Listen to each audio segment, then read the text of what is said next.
What? It could all be avoided if we all didn't have the technical competency of like 80-year-olds. I know who the Miz is. That's only because he played in the celebrity softball games at All-Star Weekend. That's the only reason I know who the Miz is. Also, sexual deviant, the guy who threw shoes in Austin Powers. Didn't that guy his something? Oh yeah, he was the one that got punched by the mullet guy in the dick, right? In the dick, UFC 3? Yeah, in the dick. Okay. Let's get this over with, because I gave up on sports since Sunday. I haven't been watching any sports. I don't like sports anymore. Sports are dumb. Wait. Oh, yeah. Yeah, baby. Ah! What do you want? The world, sir. Damn Flurkins. These fucking cats. I'm on Team Skrull when it comes to Flurkins. They're creepy, and I don't like them. I can't wait to see a scene in Secret Invasion when an army of Flurkins comes at a bunch of Skrulls. Like, I think that should be a thing. If they don't do that, they're missing out on comedy gold. It's a great callback. You are a terrible fucking sports fan. I'm not. Yes, you are. You don't give a shit about a team until they beat your friend's team, and you want your friends to feel like shit. No! Because you're a terrible fucking sports fan. That's exactly what you're doing. You want to troll people and make them feel fucking shitty because the team you don't actually care for beat a team that we actually care about. So fuck you, Wayne. Fuck you before you even fucking say everything. Well. Bro, Plata, where black people and white people talk nonsense. What? Why would you play the shorter one when you know I'm not here yet?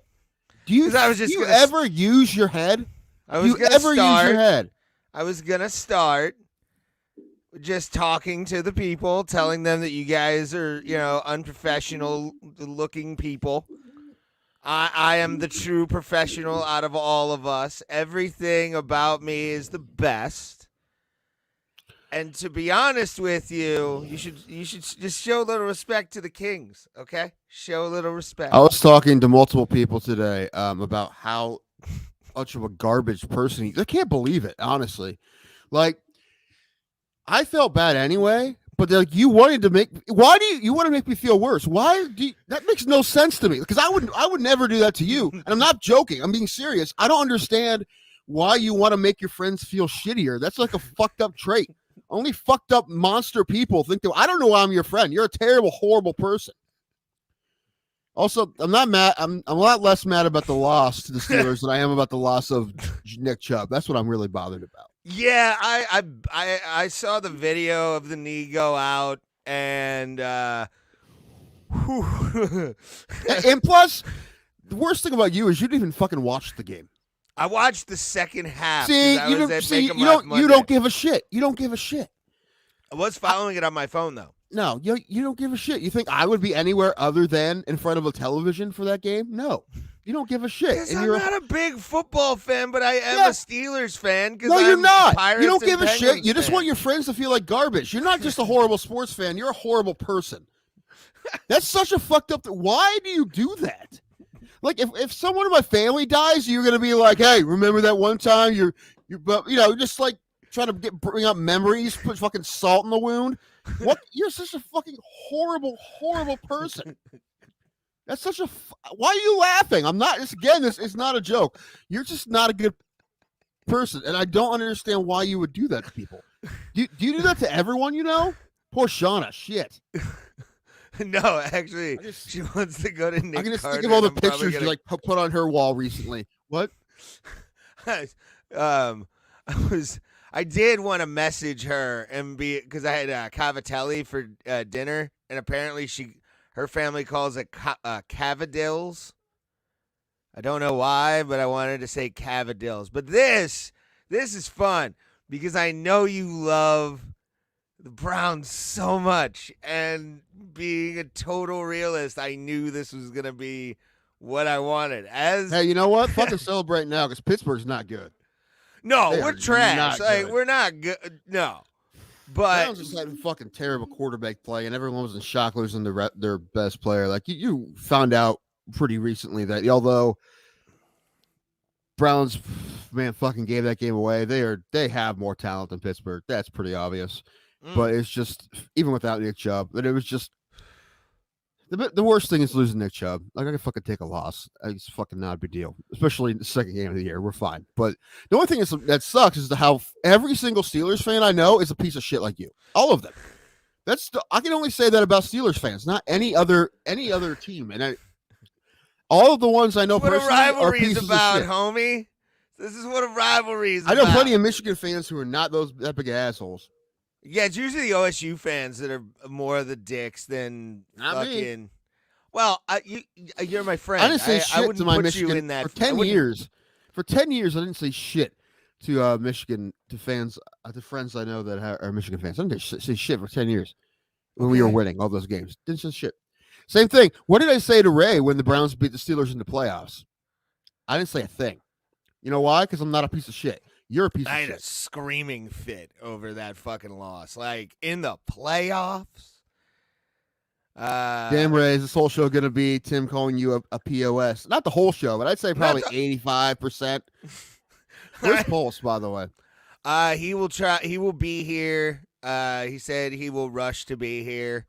Well, tell him to obey traffic laws. Wouldn't we feel like shit if we found out something happened at Pulse because he was speeding to get here? I know, yeah. Like, I told him no rush, and then I was going to have an outfit for today because he actually congratulated me for the bragging rights. He shouldn't congratulate you because you don't give a shit.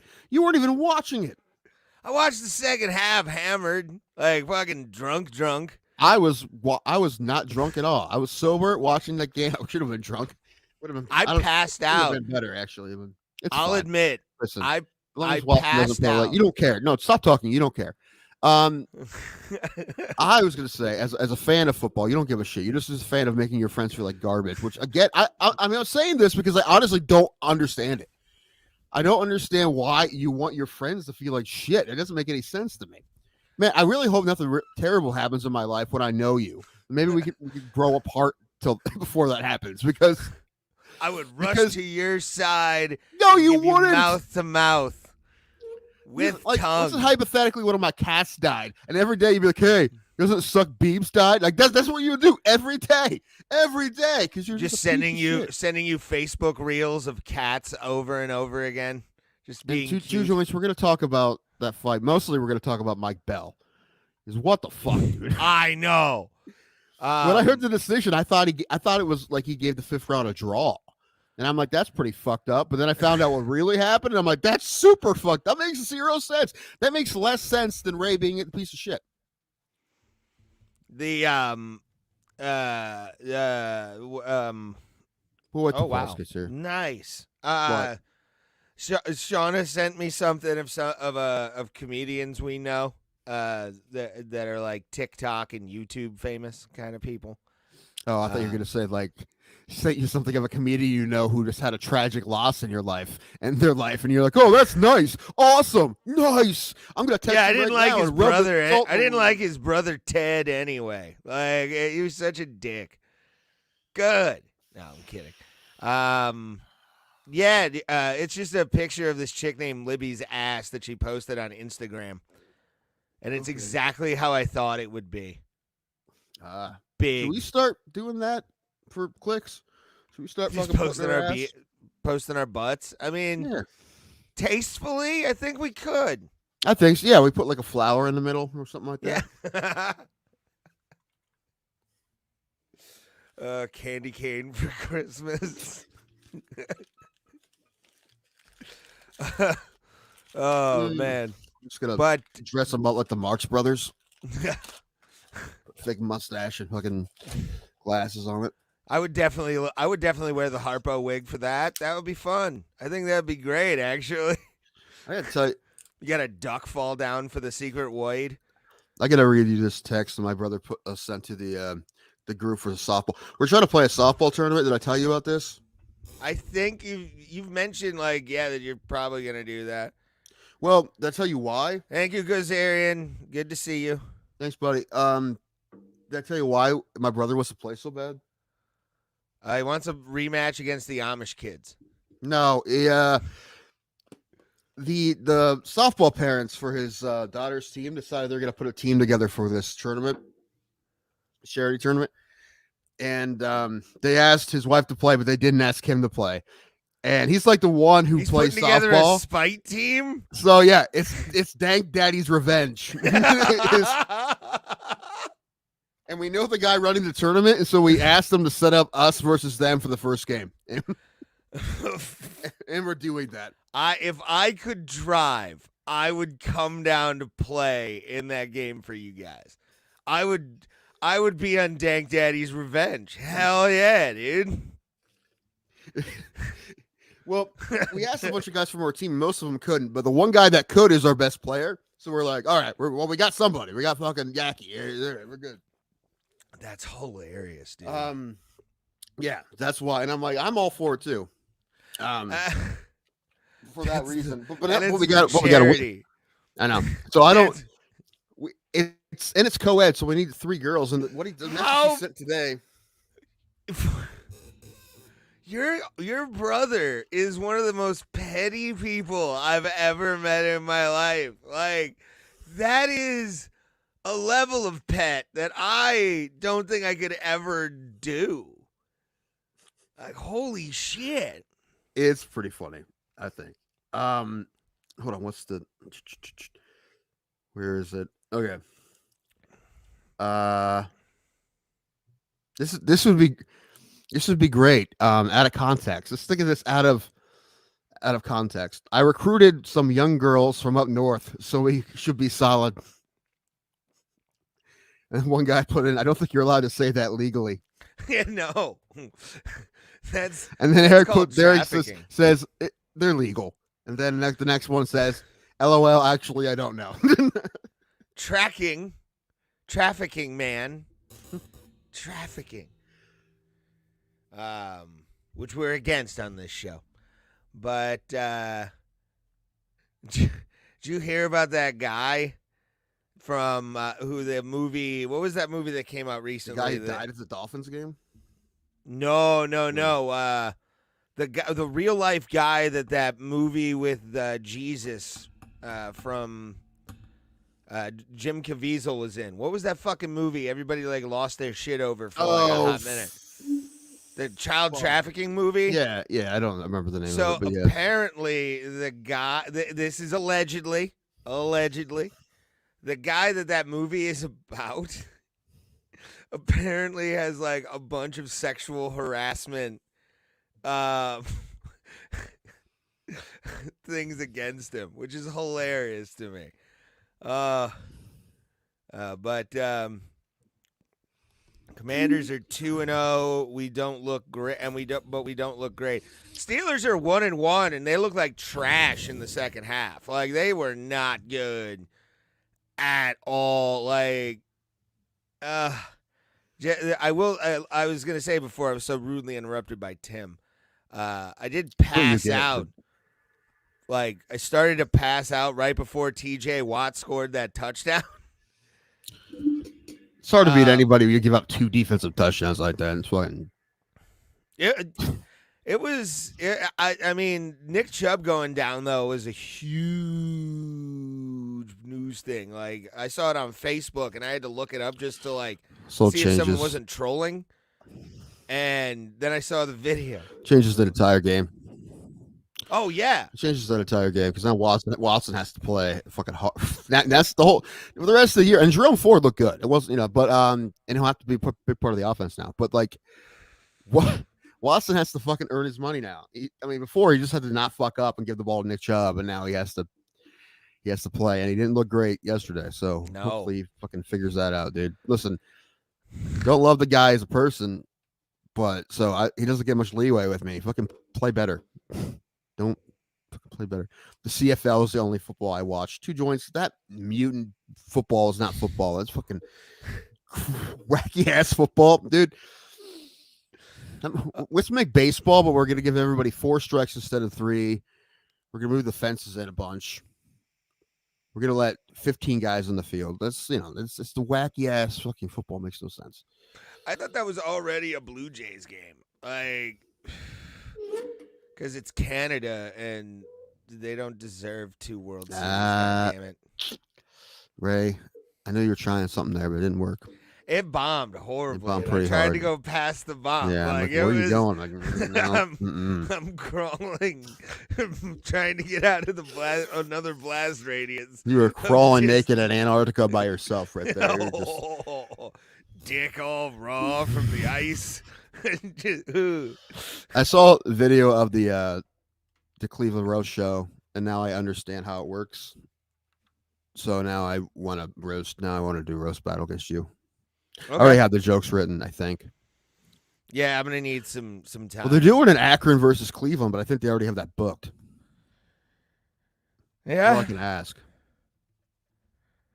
We have a special. Come in with music just because. It's a grudge match. Is it? Cut promos on each other. I think that'd be kind of fun. I'm not gonna do that, so you can do whatever you want. Why? Why? Because it takes time, and I have naps to take. Make content while you No. nap. No, you can do it, and I'll just make another one. Like, why am I even responding to this? Just calm down. Fucking live your life, and that's it. That's the whole. Show up to work on time, and just be a productive member of society. Don't fucking cut these wannabe wrestler promos.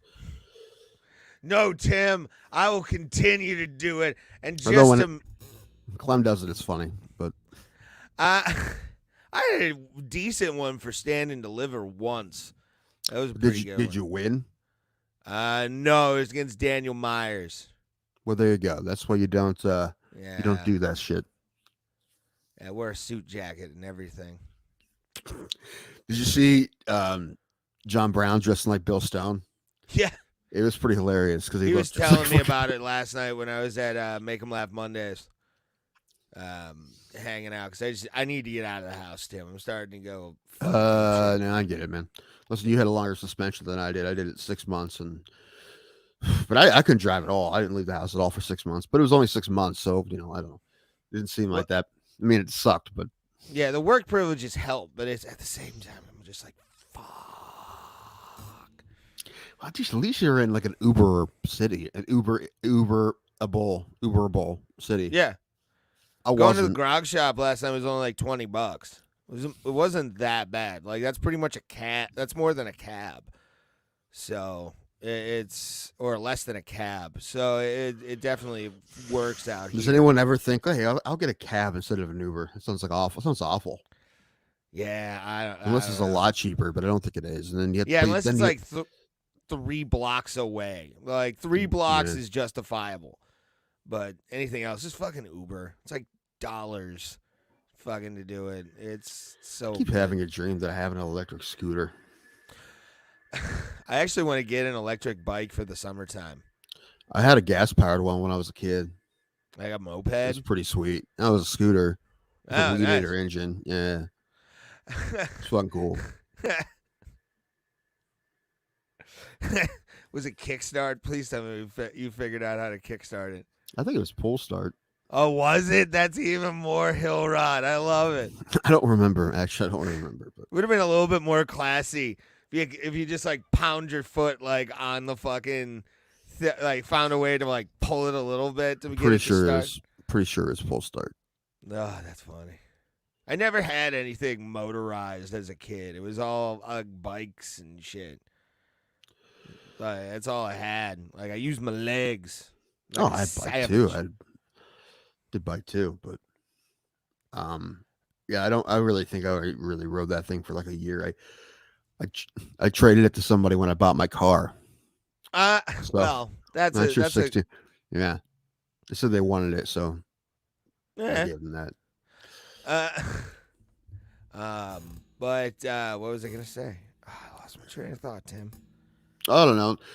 Somebody just told me somebody died at the Dolphins game. I'm not sure. There was a fist fight and somebody died. Oh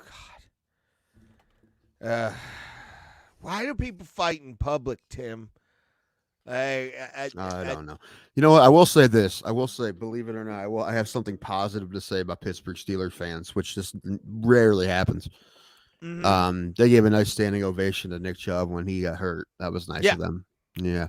And I was trying to think, I'm like, What if that was the other way around? Would that happen in Cleveland when we give a Steelers player a standing ovation? And the answer is it depends on who it is.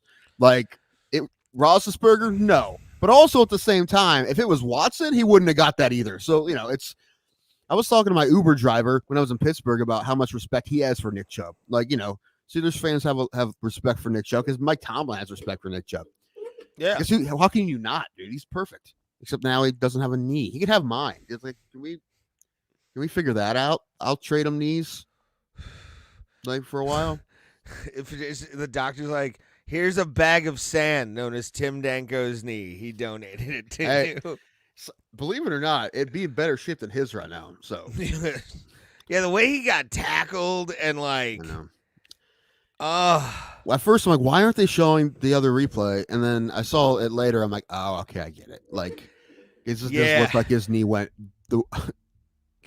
I went east west when I'm supposed to go north south, or it went the wrong way. And yeah. Oh, I was when I saw it, like, you get that. I got that like sick feeling in my stomach, like that's that uncomfortable sickness of seeing just like that. You're like, ah. Fitzpatrick got hurt too, but he came back. But then he left again. I'm talking about Fitz Magic. No, that's Ryan Fitzpatrick. Oh, talking Minka Fitzpatrick. Which, by the way, those fucking DraftKings commercials with Ryan Fitzpatrick need to fucking stop. Like, they're over fucking played. Well, they all are. I'm getting tired of like Fitz Magic. Like, no. Anytime you watch Ryan, any live event on ESPN Plus, you see the same three commercials over and over. It fucking sucks, dude. It's so annoying. Sometimes they're the local commercials where it's like, not usually enough. It's on ESPN Plus. Yeah, on ESPN Plus, yeah, you can get local ones every once in a while. Like I got Spitzer, the car dealership, where it's like our world revolves around you shit. Spitzer Shield. Oh, the fucking Panda! I wanted horrible things at the time to happen to Panda. I don't want them now because they've taken them off the fucking thing. But like, Panda is a tiny rat dog that these people who own a car dealership put on their commercials. Oh, yeah. Just no, you want to punt it. If Punt Panda was a promotion, the Punt Panda promotion, buy a car, Punt Panda. I'd buy a car tomorrow. Get free leather seat covers if you make it through the field goal. Right. Actually, if it was get free cup of coffee, the Punt Panda, I'm like, let's do it. Done. Yeah, dude. Like those commercials where, like, you guys probably have them. Pulse has one that's like an institution in Houston, which is Mattress Mac. Everybody fucking knows Mattress Mac and the I'll save you money thing and all that stuff because it's overplayed in Houston. Like, we have a plethora of those in this fucking town. A plethora. Yeah, we do. But at least the Norton Furniture guy was at least hilarious. Yeah, Norton Furniture guy was great. I've met this guy, and he's exactly how you like hear him in the commercials. But what's his name? We definitely have played those on this show before. I'm pretty sure, right? Yeah, we played the Norton Furniture. Yeah, I actually we got a new internet box, and I'm gonna kind of test something out here. Have I gone away at all, frozen or anything like that? No, I don't think so. Okay, well, we're testing stuff. Now. You had a little delay. I can still see and hear you, but you had a little delay there for a second. You do notice though when Pulse does this, there isn't a problem. So the main problem is not StreamYard. The problem is it's definitely my laptop. Mm-hmm. Yeah, it's definitely my laptop. I'm trying to buy a new one actually. You know, we had a formal complaint from Cousin Mike. Did I tell you this? Formal complaint from Cousin Mike. Because we haven't played Who Dat in a while, and He's right. We need to. We need to play Who Dat again. We need to get my brother on here. That's America's favorite game. That's the best thing we ever do, and we haven't done it in months. So Agreed. and now we got to talk about these young girls he recruited too. We got to ask questions. Yes, I have many questions. Was this a Craigslist thing? Did you put out an ad? Young girl softball players for spite team? Like, how did you? I don't know how old they are. I doubt they're in high school. Although it would be funny if they were 17, because I think the oldest person we have playing on our team is like 57. So that would be great if we had like 17-year-old and a 57-year-old on our team. You there? Are you there? Oh my god, I'm trying to find. Yeah, I'm trying to find a Norton commercial. We've played them before. I'm gonna go get a beverage. I'll be back. Okay. All right. Yeah. Thank you guys for joining us. We're gonna talk about the UFC here in a little bit, so stick with us as we babble through another show of Bro Plata, episode 233. Yay! Take this time, press the buttons at the bottom of the thing, the bottom of my below me there. Do it. No, do it. Do it, Ryan. Be nice. Do it. Press those buttons. We need it. We need the algorithm to pick us up. We need to go for it, yo, because it's about family. Juggalos. Ray, did you get any letters written in about Tim's breasts last show? No, we didn't. Nobody really did anything. I think I want to say it was viewed well.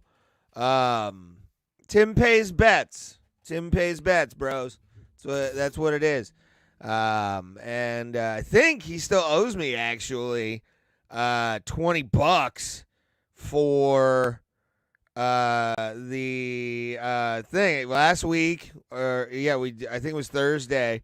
We did the standard bet, which was a bottle or $20 towards liquor. So those floppy C cups made many viewers shudder. Yes, they did. When he had it, when he showed up and took his shirt off, I'm like, thank you. Maz coming in at one point talking about asking why, and us not acknowledging why and knowing. Oh, so much fun. I love you guys. You guys are the reason we do this show. I mean, we like to have fun. He trying to pay you in titties. Sometimes if you put a picture over it, you see titties, as long as they're shaved titties. When he's lactating, it's really shocking. I've never tasted Tim Danko's breast milk. I don't want to. I don't know how much fucking bourbon has been in probably that's mostly his tits. Like, I think Tim, if he pressed his nipples, would actually squirt out Jim Beam. Like, that's probably how that's how he gets Jim Beam in his cup. He just like squirts it out of his nipple. I think that's exactly what Tim does. And I'm very hopeful that he does do that. Do you, Tim? Do you lactate Jim Beam? I'm asking for the chat. Not yet. Okay, working on it. Pulse had a comment about last Tuesday's show, which was, did you get any letters in about Tim's breasts last show? I don't know what he's talking about. Fan mail, you mean? Yeah, I guess. He's trying to pay 2 Jam 13. He says he trying to pay you in titties. Sure. When 2 joints again. When he lactates, when he's lactating, it's really shocking. And then I'm like, he probably lactates into his cup for Jim Beam. Like that's where most of the Jim Beam comes from. What if that was your superpower? Dude? Like, what, lactating alcohol? Yes. It would be. If we're going unrealistic, to be honest with you, it'd be fucking amazing. No, we're talking like in a world of mutants, and like you figure, there had to be some mutants with like less than great powers, right? It had to be like, if there were real mutants like the X-Men, there had to be some with some lame powers. So there has to be someone who just lactates alcohol. Would it be like, would it burn though coming out? I mean, alcohol does burn. No, it doesn't, because it's part of your body. That's what I'm saying. Unrealistic versus realistic. I think unless they're just like in the X mansion with like things on the nips constantly, and they're like just pouring into cups for people to drink. I don't see the purpose. You don't see the purpose. It's free alcohol. What are you talking about? I don't know. Yeah, right. Like I'm saying, other powers would be better powers, but I'm saying, what if that was your only power? You know? And you go to the Xavier School on scholarship because technically you are a mutant, but you're useless except on Thirsty Thursdays, except when people want to, get a buzz on. And what would your mutant name be? What would your mutant name be? Pulse apparently got locked out of his laptop. He just said in the chat, and just go to StreamYard and log in. Log in. You know what to do when you log in, and then I'll send you something. What would your mutant name be if your mutant power was lactating alcohol? Jim Beam. You just go for the obvious. Depends on what kind of. Yeah, that's Jack, and then whatever. Yeah, I was gonna say Jack Daniels, like that. Whatever kind of alcohol it is. Well, no, I mean, some would probably want to spice their names up. Like somebody who can like lactate gin would be Martini. I think Moonshine would be a good name. It's a wolf boy from West Virginia. Maybe. That's all Moonshine. What does he do? Booze comes out of his nipples. It's what kind? Well, it's I don't know. It's his own recipe, so we call him Moonshine. You can't log in to StreamYard as a guest. I thought you could. You can. You can if you just go to the browser. I thought that's how it worked. I mean, you just have to put in. If you put in the code, you're fine, right? I guess, yeah. Oh, what should we do, Tim? Well, I mean, if he really can't get in, just send him the link. Yeah. Do that right now. Yeah. Ooh, it's open to Discord. Do what I'm doing. All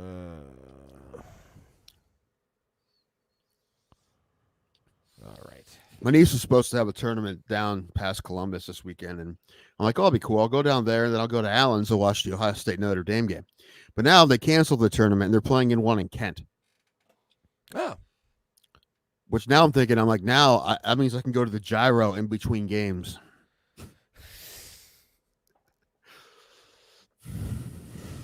Beer and pizza, bro. I was about to say, I haven't been to the gyro in so long. I haven't been to the open mic in a long time. I've been to the gyro for non-open mic purposes like 3 or 4 times since I've been to the open mic. I mean, it's been a while though. But the gyro's still the shit. Oh, there's like one across the street from Lakewood. It's not the same. Village The Tavern. it's the Kent Euro gyro is the shit. The Kent Euro Gyro is probably one of the best pizza places I've ever eaten in my life. Plus, it's a cool bar. I drink a lot of alcohol in that place. I've eaten a lot of food in that place. I've done drugs in that place. Don't tell anybody because it was a long time ago, but it has happened. What, coke off of the toilet? Everybody's done that. Oh. I just don't want to be kicked out for something that happened 10 years ago. Oh, no. It's a statute of limitations. Yeah, maybe. The Kraken is not delicious. Ew, get out of here. Who said Kraken's delicious? The Gazarian. Oh, well, I got proper 12 right here, but I'm probably not gonna. Shit, I owe you proper 12 too. You'll get it eventually. Just send me $20. I don't give a shit. I think I did that for you last time when the Steelers lost. You know what? I don't have $20, so what I'm gonna do is I'm gonna lactate the alcohol from my tits into a bottle. Yeah, and I'm gonna put a post-it note on it that says proper number 12. I like it. It's gonna be dank edition. You just throw in a little Easter egg.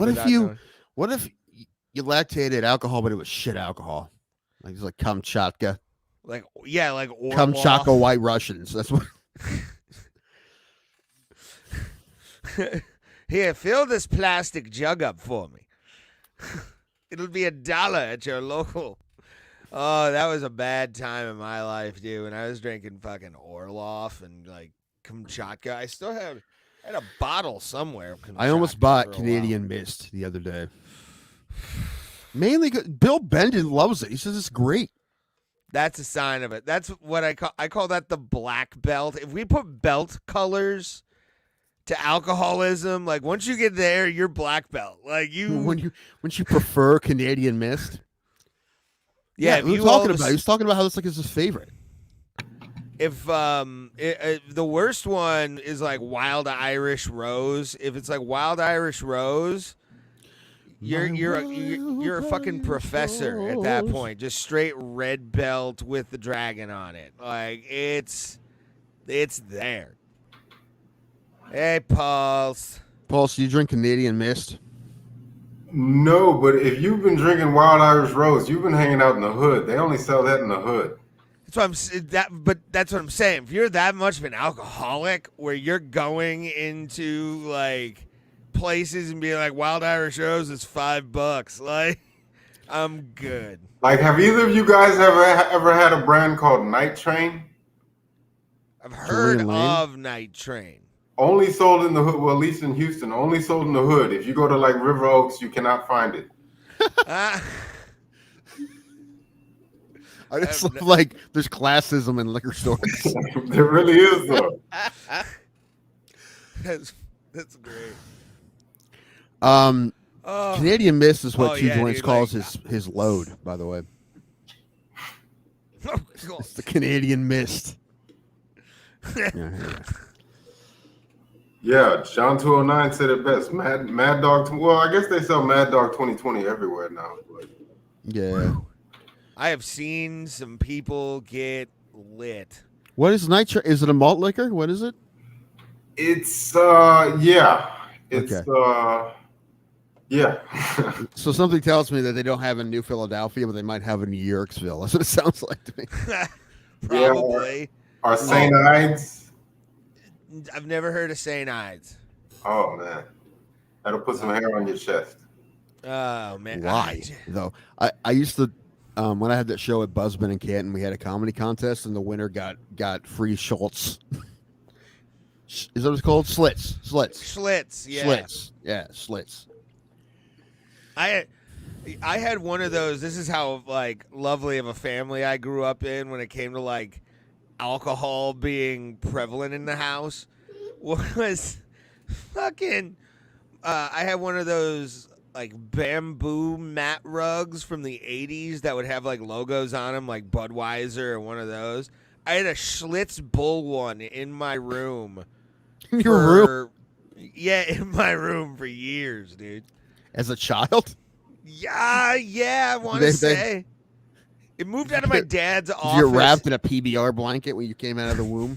Oh no, my dad was classy. He did Miller High Life, Iron City, and then like Budweiser every once in a while for like parties. After drinking Iron City the other day, I'd rather have PBR all day. And I have to make that bad. I have to make. Sorry to interrupt. I have to make a correction. Night Train, John 209 said it is not malt liquor. It is cheap wine. There's also another one called Thunderbird. Thunderbird, I know of. Yes.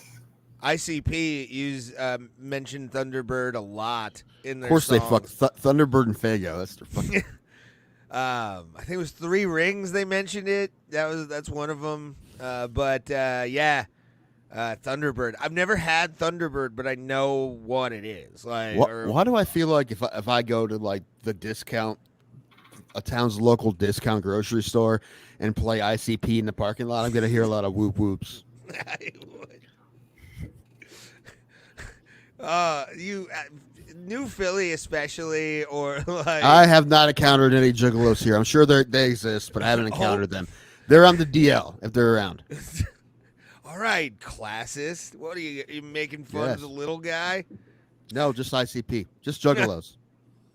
Why? We're an easy target. Punch up, man. Punch up. No. Listen. If the juggalo has a job, I am punching up. That is high status in our like. If you got a 9 to 5, like work at least making like 6 figures, you're like our alphas. Oh, 6 figures, not even 6 figures, man. Less than that. Well, I mean, I'm talking about like guys who own their own like landscaping and driveway snow removal companies.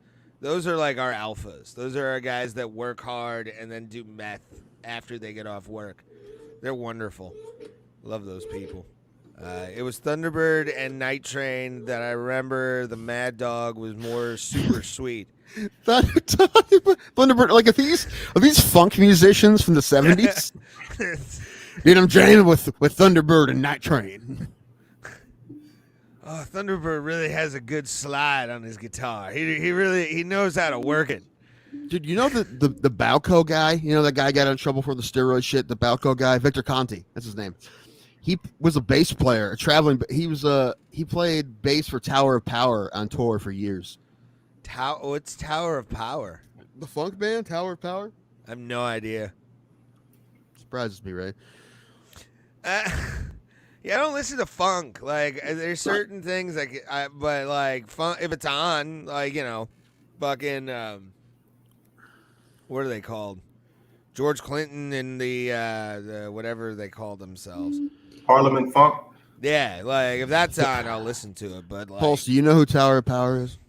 I've heard of them. I think it was a little before my time, but I've heard of them.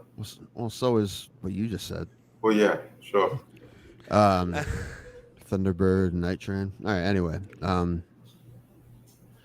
Funk. You guys want to start a funk band? what we call ourselves. Also, I'm sure you guys have already discussed it, but Tim, don't you owe Ray $20? We already talked about that, Pulse. He'll get it eventually. All right, I'm very broke right now. Okay. Listen, I'm not a man of my word, but I'm very broke right now. So you might have to wait till the first of the month. Yeah, I'll fucking get it. Chiseler. Yeah, I'm You'll gonna get it. I'm gonna send you. Really, Ray? How long did it take you to pay me for Vegas? A long time. A long time. So you could sit there and wait. I admit it. All right. So you can wait. I had other things that I had to pay. Me too. All right. So you'll get it. All right. Bring it down, coaches. Bring it down. No, I'm just telling you. Pac on the kettle black here is what it is. I had something to go with it that was going to make you madder, and I couldn't remember what it was. You out-madded me. What you get. We did talk about how big of a piece of shit Ray is, though, Paul. So that was fun.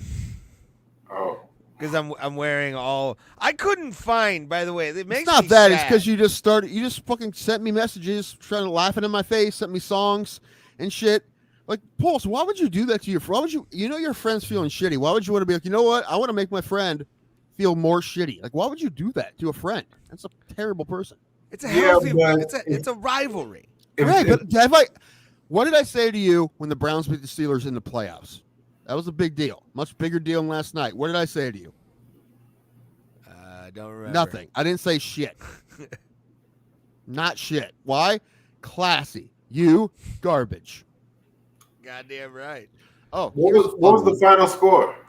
26-22. Here's a fun one. And Nick, I'm more bummed out about Nick Chubb being out for the year than anything else, obviously. Oh, wait, well, what happened? You didn't see it? You didn't see the video that went around fucking like the internet? No, His I knee heard went something. the I wrong heard. way. I heard he got injured, but I didn't know he was out for the season. What happened?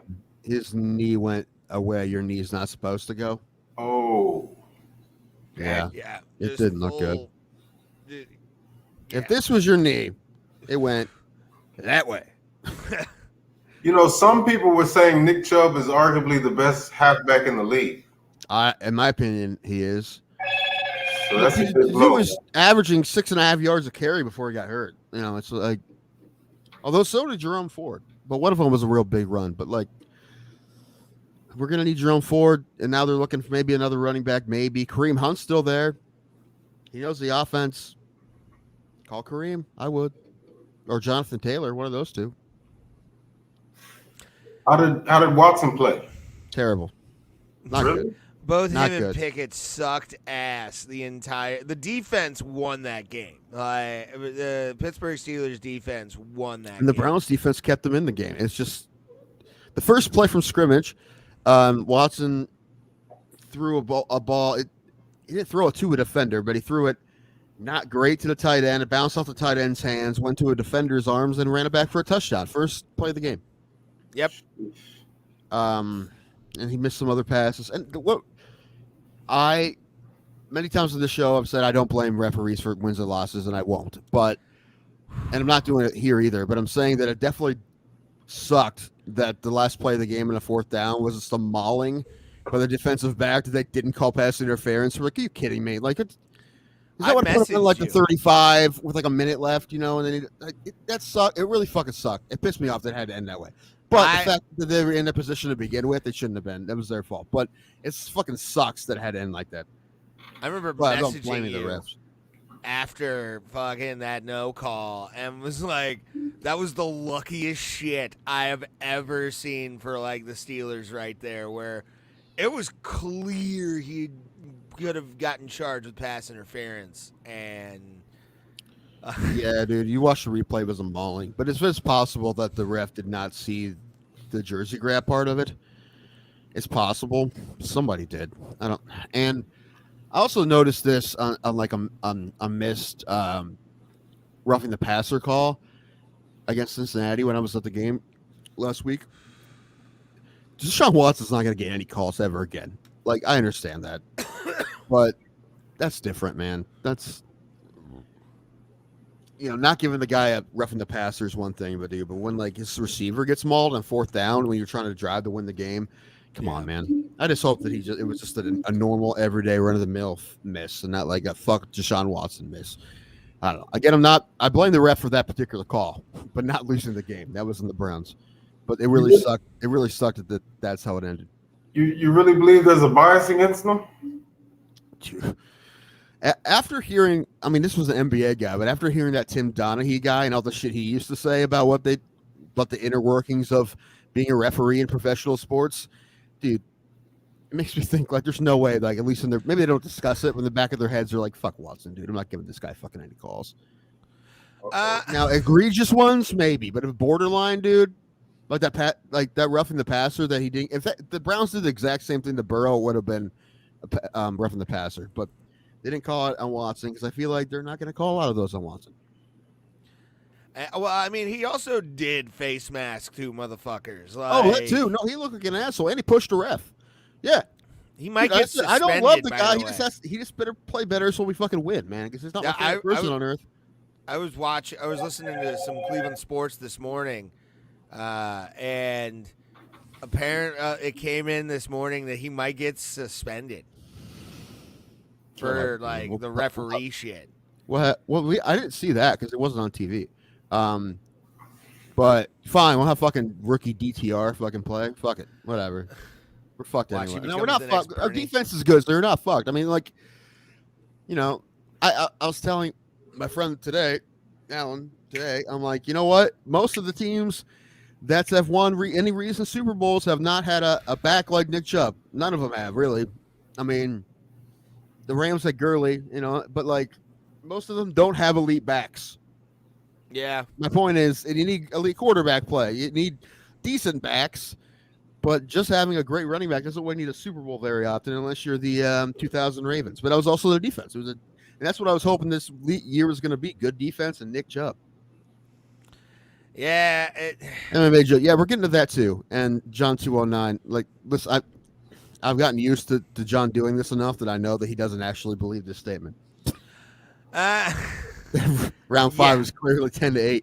When I saw it, I thought for sure that, like I said to Ray earlier, is that I thought he called it a draw in the 5th round. It made a lot more sense to me. I mean, I still thought it was ridiculous, but it made more sense to me than a 10-8. When I heard that, I'm like, that's not real. That's not real. Yeah, like I could have seen a 10-9 for Grasso. It was a 10-9 for Grasso. I disagree. I totally disagree. Grasso only won 40 seconds of that round. So when you compare that to the 3 minutes and 20 seconds she was getting beat, like 10-8 is ridiculous, but even 10-9 isn't right. Well, it was close. And I was hoping Shevchenko would win that fight. But now you look at the scorecards and you're like, fuck, she should have won. But yeah, no, 10. That is the worst 10-8 I've ever seen.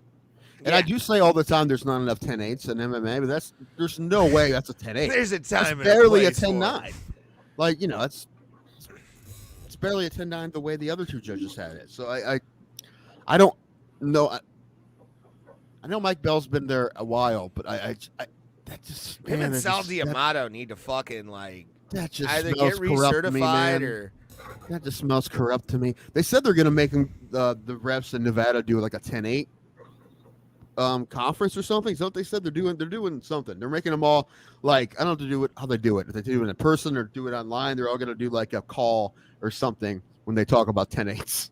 My question is, which is good. That's what they should do. But how did that even happen? That's fucked up. I just have one question. Like, when exactly did Grasso level up like this? Like, this is a woman who early in her career got beat by Felice Herrick and Carla Esparza, got finished by Tatiana Suarez, and now she's has 2 wins over Shevchenko. Like, what world do we live in? Well, I mean, Amanda Nunes didn't look unstoppable until she did either. Like, when she came in, she had some losses too. Then all of a sudden, she's, then she became the GOAT. I mean, the point is, it happens. Look how long it took Jan Blachowicz. Like, yes, but is this Grasso leveling up, or is this Shevchenko falling off? It's a little column A, little column B, I believe. Although I'm pretty sure I would have had Valentina winning that fight. Very close. Very close. But I still think she won the fight. Yeah, bums me out for her, but doesn't bum me out for Erin Blanchfield. Yeah, I'm excited for that fight. I mean, yeah, at this point, you kind of have to just let them go off on their own for a minute. For Shevchenko and Grasso, there's got to be a new challenger, and Blanchfield's waiting in the wings. She's got to be that person. Sure, they can't get Nudos to come back for one more fight, one fucking super fight with Valentina. Can't get that done. That'd be a good time. Money would be fire.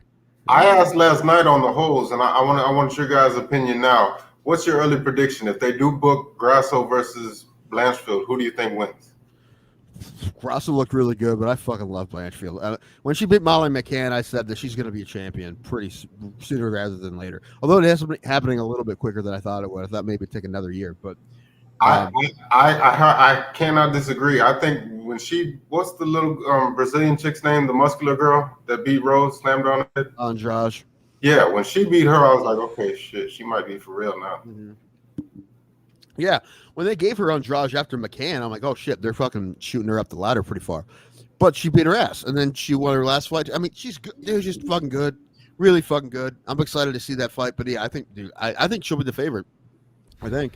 Really? I think so. That's my guess. I mean, she's been looking so fucking good, and I wanted her to win because she's American. You racist. Merrick. Listen, national pride. Well, national pride, not nationalism. Two different things. You just want to homogenize the country. Really, Ray? If I root for Team USA basketball, who fucking choked last week, by the way, if we do that, does that make me racist? No, it just means you have a national lot of time pride on your is not hands racist. if you're watching Team USA basketball. they were out because they were playing in the Philippines. They were on like in the morning, so if I was awake, there was nothing else on. So, which is why I love the Australian Open, dude. The Australian Open with those backwards times. That's my favorite. I love the Australian Open. Plus, the Australian Open's fucking crazy. Australians are nuts. That is a bucket list event of mine as well. Australian Open. Tim only cheers for white WNBA players. That's 2 joints. I mean, yeah, but like Sabrina's awesome. And what's the name? What's her name? Bree, the chick from UConn. Taylor is her name? No, Brianna. What's her name? Pulse. What's her name? You know, I can probably say I only know like maybe 2 or 3 WNBA players. That's I don't watch it all. Like I know the Aces because like it's a Vegas team and everybody talks about them. There's a Rockers to come back. There's a popular one who went to high school here in Houston and Nimitz named Brittany Griner, but she's only popular because she was a prisoner of war. I knew who Brittany Griner was for years. Thank you very much. Brittany Griner is just because of the. I knew for years because she could fucking dunk and shit, and she was badass. At fucking Baylor. Hold on. Yes. He's getting yelled at. Yeah, I didn't know. I couldn't name you. I could name you like Cheryl Swoops. Oh yeah, I can name some old school WNBA players. From like the who else was on those Comets teams? Cheryl Swoops, Cynthia Cooper, yeah. Tina Thompson, yeah. I want the Rockers to come back. Won't happen, Tim. Won't happen. Don't say that. You never know. But dude, I want the Rockers to come back, dude. How many? Dan Gilbert, I want the Rockers back. How many buying hundreds season of tickets. people? Season tickets. Alan told me he's buying Brown season tickets. Jesus Christ. Oh boy. Looks like Tim's gonna be going to a lot of Browns games next year. I'm not gonna ask, but assuming if he gets tickets, I'm gonna go to at least a handful. You figure 3 or 4 at least a couple. We'll say at least a couple. You start counting. You're like, you only took me to 2 of those games this year. Well, probably more when his children are young. When they're older, he'd take the kids. But right now, Sundays for the boys. He doesn't even have a house up there yet, but he's already talking about his wife is she okay season tickets to the Browns. Wow. Hey, I'm all for it. Hey, I don't know how those work though. Like, is there a waiting list? I mean, I know a lot of people now. Not for season tickets for the Browns. Ray, that's like expecting. Ray, don't underestimate the Browns fan base. You know better.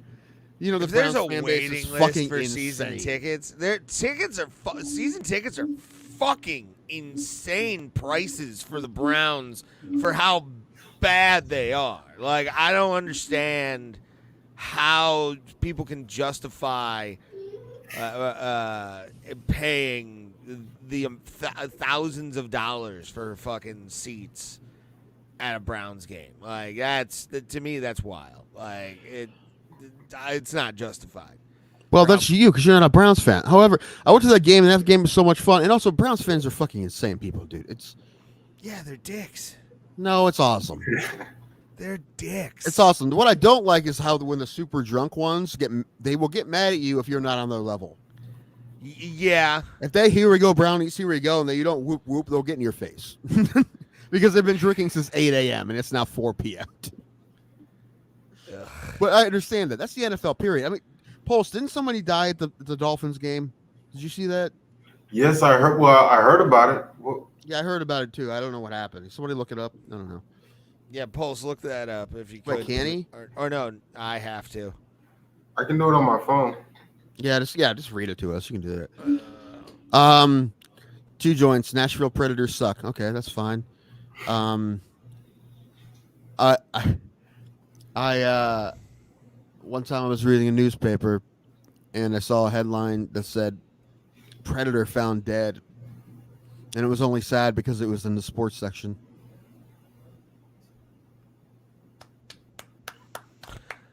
Oh yeah, man dies at Gillette Stadium during Patriots Dolphins game. Let me read on.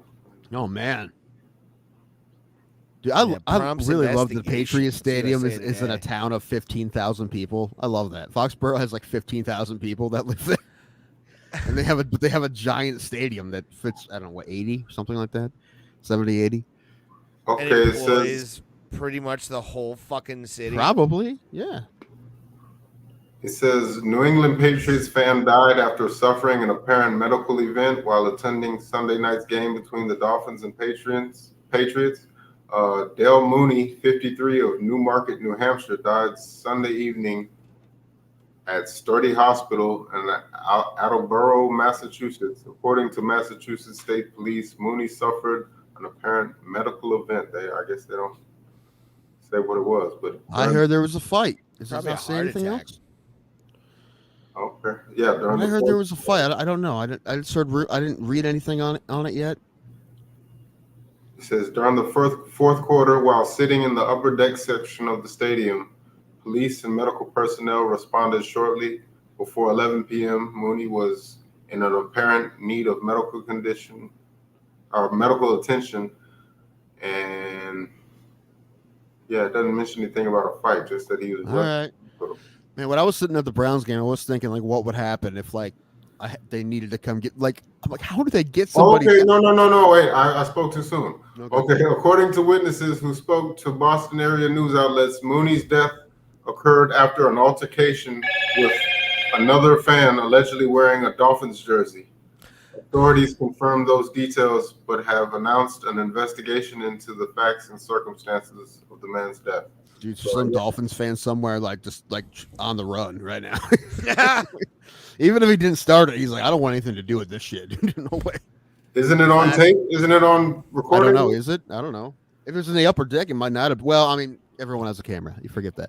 But yeah, I don't know. But I was thinking, I'm like, what if someone needed to be helped or even helped out of the upper deck? I was at the Browns game. I'm like, dude, that's such a pain in the ass. Could you imagine putting anyone on a fucking stretcher trying to take them down those steep stairs? Impossible. I mean, they tried. Yeah. But man, that'd be rough. That would new video emerges of Patriot punched by Dolphins supporter. Uh-oh.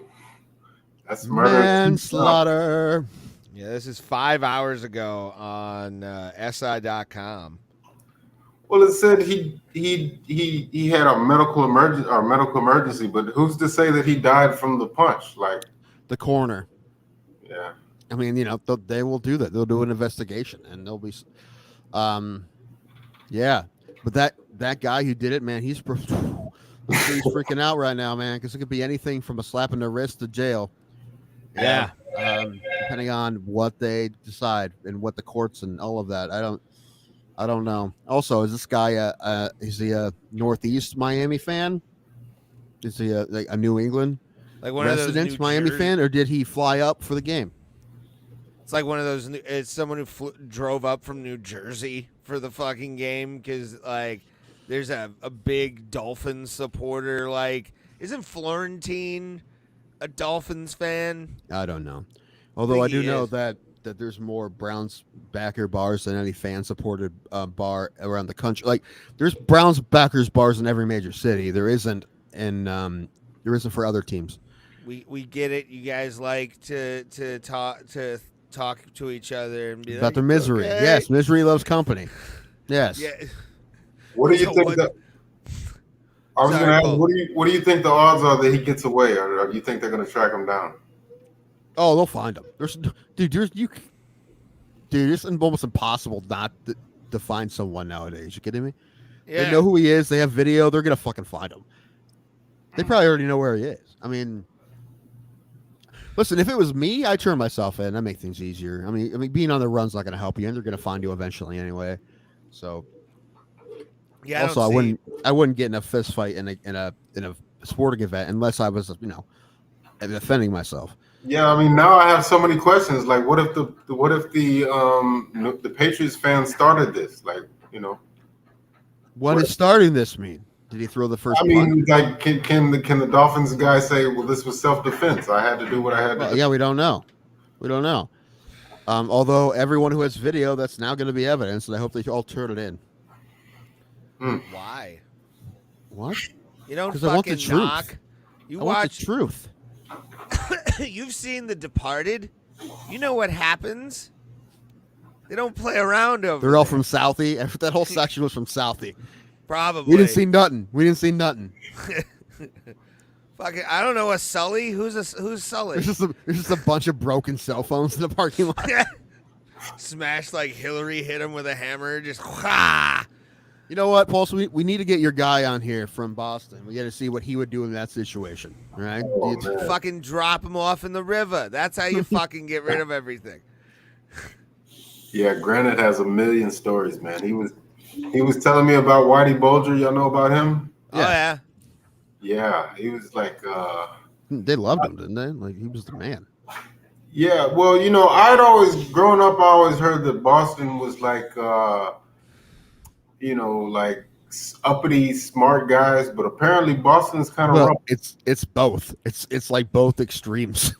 It is. Yeah, from what letting him tell it, he says, especially the South Boston, what you were talking about, Southie. Yeah, he's like, and what he said, Dorchester. Yeah, these Dorchester. rough areas. Yeah. I just got a screen cap from Shauna of her watching on the TV, Mm-hmm. and the only message that she has underneath it is "You're a disgrace."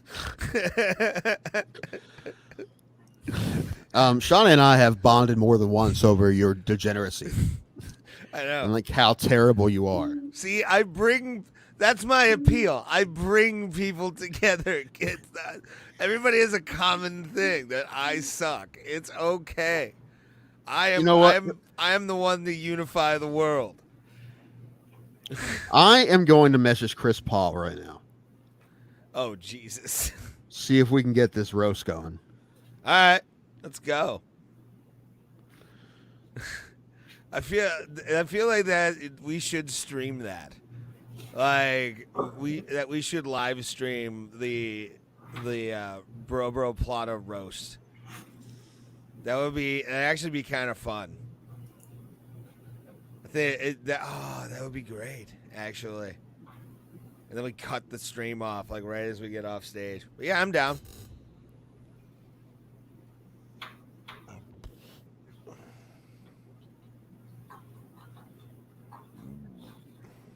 Somebody else can talk, you know. I am doing. I was Okay, thinking well, of I have a random question. Yeah.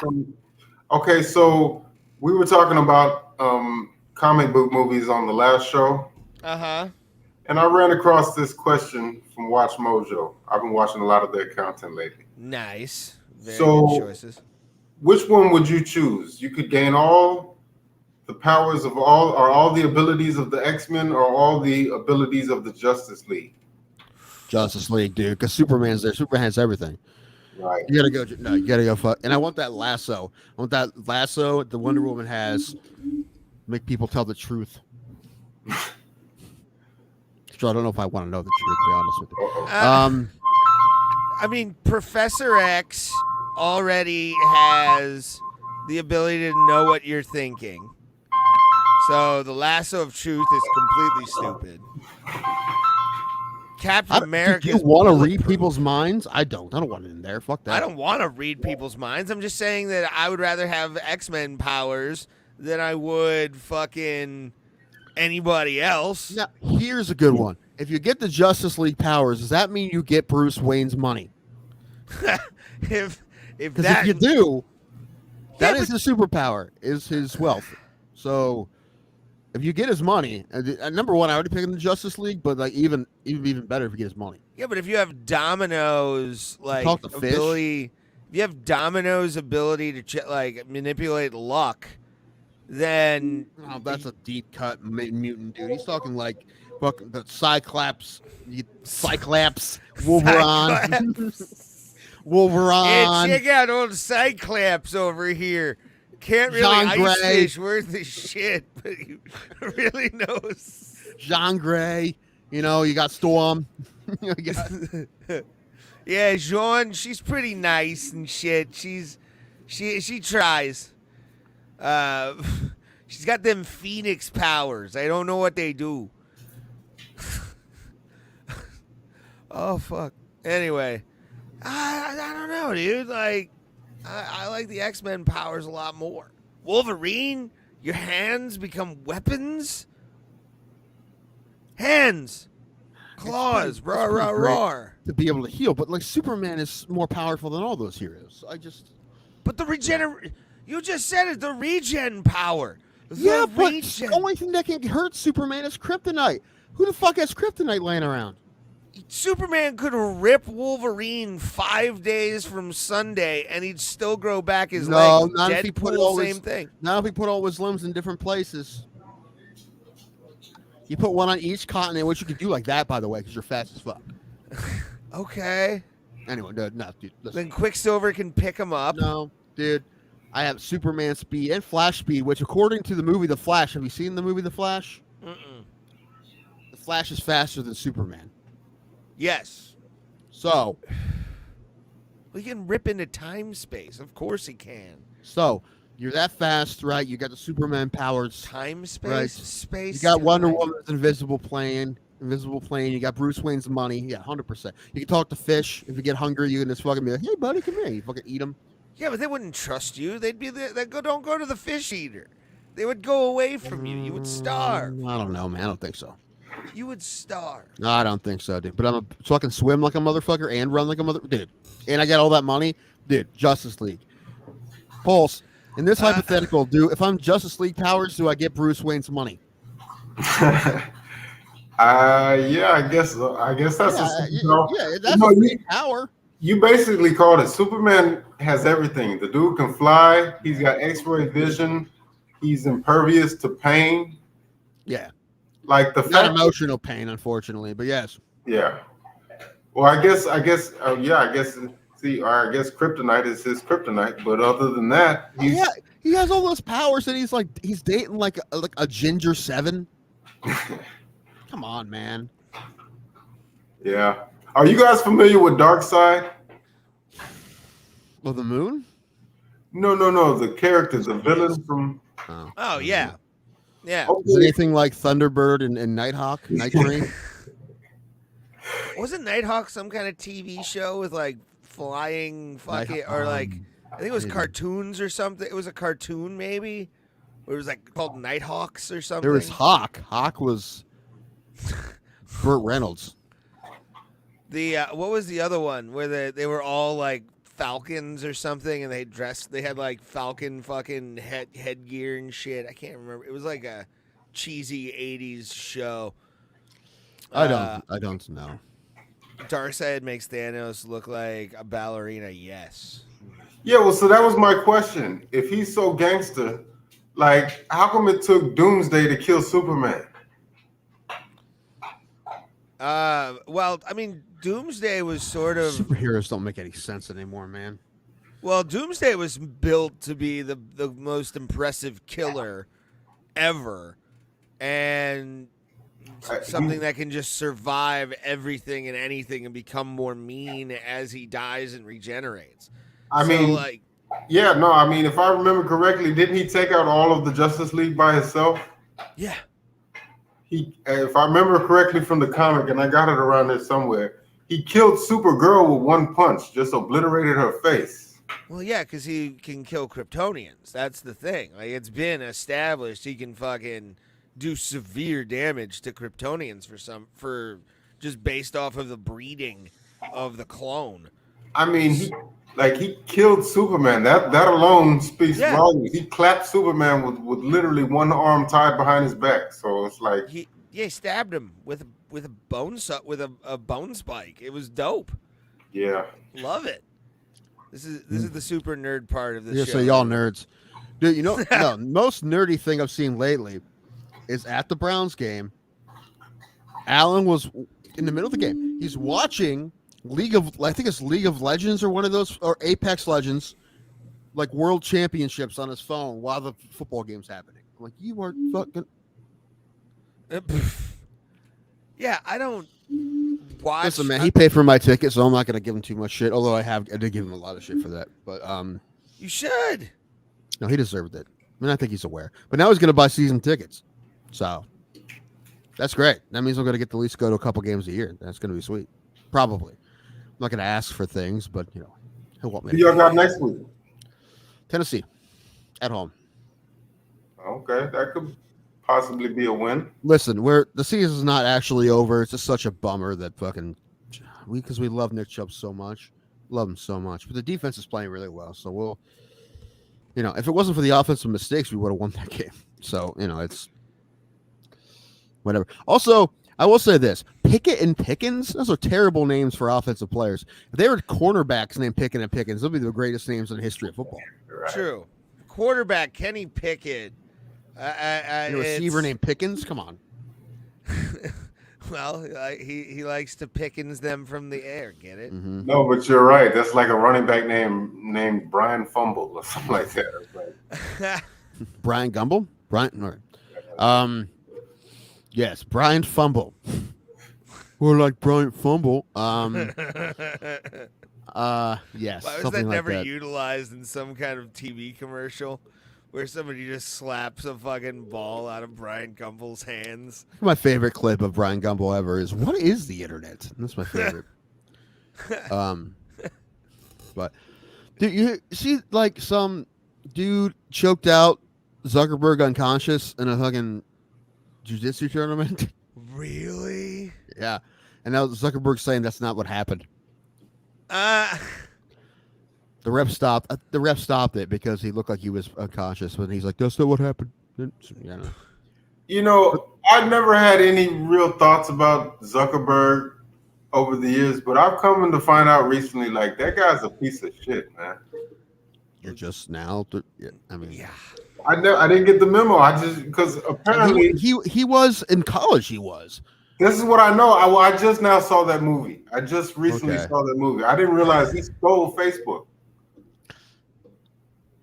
Listen, well, it's not. Listen, those guys got enough money from him that I'm not gonna even call it stealing. But they settled out of court. They got millions. Meanwhile, he got millions. Seems like they had a shitty idea, and he took the shitty idea and made a better idea, but left him in the dust for it. I understand. Don't say they didn't. You should get some compensation. They should have, but stealing obviously his idea was much better than their idea.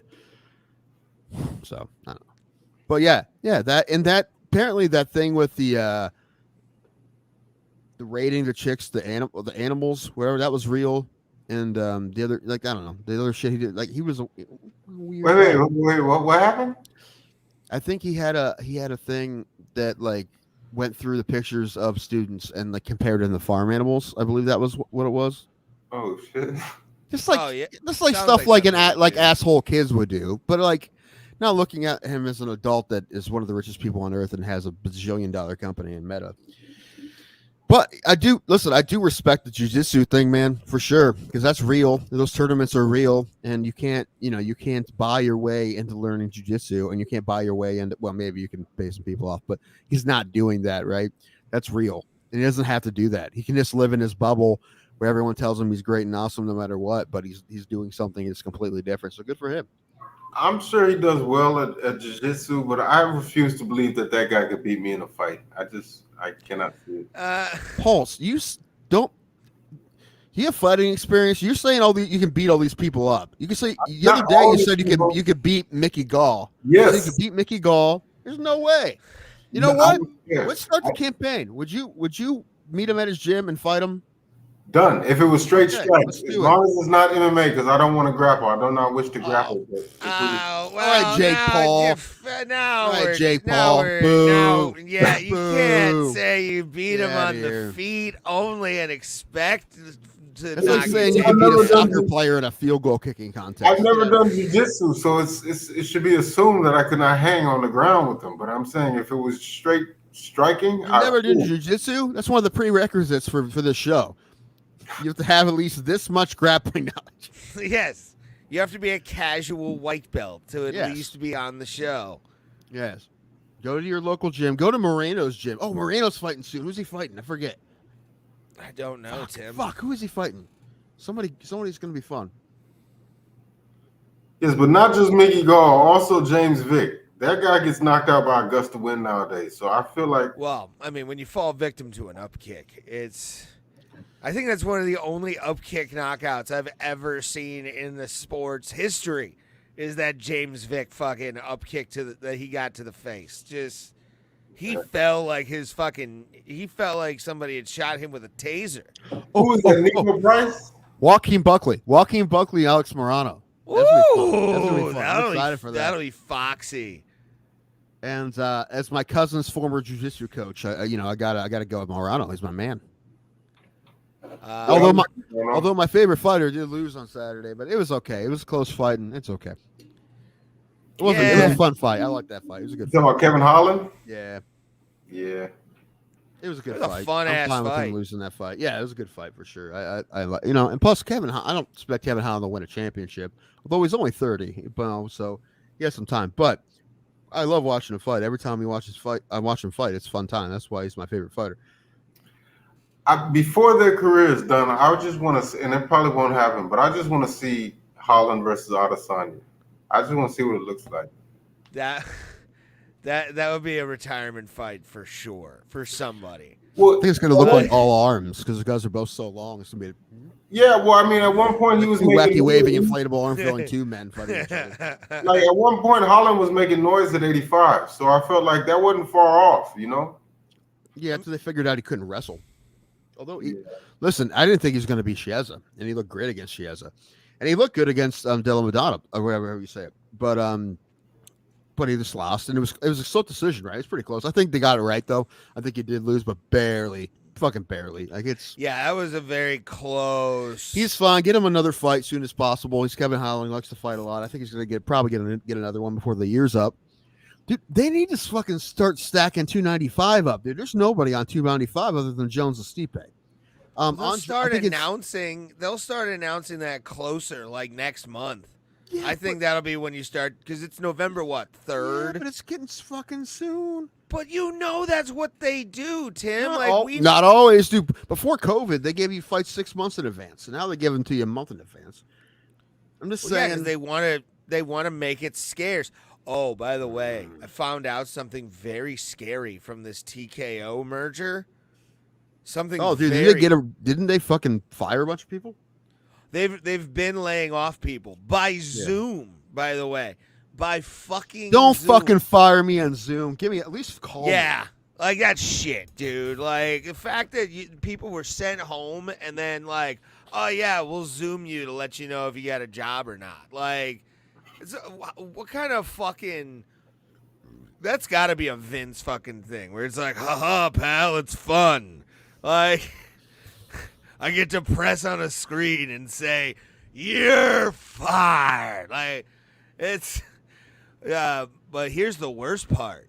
Vince apparently has control over UFC. That's what I heard. He's on the board. He's on the executive board of TKO. Well, we'll see, man. I feel like that frightens me. I see that, but I feel like there's no way that they're. I don't think it's going to be a problem. Unless they bring Lesnar back for like 300, then I'm like, okay, we're good decision, good decision. Did something happen with Triple H recently? Did I see that? What's going on with that guy? Did I see something? Well, I mean, a couple of years ago, he had a heart thing going. No, maybe I dreamt that, which is why is fucking wrestling in my dreams. Like, yeah, what is Triple H in your fucking with clothes on? What the fuck? What? I was gonna say, speaking of WWE, I'm sure Ray probably heard Jade Cargill is on her way over. Yeah, that's gonna be to where? Your house? Nice. Yes. She's apparently like going straight to the main roster. Oh, they're gonna push her like a mug, man. Yeah. Hey, if Cargill's fighting Alexa Bliss, you let me know. Oh my god, I'll watch that. You'll look like Randy. You'll look like Randy Marsh from when they had no internet. Just like a messy room. Yeah. Very, very painted egg yolk. Yes. I'd watch that. Yeah. Oh my god. It would actually be like the scene from Nightmare on Elm Street where the blood comes through the bed. Can we get Alexa Bliss on here? I don't know her people, so Can you I find got out who her shamed. people are? I got shamed for being like the exodus has begun from AEW from a lot of local, like Chris Clem. Yeah, you listen, and I trust Chris Clem on most things. So if he's saying you're full of shit, I believe him. But also because I've seen you be full of shit before in many other issues. And Chris Clem is a smart guy. So I'm saying Chris Clem is probably right. Also, can we have the Ray Highclack versus Chris Clem roast battle? I want to see that. That'd be a real bloodbath, dude. I don't want to roast Clem either. Yeah, Clem would eat me alive, and I know that. You're gonna have a hard enough time with me. Well, yeah, there's a few, but I'm gonna wait until a date is set. I already got my lineup set, dude. Yeah. Although I am the one joke that you do know, I'm trying to get rid of it because I think I can do better. And that's the fucking the blowjob from the cow one. I can do better because out of context, it's not as funny. What? No, basically it would be something like Ray has a very particular taste in women. I say that Ray likes his blowjobs the way I like my milk from a cow. But I think I can do better. Body shaming? How dare you body shame? Not body shaming. I'm shaming you. Not them. You're body shaming those poor girls. No, I'm not. I'm shaming hurting you. Their self-esteem, you monster. I give them confidence. Is that the kind of confidence they want? I don't think so. I think you should move on from me a couple months later and find a boyfriend. It's fine. You're doing a service. Is that what you're saying? Yeah, I'm doing a service. Okay. So I also think prostitution should be state funded. I believe that. It should be like I'm Medicare. I should get a hooker once a month. If that was the case, yes, I'd be down for that. Like if I got my taxes back and a blowjob, there would be so less sexual assaults if that was a thing. I guarantee it. Guarantee it. Well, you know what? Like that's why I don't understand why incels exist. Because it's like, I know why incels exist. I was one for a long time. There's such a thing called, I don't endorse it, but I'm just saying there's such a thing called prostitution. So it's like, is there though? It's the oldest profession in the world. Yeah, but it's not legal, And you don't want that. If they're state regulated, at least there's going to be tests. STD rates are going to go way down unless your sexual assault rates would plummet. I guarantee it, dude. They would fucking plummet. Yeah, and then the black market though would be the only bad part about it, because anytime the government steps in on anything, a fucking black that happens with anything. Yeah, but I mean, it would be a good thing. I'd be for it, but I wouldn't use it. This is why I don't want marijuana to be legalized, because if the government gets involved, I feel like they're gonna start putting fluoride in that shit. Are you saying what I think you're saying, Pulse? Dude, I saw a video today. This guy, I gotta find it. It's this dude like dressed in a very loud red suit, sitting on a throne, telling everybody why they shouldn't eat McDonald's or Wendy's because they're fucking putting shit in it to control your mind and shit. Like it's a 5-minute video, but it's pretty hilarious. Algorithm do you have? I don't get any of that. No, somebody, one of my Facebook friends posted it, so I saw it because of that. But like, it's funny. I don't know about mine, but I have heard that they're coming out with like Wendy's and Burger King and McDonald's. They're gonna start making like dollar burgers that are, and the rumor is that it's like not even real meat. That's what he's talking about, I believe. Okay. Well, no, that's been forever though. But what is it though? Why don't you tell me what it is? Like, dude, if you gave me, like, if you said for 99 cents I can have an Impossible Burger, I'd fucking get them because they're 99 cents. It's 99-cent food. If it's a plant-based burger, like it's not meat, it's plant-based. For $1, I'd fucking eat them all the time because they're $1. And you know what's in it. Now, if you don't tell me what's in it, it's different. It's un-American. But that's my question. Really? Eating plants is un-American? Yeah. What is it? Like, what is an Impossible Burger? Like, is it tofu? Like beans or something? And like, can we look that up? Can we look up Impossible Whopper recipe? I believe Well, you know what? It's kind of the same stuff they make out of like all natural dog food. It's kind of the same stuff. You buy all natural dog food for your dog, doesn't have any meat in it. It's got basically the same thing. Okay, Impossible Burger is made up from soy protein concentrate, coconut oil, sunflower oil, potato protein, and methylcellulose yeast. Methamphetamine. All that's fine. All Nah, that's fine. Now listen, I'd rather have an actual burger, but it's not saying that I wouldn't eat that, especially if it was cheaper. If it was cheaper, I'd fucking eat it. Are you kidding me? I'd eat a bunch of it. There's nothing wrong with that either. Again, I prefer the actual burger. Tofu has estrogen in it. Do you want bigger tits? I am already pumped full of estrogen. You kidding me? it reminds me of that scene in Demolition Man where he's eating that rat burger. Something tells me Tim wouldn't give a damn. He should like And rat burger, that's a little different. I mean, the farthest I'll go, and I've had it before, was actual bear. So, Dude, bear's good. Bear I've sounds told you good. multiple I haven't had times it. of the bear roast cousin Mike took me to.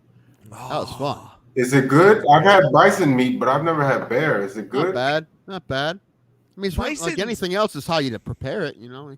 Is it really gamey? Is it like you can? I honestly don't remember. I think I remember it being kind of greasy. I don't really remember, though. I don't know. I've But had- squirrel? Have you had squirrel? no. No, I Squirrel's haven't. pretty solid. Uh, You like chicken. You cook it like chicken. Squirrel's not Speaking- bad. Speaking of, how's that saga been? We haven't heard anything about the chicken saga in a while. They keep saying that they're going to get rid of the rooster, but it's still there. It's still fucking... Wait, where are you guys getting news from? I don't hear any of this. Oh, no, he's talking about my neighbors with the chicken. No, he Oh. has a personal thing with his neighbors that I haven't heard anything in a while. And I was It's been a little bit better because we talked to them and they're trying to keep them over there more, so we've seen them less. But we'll still see fucking shit on our porch, but they have been giving us eggs, which helps because I never realized how much better fresh eggs are than store-bought eggs. I didn't know because I've never had them. I think I Everyone you said buy in a something store. to the effect that he's gonna change his tune when he gets a fucking farm fresh egg. Dude, it's number one, they're like so small because they're not all pumped through steroids and shit, right? Yeah. They're tiny, but the yolks are so thick they're like glue. I couldn't believe how much better they are. I didn't know. But are they worth the trouble? Not really. I mean, Well- you know what? If they got rid of the rooster, which they're saying they're going to do, they say they're going to take it to auction. That was over a month ago, so they haven't done that because the rooster attacked her daughter. I know. So I don't know. They need to get rid of the rooster. They get rid of the rooster, very minuscule problem, not a big deal. Chickens themselves aren't that big a deal. It's the fucking roosters that are the real problem, and they're not even supposed to have roosters. There's a fucking what's the word I'm looking for? Not Ordinance? sanction. Fucking what? Ordinance. Ordinance. Thank you. Ordinance. Roosters. No roosters. You can have chickens somehow, but no roosters. But the chickens aren't that big a problem. It's the fucking roosters. They're the I remember problem. how pissed you were of when it fucking first came in. You were just like, fucking people go do them chickens, and now you had an egg, and you're like, it's pretty good. It's pretty good. I love it. Dude, the eggs are almost good enough that I kind of want chickens. Like only, but you let them run wild in your neighbor's yard, and they're fucking dog shits in our yard all the time, and close to the house. I almost step in it all the time. Oh my god. Yeah, you need to get these fucking gypsies out of that fucking place. They're nice. I never talk to them. My mom talks to them, but like they're nice. So when she comes over and complains, they're like, "We're sorry. Here's some eggs," stuff like that. So, but the eggs dock it down a couple pegs. It really does.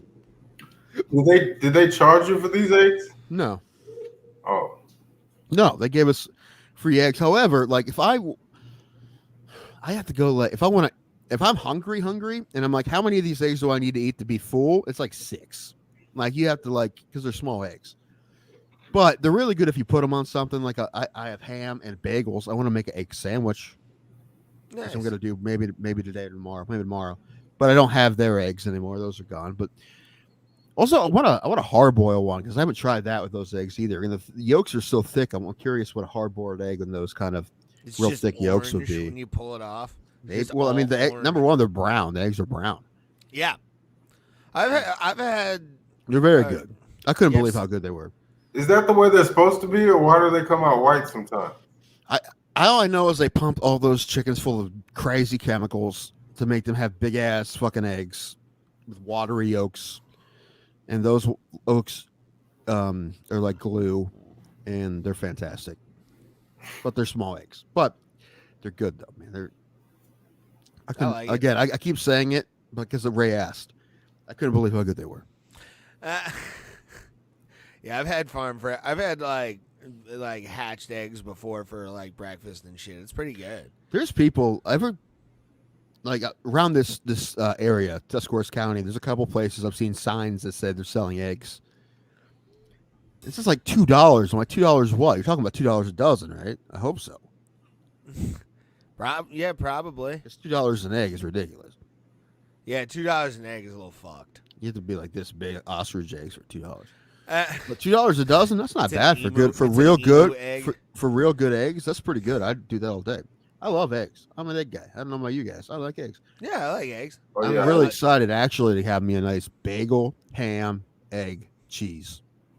Now, here's where we may differ. I personally enjoy the scrambled eggs of a hotel. Listen, I like free shit. I told you about last year when I went to the Holiday Inn in Cleveland, how they had scrambled eggs and sausage gravy, and I had like 3 plates of it. I'm just like, I'm all for that, dude, all day.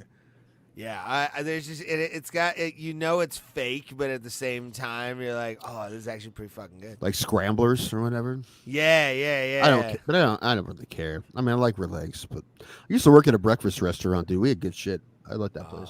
I've been to a breakfast restaurant in a long time. Oh, dude. I tried to fucking hit that one up at Pittsburgh, but GPS couldn't find it. Should have went to DeLuca's at 7 a.m. That's usually like prime. Well, the one Permani Brothers was open at 8, but it was downtown, and I didn't want to go downtown. Although I ended up there anyway, but I just don't want to park downtown. That was the biggest thing. The one I was gonna go to was on Steubenville Pike, which was actually like because it was kind of on my way. So I was gonna, but because I thought I had bed bug paranoia, I didn't stay. And I didn't want to wait till 11 because it didn't open till 11. So, although this kind of bummed me out because it's been 2 years since I had Permani Brothers. Who do the Steelers have next week? Who cares? Yeah, Ray doesn't know because he doesn't give a shit. Let me look it up real quick. See, but you know who the Buckeyes have this week, Bulls? Saturday night. Notre Dame. Notre Dame. Oh man, out there. You going? No. Oh. To Notre Dame? No. I couldn't afford those things. Dude, I can't even. I really, really, really would love to go to the Ohio State Penn State game. But they're $200 to get in the building. And Ohio State games, I seat 100,000+ people in that stadium, but it's all bleacher seating, so you're in there like fucking sardines. You're like, the fatter I get, the less comfortable it is. It was already non-comfortable, but like those games are fun. But the only Ohio State games I've been to have been blowouts. The last 2 I went to were like Tulane and Miami, Ohio. So like, I was gonna ask, have you gone? That's what they call the horseshoe. Yes, sir. Okay. It's great. There's fun as hell, but I've never gone to. It looks awesome though. It is great, but it's uncomfortable because of how trammed you are in there. But if you're in a Big Ten game when it's close, like a Penn State game or whatever, that'd be so fun, dude. That'd be fun as fuck. But I don't have $200 for a ticket, so. Yeah, no. I asked my friend, I'm like, hey, do you know anyone that I could blow for Penn State tickets? And he's like, well, I mean, you can buy them on secondary sites, so you can just blow someone for money and use the money. I'm like, no. Listen, if I do that makes me a whore. If I do it for tickets, it just makes me a fan. So I'm still looking at someone to blow for Penn State tickets. I don't know. Stanley Cup seats would be the only thing I'd give a blowjob for. Where I'm like, I want to go to this, no matter what team, too. I mean, I probably would have cut a finger off for Game 7 of the World Series in 16. If someone's like, "I'll give you tickets, but you have to cut off your pinky," I'd seriously consider it. Yeah. Of course, now in hindsight, knowing they didn't win, is but at the time, I would have considered it. I would have trying to I'm just trying to make a deal. Like, what if I just do the tip? Just the tip right here. Just this part first. Well, has the NHL season started already? Not Doesn't the yet. NHL have like a 3-week off season? Well, do they have a preseason, right? I'm sure. Yeah, that's gonna be starting here soon. They start in October. Guys, you want to pick a new random sport to be really into, like as part of the show? Yeah. Like, I don't know, like highlight or something. Like, I don't know, like something we haven't really watched before. We're like, dude, this is our new fucking thing. We're fucking into this. I'm trying to expand my horizons. I already told you guys, like, I was enthralled by the flyby from NASCAR, but you want to do NASCAR? Dude, let's become giant fans of one random NASCAR driver. Well, no, it's just I think that they're gonna do away with it soon. I think they're gonna have NASCAR? to. Yes, because I've read a report that said that all brand new vehicles that will be sold will be EV by 2030. That's 7 years from now. They're doing away with the gas combustion engine. They're gonna make fucking race cars. You might not be able to buy them. If you're saying what you're saying does end up happening, they're gonna make race cars. You might not be able to buy them public market, but they will make race cars. I guarantee it. What do you mean, like electric vehicle race cars? No, I mean they will make gas powered. They will keep I don't know making because gas what I've powered. heard is whatever They'll make race an cars, exception. They will They'll make an exception. Yeah. This is just what I've heard. I've heard whatever petrol. There's so much money in NASCAR. There's zero chance that they stop making engine. This is what they're saying. They're saying whatever petrol supply that is left in the world, we've already used up half of it, and they're saying the other half has to be used for like planes and shit. So yeah, that's one of the reasons whether do we need to fucking do it. But just some race cars would be all right. NASCAR is a sport. We don't necessarily need it. You know what I'm saying? Like we don't tell. That's I told you there's like a semi-pro, whatever you call it, like amateur semi-pro track real close to the name. Mm-hmm. What's his name? Cameron Vander. You know, I'm talking comic. Yeah, Vanderhorst. Vanderhorst. I told him I didn't know he raced. He races, and I told him about Midvale Speedway. He's like, dude, you need to go there. He's like, it's fun as fuck. Like, all right, it's been there. It's always been there, but I've never been there. Pulse, have you ever done that? Have you ever like gone to like a local like small time Houston racetrack, like just like guys on the weekend like souping up a fucking like Mazda Miata to fucking race against other Miata? Oh, you mean street racing? No. We're it's talking round like track. They also have it's. Well, they do have a Busch. I think it's Busch Stadium here, but I've never been there. But I mean, I drive past it sometimes. Well, I'm not talking like NASCAR. I'm talking like guys who sell drugs to pay to up their fucking like car, and they take it to some kind of hill rod track that's got barely any kind of retaining wall to it. Like. When you get your license back, Ray, next summer we'll go to Midvale Speedway. Okay, and then I'll bring you to Painesville Speedway, bro. Painesville Speedway is fucking wild. They have different ones. Like they have these little, what do you call them? I don't know what they're called. They're like hot rods. They're not NASCAR, but I think it's affiliated with NASCAR. But they're smaller cars. Yeah. Is that what you mean? Yeah, those kind of. What's it called? Funny cars. Raleigh? Outlaws? Funny cars. Oh, funny car. I don't know what funny cars, called. Right? It's nitro cars. They race around the track. I'm not sure what you call it. But I'm talking about just like low level local fucking racing, like where there's street races around here. In fact, where I work, certain Saturdays it's like the Fast and the Furious. These guys come out there with their Supras and Celicas, and they a lot of them are. I don't know if this is a racist term, but they call it riced out. And, nah, that's fine. And, that definitely is a racist term. However, that definitely came from racism. We knew where it came from. Yeah. Well, I'm just saying so they fill up the parking lot, and it's crazy because the police will ride by, but as long as they're not making too much noise, they don't trip. There's probably some kind of deal worked out. Well, they don't race. They just sit in the parking lot and just sort of like converse and talk about their cars and such. There Oh was yeah, a you get that car up here. club in my town next to one of the Burger King for decades. I don't know, like it's weird because like I'm like now there's like a new generation and they're not even always good cars. I'm like, who are these people? Just like for every week, Friday and Saturday, they'll sit next to the Burger King and hang out, and it's been happening for decades. So it's not the same people. It's like it's not even sometimes souped. I don't know. It's so weird. I was never part of that group, so we just called them the car club, and they've always been there. However, they just kind of kicked them out because they built, of all things, a Tesla charging station where the in New Philadelphia, where the car club used to be. So now the car club's looking for a new place for the first time in like 20 some years. Well, you know what's crazy? I remember when I was going home from work one day, one of the guys there, he had like a heavily modified Dodge Neon. And I was like, why? Yeah, that's what our question was. He's like, I spent over 20 grand on the ground effects. I'm like, you could have got a better car for that, you know. Could have got a Rio, man. Right, you know. I want to soup up my Rio. What do you think, dude? Nice building. God, mine's already like loud enough. That fucking car is. I miss it. I miss my car, dude. I can't believe. I don't even know shit about cars, and I told you, dude, you need to fucking start that thing once a week. I know. Just fucking start it, and they didn't listen to me. I haven't left the house, Tim. I don't. You don't have to leave the house to fucking start your car. You should ask your mom to drive it like once a week. We should do. I don't trust her. Or your brother. Have your brother DoorDash in it? Is he still DoorDashing? I don't know, to be honest. Anyway, someone needs to drive that car. I know. Yeah.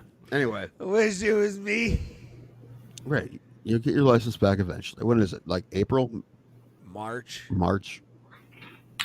next year? Damn. What? Yeah, son. How do you get around? Uber and like a cool kid, my mom takes me places. So never far. Mom takes him to the skating rink. You ever thought about getting a bike? Well, Cleveland's hard. That's the thing. Like Cleveland is hard when it comes to like bike weather because I don't mean you're not gonna have bike weather again till you get your license back. I don't mean a bicycle. I mean like a moped or something. Do you have to have a license? No, yeah, you again, need a license. But here's the thing, and you do Enduro. need a license for a moped. Yes, I've looked into it. But Cleveland, just because of weather-wise, it's better to have a car in this town than it is anywhere else because maybe Buffalo is another one where it's like the weather is so bad, like you kind of have to have a car. You can't have any other mode of transportation to get anywhere. I mean, you can, but you only bust it out.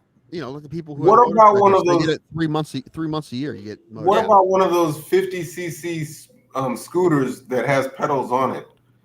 Even that, like the weather gets so cold. Like it's the fact that it gets so fucking cold. Yeah, you do. I was gonna say on the road, you do. Yeah. You pulled over. Why don't you just start using the pedals? Be like, officer, I'm just riding. I've looked into an electric bike, like one of those like big battery, fucking electric bikes. Like I've looked into that, but Tim just said it. I can only use it 3 months out of the year, really. Like, oh yeah, it gets cold. I can't really use it a lot. I mean, every once in a while, you'll get like a weird, like November 18th, you'll get a warm day, and you see all the motorcycles out, and you're like, "Fuck this." Yeah, you get a warm day in Ohio in November or December, which happens like 72 once in a while. for some Stay reason. off the roads because it's gonna be all motorcycles. Just like, well, it's already September. What's the weather like up there now? It's getting colder. Cold. Yeah. I mean, it's nice. Now it's perfect. It's perfect weather right now. Yeah, it's like mid 60s, mid to low 60s every day, so it's kind of nice. It's 50. I have 59 right now, which is it's probably at 9 o'clock. That's great weather. I wish we had that going on. I know. Tomorrow, high of 77 tomorrow, which is fucking. It's fucking. It's 89 at night here, man. I fucking hate this, man. Yeah, it's pretty banging. I'm not gonna lie, it's pretty It's banging. funny. Not every house in Ohio has air conditioning. Every house in Texas has air conditioning, or you'll die.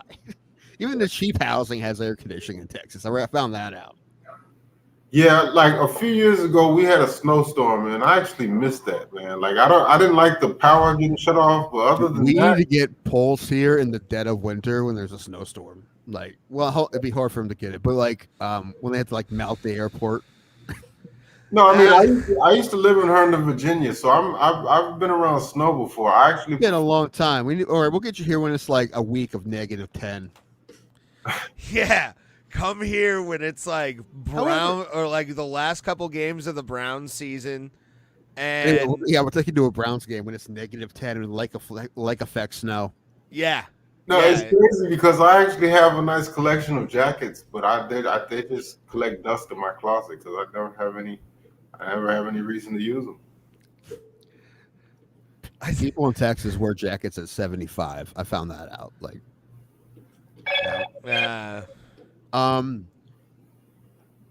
but no, -10 for a week is the same as like 100 for a week. You just don't leave the house. And when you do, you run to your car and you get in the car. And the only thing is, when it's hot, you don't have to spend an hour de-icing your car. That fucking sucks. That's the worst. Yeah, I like the days off that come with it, but it sucks because I can't leave the house. Right. I was gonna ask, do y'all expect snow every year? Oh yeah. Yeah. Although we've gotten lucky recently, but I don't want to fucking jinx it. It's man bear pig is what it is. It's the global warming. That's the reason it hasn't been as bad. But I'm being super serial, guys. But yeah, we expect some. Yeah. It's been a while since we had like really, really bad for a long period of time. I remember one year when I was in school, we had 2 weeks off and it was all snow days. Like it snowed so bad for 2 weeks that we couldn't go to school for 2 weeks. Yeah, dude, those were. I wish it was snow down here, man. When you can. Yes. Once it fucks your plans up one time, or when it makes it difficult to drive once, you're like, fuck this shit, man. It sucks driving in it. That's what sucks. Driving's overrated. Slow and is it? I mean, we have like Uber Eats and such, so I don't really. Yeah, but somebody has to drive it. Yeah, somebody has to get that shit, dog. Like that's their problem. That's why I tip well. So as long as you tip well, I'm gonna be on Pulse's side if he tips well. Like give him like a little bit more. I mean, I know DoorDash. They don't. I don't know about Uber Eats, but DoorDash they don't have to say they'll take it till they see what the tip is. So no, I mean like not necessarily DoorDash, but like Domino's. I'll give them $5. My favorite, always give them $5. Is it $5 standard? I think it's like $2 or $3, but I'll give them like $5-6 on like a $12 tab. I don't think I ever give less than $5 for delivery. Yeah, yeah, it's usually over for me. Like depending on if it's fast too. Somebody posted an article that they call Cleveland the best tipping city in America. It's because we believe in 20%, motherfuckers. Yeah, I think it has to be a Midwest thing because it's not a income thing. I tell you that much. It's definitely not that. If I order one pizza and with tax it comes out to like $13, if I tip $5, that's almost half the value of my order. So I feel like that's pretty good, Yeah. Five on 13. Oh, that's good. 5 on 13 is real good. That's fine. Yeah. I was gonna say like, well, round it up to 15. I'm like, yeah, dude. And I know even some places, delivery fees. I don't know. I always try to get it if I can, but sometimes I drink alcohol. When that happens, that's when you got to use the DoorDash. If not, I'll just go get it. Well, that's like I used DoorDash one time, and I ordered like a burger, fries, and a drink. $30. It came out to like $22. I was like, shit, I could have got 2 pizzas for this. It's like, $30 every time I DoorDash. Uber Eats is like that as well. Yeah, it over fucking charges, dude, way too fucking much. And everything costs more. Like even Taco Bell, like a burrito that's $2 would be like $3.50 on DoorDash. So do you still feel the need to tip them after they're making money hand over fist like that? Well, the driver isn't. So that's the thing. The driver only gets. They don't kick back anything to the driver. They get the tips. Jeez. They get paid a little bit, but you don't get paid. They don't make their money on. Percentage out. Do they pay for their own gas too? Mm-hmm. I believe so. Yeah, you have to pay taxes on that. Jeez, they getting hold out here, man. Damn, I didn't realize. Mhm. Gig economy bullshit is like it's soul sucking. Like I did it when I was like super depressed and really didn't have anything going on, and then fucking just started doing that, and it was Uber too was bad. Like You when I was Ubered? Uber, I I always heard Ubered that it for a was a good while. I side made good income for money. people. They do? No, I made good money. Like I would try for at least 50 to at least $60 a day. I would just drive all day and fucking hang out. That takes all day. Fucking make Yeah. $50 a day. I was gonna Yeah. say once you minus the gas, is it worth it for like? In the long run, no. In the short term, it was awesome. Wait, Like, isn't what they pay you kind of like what covers the gas? yeah, in a way. So really, your profit is just your tips mostly, right? Yeah. Okay, well, I'm gonna start. So yeah. Make sure I tip these guys.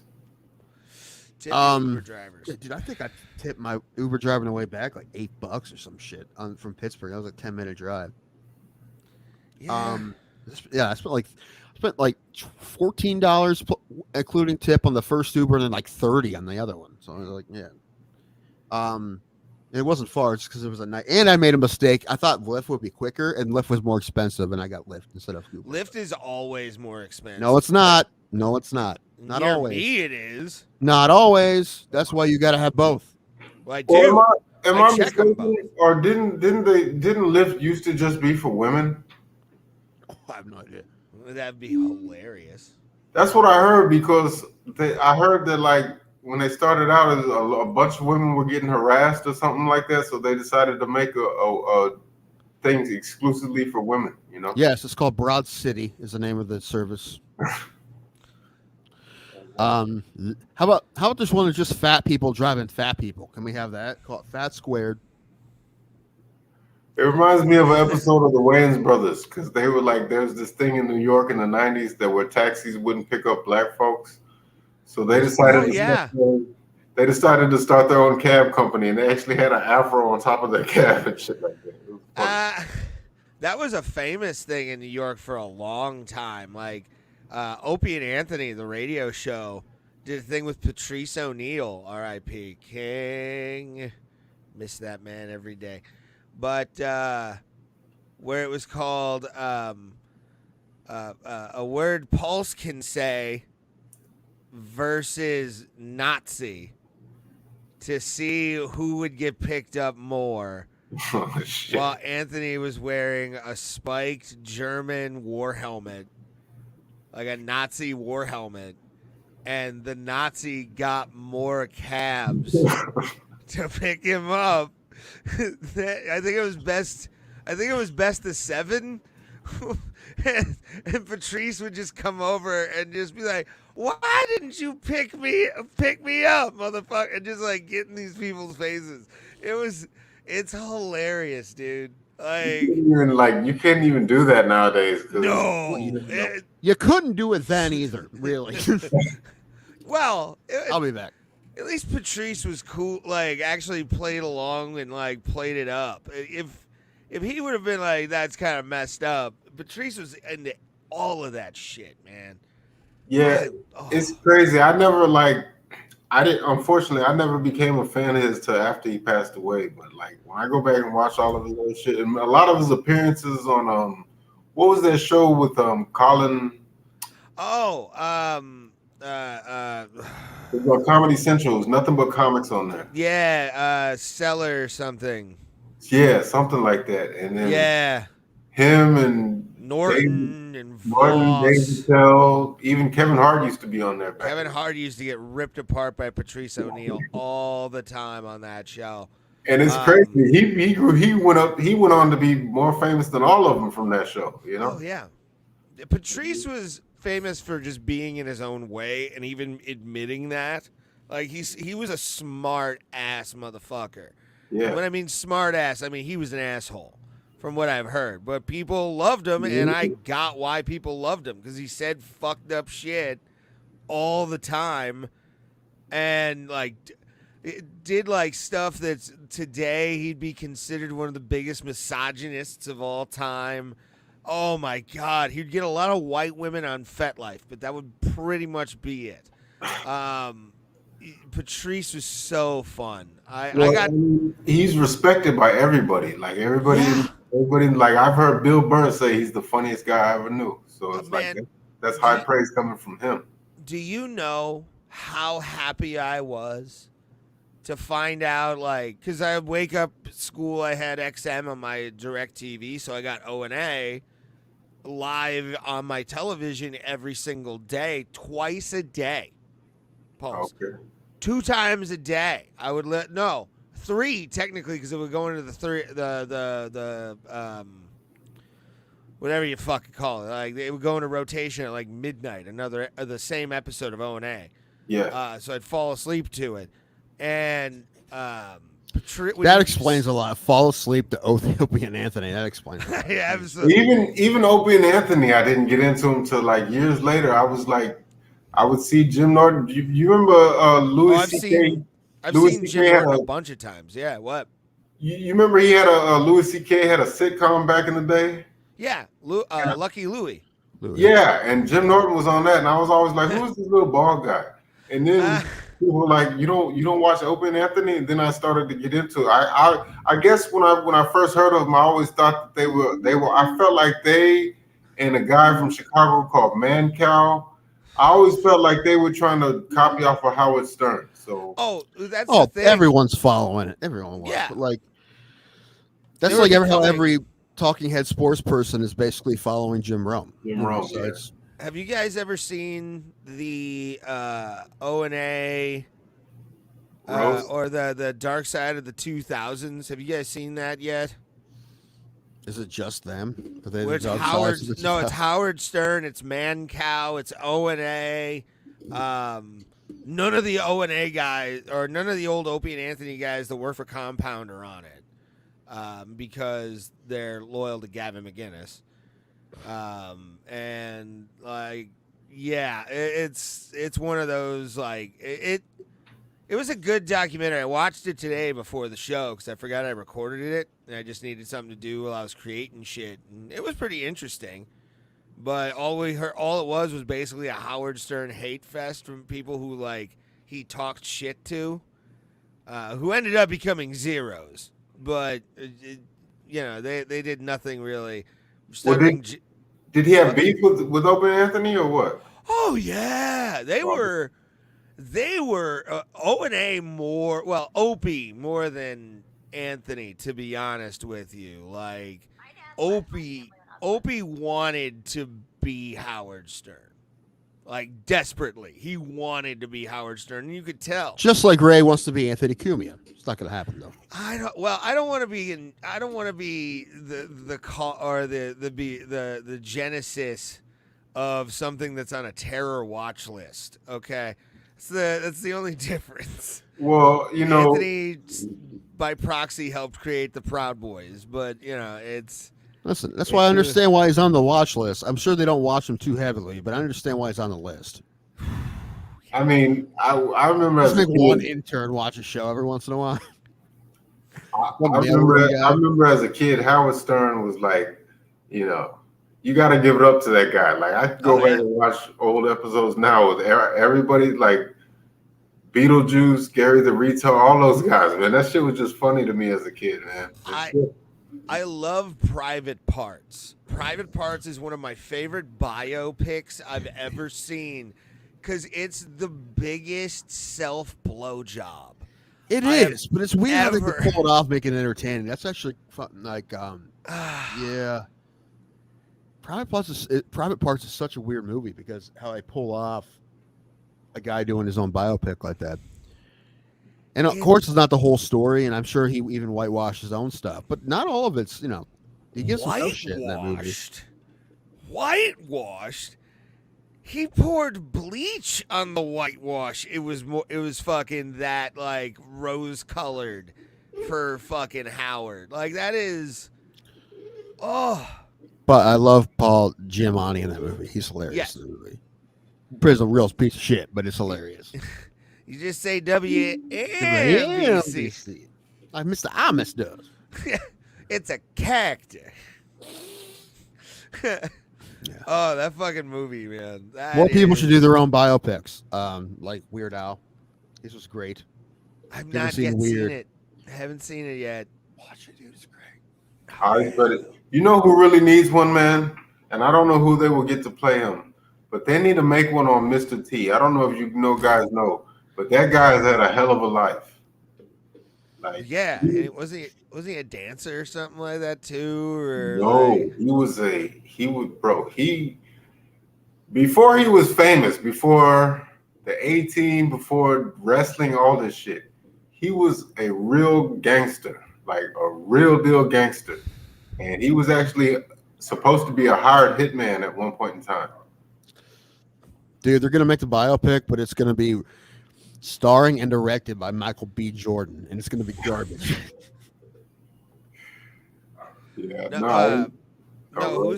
who's the guy that plays Kang the Conqueror in the Marvel movies? He doesn't not getting any more jobs. Right, he's done with getting jobs. Supposedly, like there's some stuff in his favor towards like all the stuff. But you know that doesn't matter, right? You have to do a very public court case like Johnny Depp did. That's the only way to get out of it. Yeah, but that's probably what he's gonna do. He's gonna Even sue then, this chick. If she's I watched lying. a documentary on If. Netflix where they put his testimony and Amber Heard's testimony like back to back so you could hear it together. Yeah, and a bunch of yeah. stuff. And I'm watching it. I'm like, they both fucking suck. I'm like, it's the first thing, and I'm like, dude, they're both guilty. They both suck, dude. I at first everyone was like, dude, Amber Heard is so full of shit, and Johnny's the greatest. And I'm like, that's not true at all. They both fucking suck. I mean, they're not. And The I think they're greatest both lying, and people. they're both lying and both telling the truth. I guarantee it. Like, and because of that, I don't think he should have won the case. Because if any of it is true, that means it's not defamation. Defamation. How can you, as a man, say that, Tim? Because I went back and He has watched. tits. What? Look at him. Look at him. He be- has tits. He's got to go for the other side. I have to be on his side because he's a man. Bro, she shit in his bed, and for no other reason than that, like she can never I would have. She got a raw deal. If I was her, I would have told him like, "Yo, can we settle out of court if you just leave that shit out? We can come to an agreement if you just. I That wouldn't. wasn't what it was about. It wasn't about money. It was about him getting his name back. So he would never settle. I mean, she. If I remember correctly, she made claims of abuse that didn't happen. So yeah, you should be on it. Allegedly. Oh man, come on. Again, what I'm saying is, I'm not saying she didn't make anything up, but I am saying that she got a fucking raw deal because of the internet. And I think they're both fucking psychos. So Oh fuck yeah! Both of them are nuts. Johnny's always been a fucking I think psychopath. there's absolutely truth in some truth in what she's saying, and also some falsehood in what she's saying. Same thing with him. Well, what makes Johnny Depp a psycho? What did he do? I mean, Well, he was look on at drugs him. for most of it. That's mainly what. Like he was on drugs the whole time. I mean, what did he do in their relationship that was bad? Like he was on drugs? Okay, I mean, It's not. I not don't the remember drugs all of it. thing I for watched it. I me, don't remember all of it. But like, yeah, he was known for just being a right knob job. Like he had a Now, reputation. it's possible that he never put his hands on. That's possible. Yeah. Which that's mainly what it was about. It was that. I just feel like as many times as a woman just makes claims against a man and they always have to side with the woman, I felt Not like discounting those at all. Those are very valid because they do happen. Like I love the one video of the girl like punching herself in the face to like get her boyfriend in trouble, and there was camera evidence of her doing it. Like gosh, I gotta look. However, Yeah, I still dude. believe those are in the minority by a lot. they're a very, very minority, but they do happen.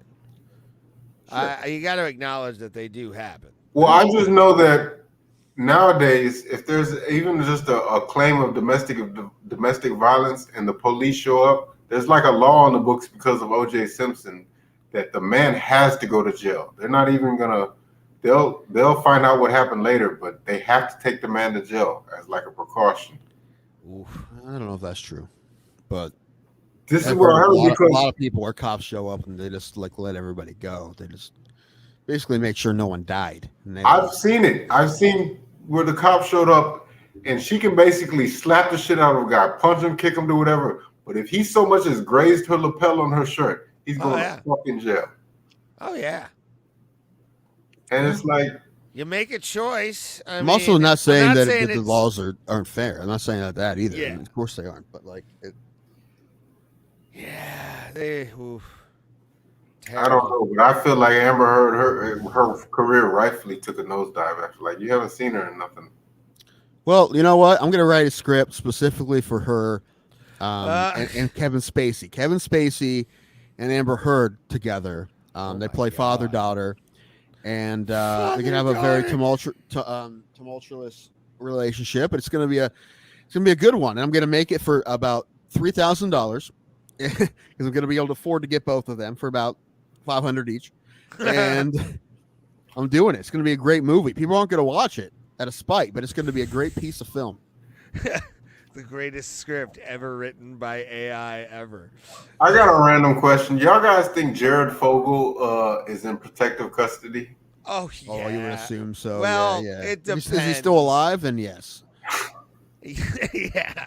Yeah, dude. There's no fucking way. No, dude. Oh. Number one, he's famous and he's a pedophile. Yeah, dude, he's fucked. Yeah, everybody knows what Jared. I guarantee you, though, the food that he gets is definitely not part of a healthy diet. Let's just. He's getting a lot of like. Every week they give him Subway. They give him a Subway sandwich and they make him eat it in front of him. There's also some jizz on it, but still. Yeah, I was gonna say. I bet they turn it into those aren't meatballs. Yeah, that isn't mayonnaise. Those aren't meatballs. There's gloves and a toilet involved. Ugh. Anyway, so what I'm trying to say is, I think Johnny Depp just charmed his way for people to think that he was a complete innocent. And I think he's no way he was a complete innocent. I'm not saying that he shouldn't have won the case completely. I'm just saying that people were looking at him like he was a saint after this, and I'm like, what were you looking at? No, but it definitely was nice to like score one for the other team, for our team. You know, not only that, like, well, I heard she is it our team if he was actually a piece of shit though? I mean, but I still don't understand what makes him a piece of shit because he enjoys substances. Like, that's not a plus. I heard she cut off his finger. Like, bro, I heard she did a lot of bad shit. So it's like the fact she didn't go to prison, like, you know. Yeah. I don't know. I remember there was a great part of that trial where they had a guy from TMZ on, and the Amber Heard's lawyer like went out like, "Are you just here because this is gonna make you famous?" He said something like that. He's like, "I say the same thing to you about representing Amber Heard." My job. Yeah. So much like, but it also didn't help that she seemed extremely unlikable. I guess what I'm saying is the whole internet part of it was the part that didn't seem right. The internet part was the part that didn't seem right, and the fact that it didn't sequester the jury, then they fucking should have. The fact that she's still Mara in the Aquaman movies. Wait, is she? Is she in the new Aquaman? She is? She's always been an Aquaman, dude. She's in the new one? Are you sure? Yeah, I think. I don't think she is. Let's look. Can somebody look up? There's a trailer out there. Well, okay, so like, is this a thing? Like, is Johnny Depp like disliked in Hollywood or something? Because maybe I'm out of the loop. Well, no, Amber Heard kind of like just started running her mouth and like saying things about him and he was dropped from what's it called? Yeah, Pirates of the Caribbean.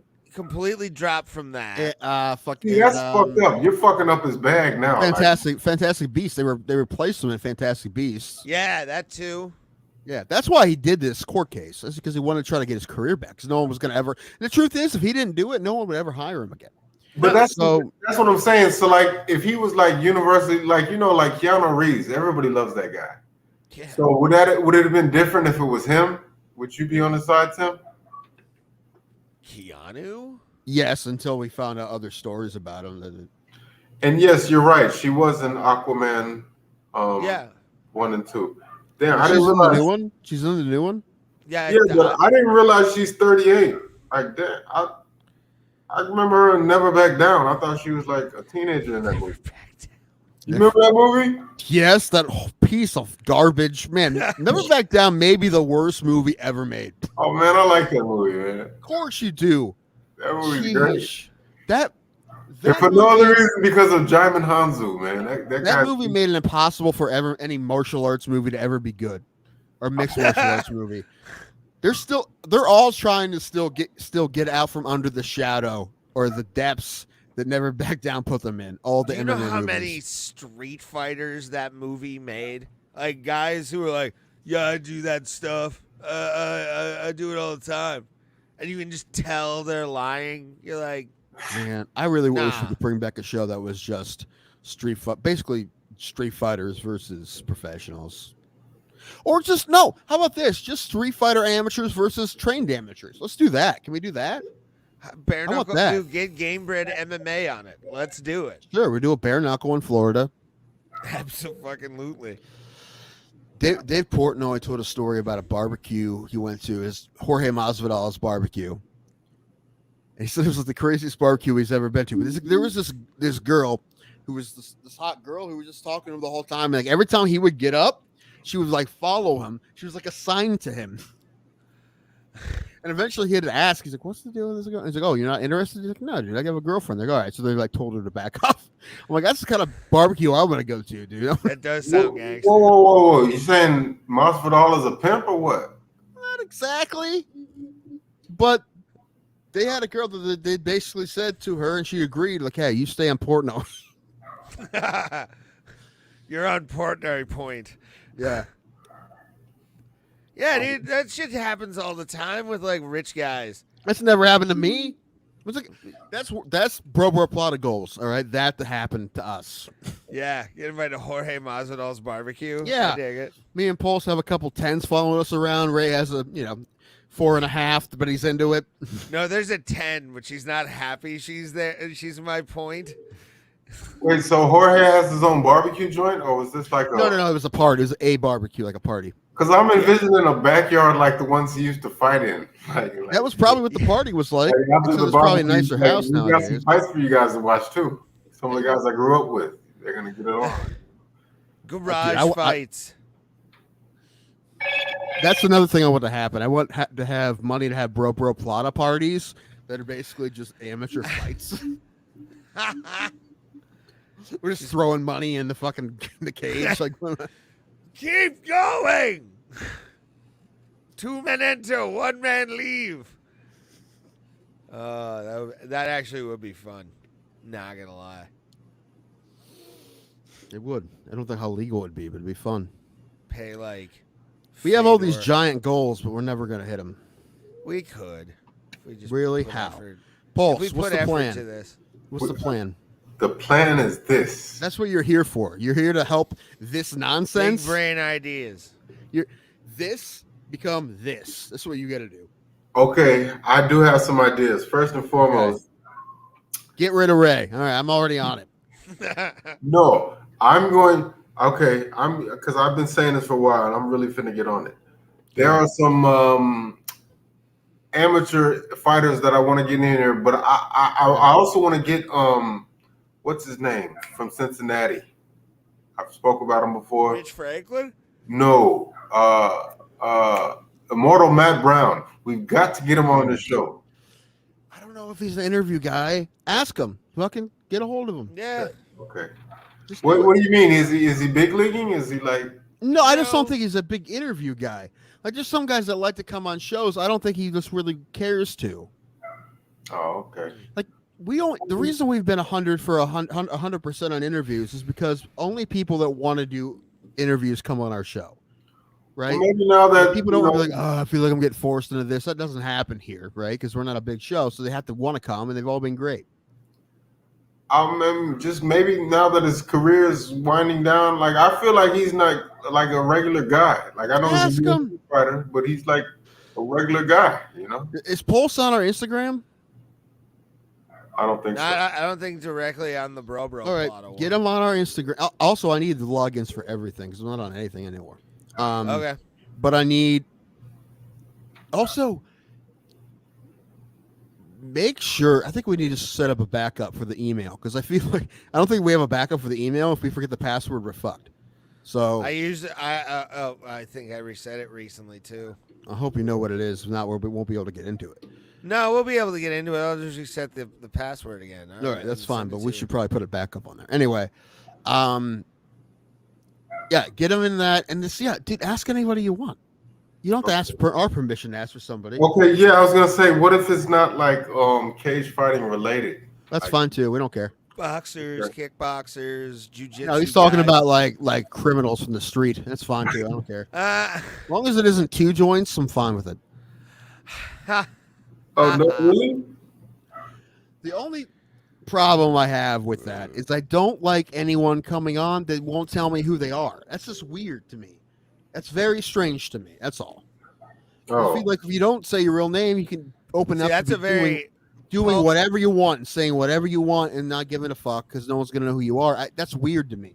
Like Pulse, we call Pulse, but I know what Pulse's name is because I wouldn't let him on before we told him, and that would seem like a very, very reasonable thing to ask. By the way, I don't know if you thought about that or not. So you want to know you want to know Joint's government name before he can? I do. We don't have to say it. Wouldn't it be funny if his real name was Two Joints? Like that was like you got to change the legal name. TOOJOYNTS.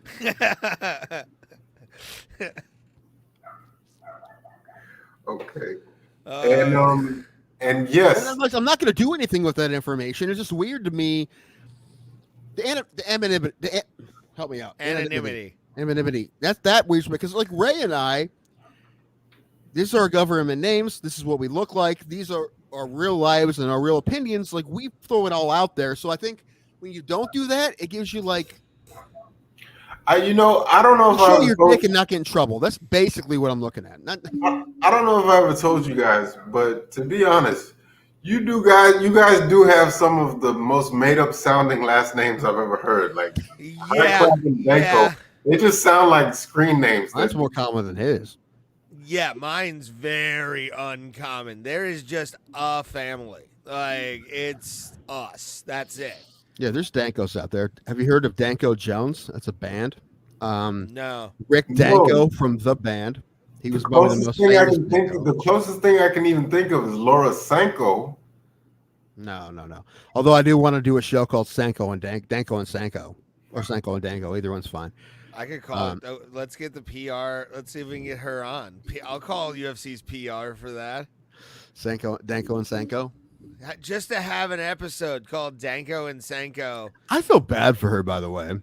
Why? Because you can't just like be on the show and be someone who is an expert in the sport. What she is she's very good on commentary. Without people being like, oh, she fucked this person and this person and this person and this person. I'm like, what the fuck, man? Oh, I thought you were just gonna be like, she's fucking hot. Like that was all. I didn't know. Bro, I gotta say, to be honest with you, I thought she had the best commentary on 293, even more so than DC and Dominic Cruz. She's very good, and I want people to just be able to watch her for that and not be like, yeah, but she fucked James Krause, she fucked this person and this person. Leave her alone. She's good at her job. Fuck off. I mean, I have heard those things, but I mean, why is there like sexual history? It shouldn't be part of it. No one's saying like, here's a list of people who've had sex with Paul Felder. Like, no, you fuck about that. Like, you fuck about that. Also, she's married, so I feel like a lot of those are probably lies. But it doesn't matter. It doesn't matter. Care. Like I think she really is good at what she does. Like she is. And yeah, she's also hot. But the main thing is she's good at what she does. Yeah. Absolutely, dude. Like I never give a fuck who's fucking who. It's like it was like who was the guy that got outed recently? High school never ends. Whoa.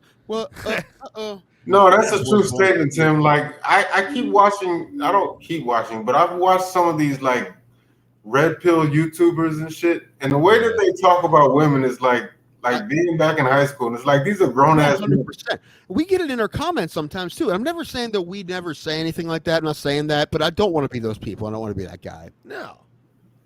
I think a lot of like seeing clips from other people. I don't watch other people's shows that often, not because I refuse to, it's because I just watch other shit.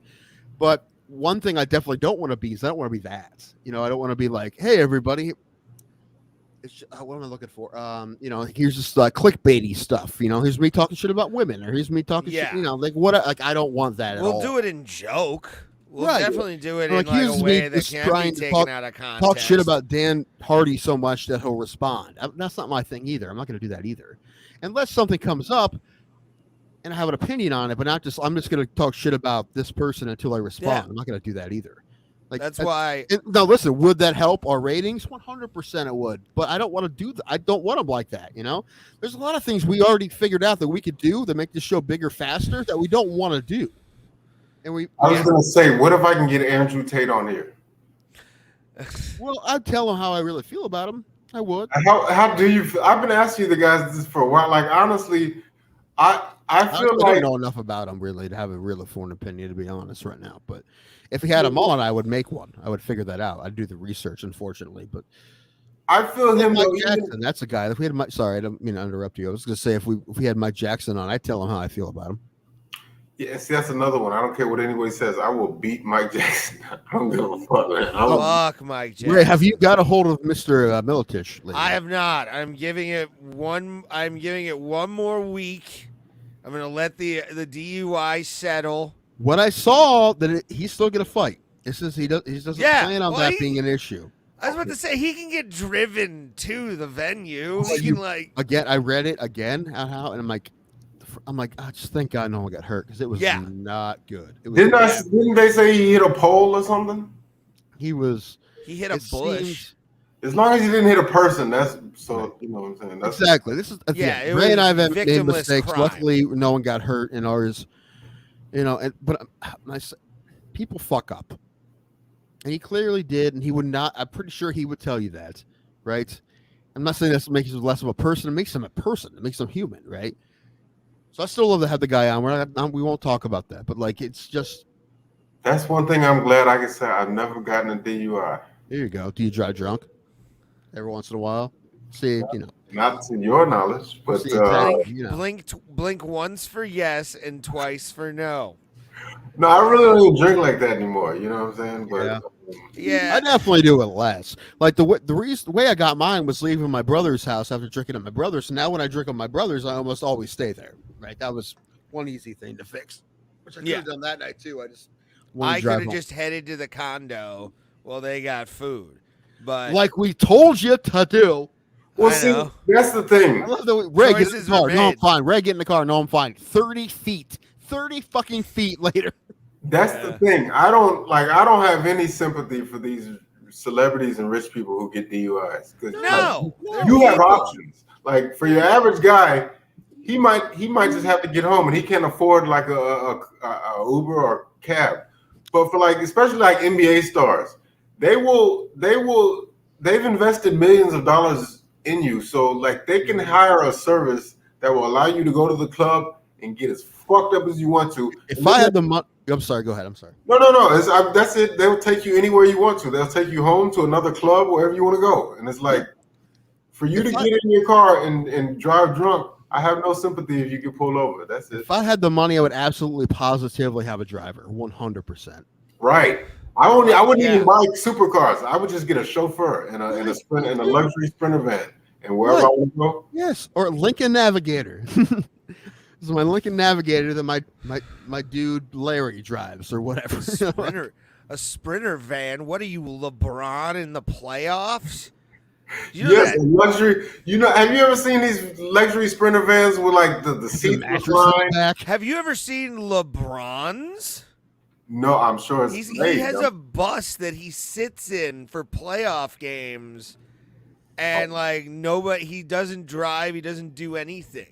Oh, I wouldn't be surprised. He's probably got a cryotherapy chamber in there. I wouldn't be shocked. Basically, what I'm saying is that we don't respect Pat Miletich any less because he made a mistake, because we've all made mistakes, and we're always good fans. Shit happens. You make mistakes. I'm sure that no one feels worse about it than he does. You know, what I can see both of you. We've been talking about winning the lottery lately, and I feel like by doing this, I'm putting it into existence, man. Yes. All attraction. But I can see both of you guys opening up a bar that specializes in selling craft beers. Just A have- brewery? Yeah, I would do a brewery. I think I would too. But the thing is, I would hire someone. You know, just I'd to hire. lose money for a while, like that would be what I Get a would partner with somebody, right? You get a partner Yeah. with someone who has like a small one they do out of their house or whatever, Yeah, and you like their shit. You partner with them. They make the beer. They're the brewmaster, and also I hire someone else to run it. Like I don't want to fucking run a bar. No, I just. No. But do you guys drink craft beer? Do you drink like these? I mean, if it's will. available, I'll try There's it. the bar by my Yeah. house here. They have it. I'm a big fan of theirs. I go down Have there. you ever tried any of the line of Blue Moon? I don't know if they have those up there. Yeah, I had the wheat one, and it tastes like that somebody took Blue Moon and put hay in it. It was not Well, good. I like Blue I know Moon down more. here at HEB. I don't know if y'all have HEB up there, right? No, but I know of HEB. No, Well, down here they have like 30 different flavors of Blue Moon. They got like different colored beers, and I'm like, I just want to try each and every one of these one time just to see what it tastes like, but I never do. What? You guys want to do random craft beer tastings? Like we'll pick one that we can all find in our local grocery store, like the ones you can buy like by themselves. We'll buy it and we'll fucking taste them. Sure. Yes. Yes, I'm for that. Give me like a couple weeks to get my finances in. Anyway, order. let's do it at the beginning of the month. Yeah. I don't have any money at the end of the month. Hey, are we doing a show a week from Thursday or not? 28th. It's my birthday. Are we doing a show or not? That's up to you. I'm doing the show at High and Dry. Pulse, you want to do a show with me for my birthday? For sure. I can join afterwards. We'll start late though. We'll start at least at 8. Yeah, because the show will be at 8, and then I get a ride back and. Because Hop I think on. we're going out to eat. Oh, nice. Well, if you want to just go out and eat, dude, go out. No, and no, eat. we're It's your gonna go birthday. early. We're gonna go early. Where you I'll going? be home by it. A place in this tiny little town about 10 minutes from me called Tuscarawas. The Tuscarawas in Tuscarawas County. We call it Tusky. It's a place called the Old Town Tavern. I've never been there, but someone showed me, and I'm like, fuck, everything on there looks fine. Somebody look up Old Town Tavern, Tuscarawas, Ohio. So Tusky, Ohio would probably work. Paul, look that up and tell me if the stuff on that menu Old looks good. Town Tavern. I've never been there. I saw somebody do like a TikTok from there, and all the food looked fucking fire. And they cook everything on a what do they call those pizza ovens? Those wood fire ovens, you know, brick oven. They cook everything, even their steaks, in a brick oven. And it's just a little place that's close to me, and I've never been there, but it looks really good. Wait, where is this located at? Tuscarawas, Ohio. Try Tusky, Ohio, because Tuscarawas is hard to spell. I don't even know how to spell it. Yeah, I found it. Old, spelled OLDE. Yes. Old Town Tavern. Okay, let me check out the menu. I heard good things, and I just now heard about it, but it's been there a minute. And it's like I said, it's 10 minutes from my house in this tiny town, but I've never been to it. And yeah, usually we would go to the Mexican place for my birthday or something, but we always go there. So I want to try something new, and there's not a whole lot new around here, but I heard about that place. Oh, it says it's Italian cuisine. It's a little bit of everything. They make their own pizzas and steaks and everything. Yeah, steakhouse, Italian steakhouse, pizzeria, everything. Yeah, they do a little bit of everything. And all the pictures I saw, everything looks fire. This guy on TikTok gave it a 9.9 out of 10, which I thought was had to be too strong. But I'm sure it's probably pretty decent. I'm also thinking about doing my own food TikTok channel. Do you ever go to Chinese buffets up there? Yeah, there's one in the mall here. I haven't been there in a while, but this town used to have a ton of them, but now we only have one, and it's in the mall. But it's solid. I like it. Ooh, do y'all have what's that pizza place? It's in a lot of malls. I think it's called Sbarro. Yeah, we have a Sbarro in my mall. Oh yeah. What do you think of it? Pretty solid. I get a DoorDash because I don't like to go into the mall. Yeah, I've heard people say it sucks, and then I've heard some people say it's just standard pizza. I like their stromboli. Stromboli. And this place, this Old Town Tavern, does like once a week they do Stromboli Day. I forget which day it is. If it's Thursday, I'm getting a Stromboli. I don't know. What exactly is that? That's like a calzone or something? No, you don't Stromboli? Okay. It Kind sounds of. very Italian. It's usually longer, and it's like breaded pizza stuff in it, and then it's bread that's cooked. Okay. Oh, Stromboli's okay. Yeah, fire. yeah. I think I know what that is. Yeah. What are you pulling up here? Oh, here we go. The menu. Menu here, Old Town Tavern. When we get, did you? Was there any pictures of food on the Facebook page?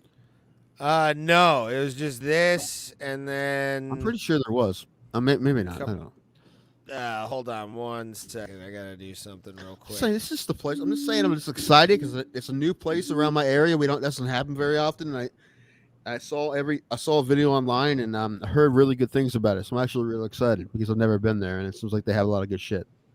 And they cook everything in like I said, the wood fire oven, brick oven, everything.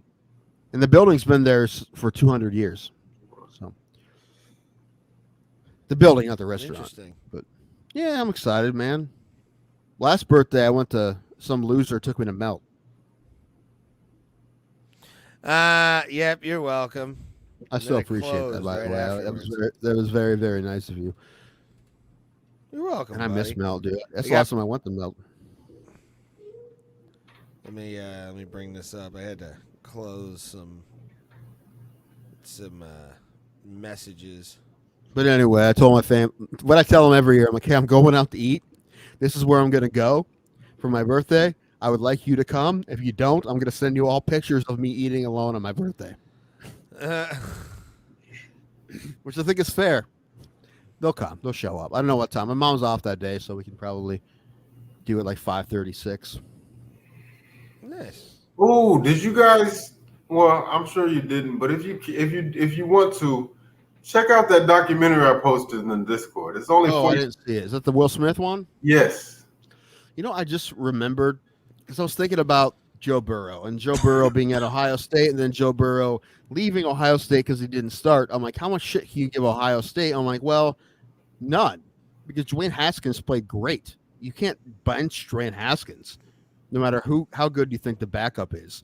I'm like, well, what have they done in the NFL? Then I remember that Dwayne Haskins died, and I got real sad. Yeah, I forgot about that. But did you watch the documentary? I didn't know. I didn't see it in Discord. I'll watch it. What is it on? It's I believe it's in the show and discussion tab. When you get a chance, it's only 45 minutes long.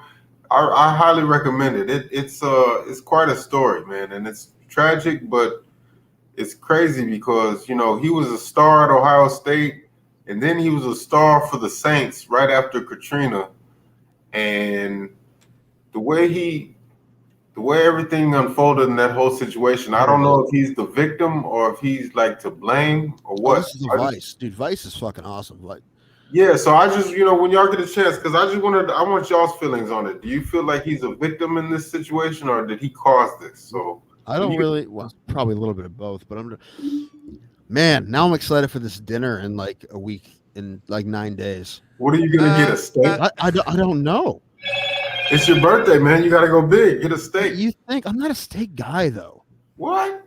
Yeah, filet mignon right there, baby. I like my steak a very particular way, and if they don't cook it the way I want, it kind of ruins it. And oh man, I'm thinking maybe I'll get they have some really awesome appetizers. So they have like pretzel bites with beer cheese, which is one of my favorite things, and brick oven baked pasta. I might just get that, and I'll get some like appetizers maybe. And it's your birthday, man. Don't just go there to get cheese curds. No, dude, I'll get a couple things. Okay. I think they have a bar too, but I might not be, because of reasons. I probably won't drink alcohol then I go. But anyway, I'm excited for that. Now you guys know about a tiny restaurant, and hey, shout out to that place. I haven't even been there, but I'll tell you if it's any good. Yeah, it's in this very small town of Tuscarawas, Ohio. Very tiny place, little town there. But I'm excited because everything I hear about it is good, and it's one restaurant around here I haven't been to. There's also a nice restaurant, like a high-end place in town that's I haven't been to either because I can't afford it. But I don't know how well they do. It's like high-end here is kind of a weird. There's an Italian restaurant here that's been here forever, and the owners finally said, "Fuck it, we're done." But then somebody just bought it. They're gonna open it up. So yeah. Anyway, that's local restaurant talk here. I'm sure everyone was really interested in that. Pulse, how are you? I'm good, man. I'm good. I'm pretty good. I'm just you know, kind of bummed about the way the main event ended for UFC Noche. But other than that, I'm all right. Yeah, dude, that was the fucking It was yeah. garbage. Like It was I'm a, glad because 10-8. isn't it yeah, weird? no, I I just can ruin a great fight. right, and that's another question I have. What do you rank that among women's MMA fights? Was that top 5 in your opinion? That was a good ass fight. Like it was Yeah, good. I The feel like it's position was good. probably top 5. Yeah, I mean, maybe even. I mean, it's the second one I think of after Joanna versus. Joanna. Wait, yeah, Wei Lee. Yeah, I don't. I mean, if you reminded me of other ones, I might be like, okay, yeah, that one was better. But it's definitely up there for sure. Well, one of my personal favorites, I gotta say, it was only one round, but to this day, and not even women's fights, just fights in general. Cyborg versus Nunez. That was like a That real was pretty street great. fight. Yeah, yeah. That and like no one thought Nunes was going to be able to do that to her. No, I thought if anybody's gonna win by first round knockout, Cyborg was gonna Right. win. She got knocked out, man. Dude, what's the legacy of Chris Cyborg in MMA? Like, is it? It's an almost story, in my opinion, where it's Well, she had like, so many I mean, what? She was champion everywhere she went. Yeah, Even she got- almost. except for UFC, like No, except she's for the champion UFC, in the US. She's Yeah. champion. Yeah, she got a belt. Yeah, but they gave it to her. They She did. beats. No, she retained it before Nunes. She retained it. Oh yeah, didn't she fight like Sarah McMahon or something like that? She beat who they gave her to fight. All right, it's not her fault. Yeah, well, that's a Did legacy. she fought, what's his name? The cop, Jermaine Durand. Mm-hmm. She Yeah. scared the fuck out of her. Like she relinquished the belt because she had to fight Cyborg. But see, that's what I like. I like long drawn out fights that are classic fights over the course of 5 rounds, like Yuri versus Glover. But then I like those long fights that ended a finish though. I like a good like 5th round finish. That's what I like. I just like sometimes I like quick fight like Ngannou versus Rosenstruik. That's like a real street fight because a real street fight lasts seconds. It doesn't last. It's usually one punch leaves somebody's head stiff, and that's like a real fight. And they just get down to business. They're not looking to, get a bonus or none of that. They just One of the craziest fights you ever see are 1-round fights. I mean, fucking. To this day, Barry Congo is one of the craziest I've ever seen. Which one? Yeah, Barry Congo, and then but no, Nick Diaz versus what's his name? Paul Daly. That's probably the greatest Strikeforce fight of all time, in my opinion. Just because of the ebbs and flows. At 1 minute, Paul Daly was winning, then Diaz was winning, then Daly came back, and then Diaz TKO'd him, man. What was that fucking one? Lawler and somebody. Was it Lawler and He said Rory? who? Rory, Lawler, and Condit. No. Strikeforce fight. Oh, wasn't that Lawler against Tyron and- Woodley? No. Well, they never fought, surprisingly. Well, no, they did in UFC, obviously, but Let me see. I thought they also bro, Lawler's been around for like I remember yeah, back but when who did I know it is it the uppercut finish, Tim? Maybe it was a 1-round fight. It was nuts. Yeah, It I was a think that was Strikeforce fight. Maybe. I think he got head kicked in that one, dropped, and then he dropped the other guy. I remember Lawler fighting in Strikeforce. Oh yeah, Manoff. Oh Yeah, yes, Nova yes, Manoff, yes. yeah. Yeah. I remember that one. Yes, Manhoff was tagging him, and then all of a sudden, out of nowhere, he just came back and knocked the man Yeah, out. that was great. That was 2010. sick. Yeah. Lawler's been around, bro. I miss Strikeforce. I Yeah, me miss too. Showtime. I miss having Showtime to watch MMA. Like, I got spoiled as an MMA fan as a kid, man, because you had Showtime. Started doing Elite XC before they decided to go full fucking pro wrestling, and then Strikeforce. I watched Daniel Cormier win the Grand Prix live. Yeah, how many people came from Strikeforce that ended up being great? Like Rockhold, Ronda Rousey, Overeem. They had DC. DC. I remember when Fedor was over there. How come Fedor and Overeem never fought each other? They were both in Strikeforce, and they were both heavyweights that were beasting at the time. That was weird that didn't happen. Yeah, I don't know. There's a video on Robin Black's Twitter, X, whatever. Oh God. No, it's a great point, and it's pinned from May. So when Francis signed with PFL, but he makes a point that I think I've tried to make a couple times. Okay. And I think he made it better than I did. What was your point? I don't know how to explain what. If it's not, it was a terrible idea to go to PFL for his career, and now he's going to get embarrassed next month. You know it's not. Well, that doesn't matter. Dude, does nothing for his MMA career. He's fine. No one expects him to beat Tyson Fury. That's kind of great. It's kind of like a win-win. No one expects him to win. No one does.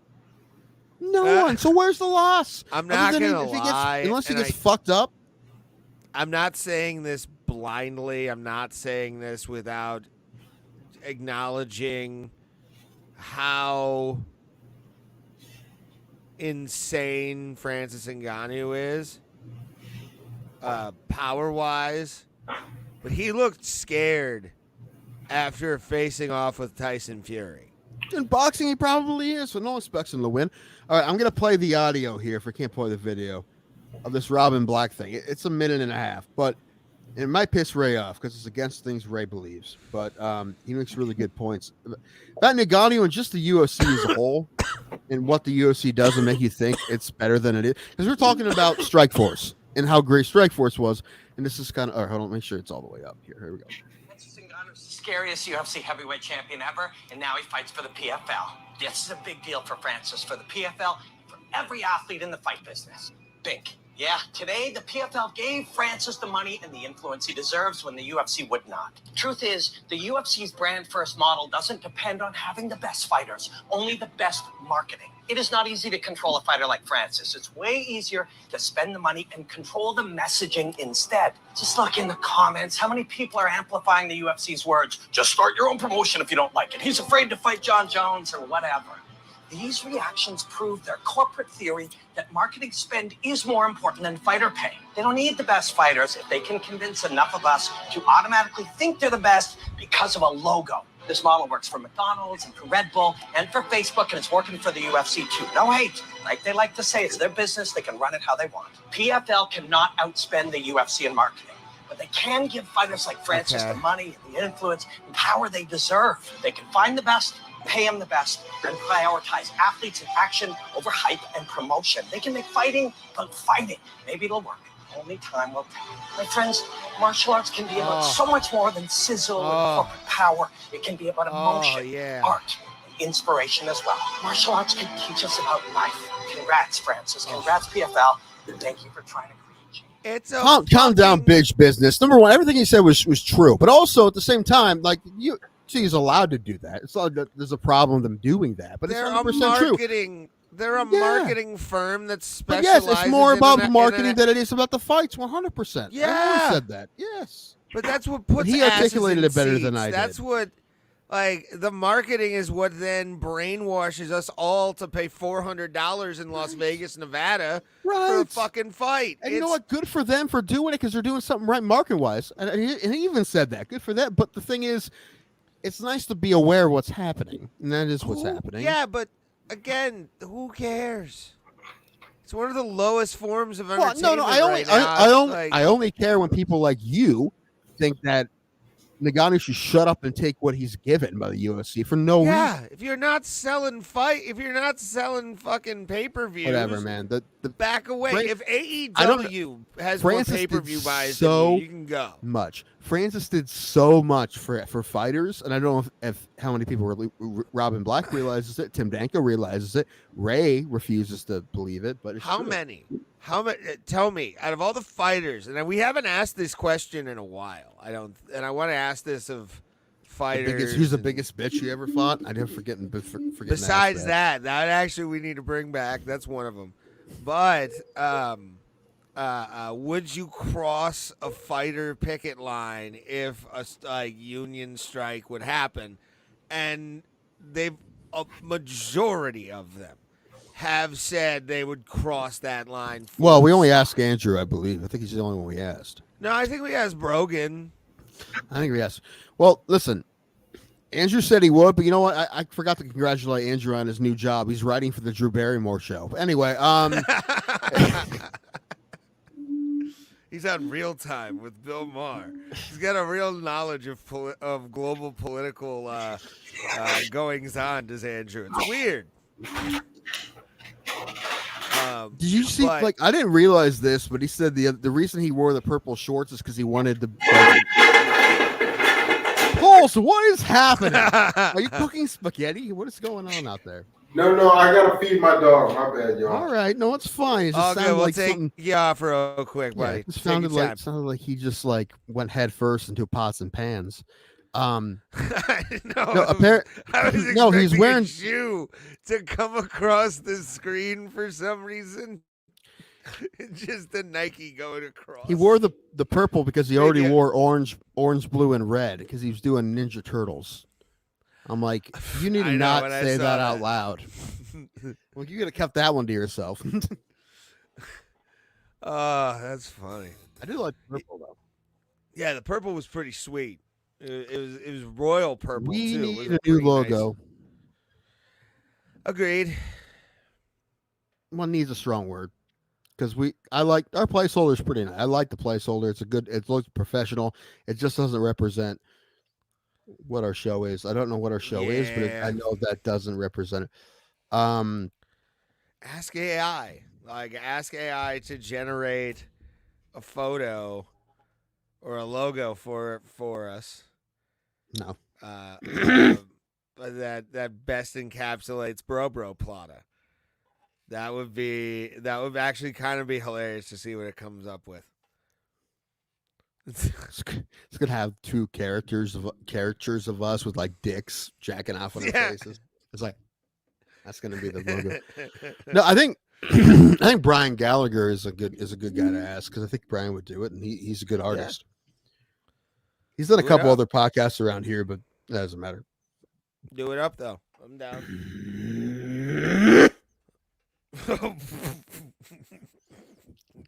Skunk in my throat, dude. It's the damn CPAP. Oh, buddy. I have noticed that the my CPAP is like sits right here on my top of my chin, and it's been pushing my bottom teeth back. Yeah, I need to figure that out. So that, although luckily I have an okay top grill. Like I show that more than my bottom is straight, but it started getting pushed back, and all the teeth. I'm gonna need new ones, man. I'm gonna need new teeth. We have a dono down below if you would like to take someone care of donate like $8,000. So I'm gonna do mouth. But we do appreciate you guys always. I went to Flogging Molly on Friday. Okay. How was that? A lot of fun. Good. But I'm starting to realize something, and I love the idea. You're racist.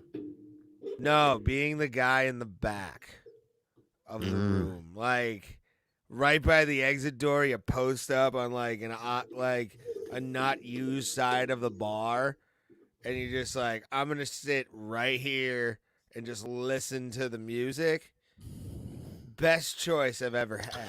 Listen, I got balcony for Bowling for Soup, and it was pretty. When they played, I kind of wish I was on the floor, but it was so crowded. I'm like, I'm good from here. So it was not. It was a good move. Balcony was a good move. 100%. Yeah, I don't know. We're getting old, Ray. We're getting old. Yeah, I don't fuck around with that shit anymore. Ever since the Flatfoot 56 incident, I'm like, I can't do it anymore. Like I got forced into a mosh pit, and my date got trampled a little bit. Had no idea it was gonna all of a sudden pop off, and yeah, it's not good. So, after the Pittsburgh show, Bowling for Soup went to Bogart's in Cincinnati, and guess who was at Bogart's in Cincinnati to see Bowling for Soup? Dan Brady and Riley. Nice. And I just put something on their post. I'm like, oh, I've seen them a million times. They're my favorite. And then on my post from, I think, when I posted from Pittsburgh, Mike Conley posted, and he said, when I was at Q92, we had him at Thurman Munson Stadium, and Brooke Hogan was there, and Hulk Hogan was there. And I'm like, dude, I was fucking there too, Mike. That was the first time I ever saw him, 2002 or 2003. But I realized that was the second concert I ever went to. The first one I ever went to was Weird Al, and Mike Conley was at both of those. Yeah, you and I have totally different first concerts. Well, I went to Weird Al with my family, and he opened for Weird Al that day. Yeah, And I then, went to like, a couple years later, I saw Bowling for Soup. That was the first one I went to with my friends. We all went together, Bowling for Soup, and SR71. Brooke Hogan, for some reason, and Hulk Hogan was there. Kimberly Locke from American Idol, and then a band called Frickin' A. Nice. It was fun. It was great. And I've been hooked on them ever since. Next year, I told you this. Next year, they're doing the 20-year anniversary of their album. And I'm excited to go to that. I really hope it's on a weekend so I can take my niece. Yeah, that'd be fun. If I'm allowed to. I'll try. Are you in If the it's on a dog weekend. house right now? No, it's just, I think they freak out about her going to a show. However, I've been to a bunch of those shows with little kids or at the Bowling for Soup shows, and like, no one's going to let anything happen to them. Like, you know, No. like, Yeah, they're like protected cargo in that place. Yeah, I was about to say that's like us with like Flogging Molly fans with like their kids. Yeah, I'm sure. There's a section, and they're always in the back of the room where they can see and everything, but they're never on the floor. Oh no, these kids are on the floor, but like there's not going to be a problem. And Mess brought two of them up to crowd surf. Nice. But I'm like, there's no way on earth those kids are going to get dropped. Like those. No. You know, it's like people like, hey, let's float this Fabergé egg across the crowd. Be like that. They're just heaving them from one side to another like a volleyball. Last year when I saw them with the Aquabats put them on inflatable pieces of pizza and had them race. That was fun. That would actually be kind of fun to see. It was fun. And Alan's like, what if they drop them? I'm like, that's the last thing that's going to happen is those kids get dropped. Because even if there's one asshole, there's everyone else who's not going to make sure that's not going to happen, right? That's the last thing that's going to happen is people are going to drop those kids. Adults, maybe. But kids, no. No. Anyway, I really want to take my niece to her first concert, and she told me people she want to see, and one of them is Morgan Wallen. And I'm like, well, someone else can take you to that. I'm not going to take you to Morgan Wallen. Luke Combs was another one. I'm like, I like Luke Combs, but that'd be pretty busy. She's like, she's like Zach Bryan. I'm like, I go see Zach Bryan. Like Yeah. But she likes Bowling for Soup too. So I feel like I'm going to tell her if she learns, because they're going to play the whole album, if she learns every song in Hangover You Don't Deserve, I'll take her. Oh, God. There's 17 tracks on it. And they're all bangers. Yeah, that's cruel. No, it's not. She's a kid. She can learn them in one listen. Paul, how's your dog? Pretty good. It's funny you mentioned that. I think I should take her out to go defecate and urinate pretty soon. Okay. Oh, I thought you were about to do that. I thought you already did that. Well, I fed her, but now it's time for her to dispose. Well, you can do that too. We'll be here. Okay. All right, buddy. I like that guy. Yeah. I'm having fun, Ray. You having fun? Nah, I'm having fun. A little tired. I had You're some. Fine. You're fine. There's a place. I don't know if you've ever heard of it. It's called Aleshi's. It's like an Italian market up here. Okay. That's like they've got some like satellite franchises kind of things out there. But the one that's here has been here since like even when I was a little kid. And I had a great dinner. It was cavatelli and sausage for like $7. Oh, I think, yeah, you told me about that. We talked about that recently. You can get free made dinners there. Yeah. Yeah. Well, they make like the food and they freeze it and all that stuff and keep it cold. but you warm it up when you get home. Right. And it's fucking $7. That's not bad. I mean, that's a meal No, for a full meal. $7. For a full, awesome. yeah. I mean, how? I think that's gonna be dinner for the rest of the week. Is like those kind. Like I want a pound of this and 2 sausages or 2 meatballs. Give. There's only one fast food place where I can get enough food to say that I am full, for less than $10. And it's Lee's, the chicken place. It's the only place. Yeah. Now, okay, I mean, maybe if I got $10 worth of McChickens, maybe I don't know. But like, I think that's just the normal meal. It's the 5 strip, chicken strip basket with, I get double potato wedges and a Diet Coke, and it's fire. And I can't eat it all at once. That's the only and that's $10. If I pay with card now, it's like $10.30. But still, I mean, it's the cheapest. I can have too much food for one sitting. It's the cheapest. But that place is always so busy that I can't even get in there. Yeah. You just brought back some fast food PTSD for me that I got angry about, super angry about. So I went to Dunkin' because I always get one of their refreshers, the strawberry fucking dragon fruit or whatever the fuck fancy bullshit, and a box of munchkins, small box of munchkins. Glazed, always. What are donut holes? Yeah, donut holes. Okay. Timbits for Tim Hortons or okay. That kind of shit. And motherfucker.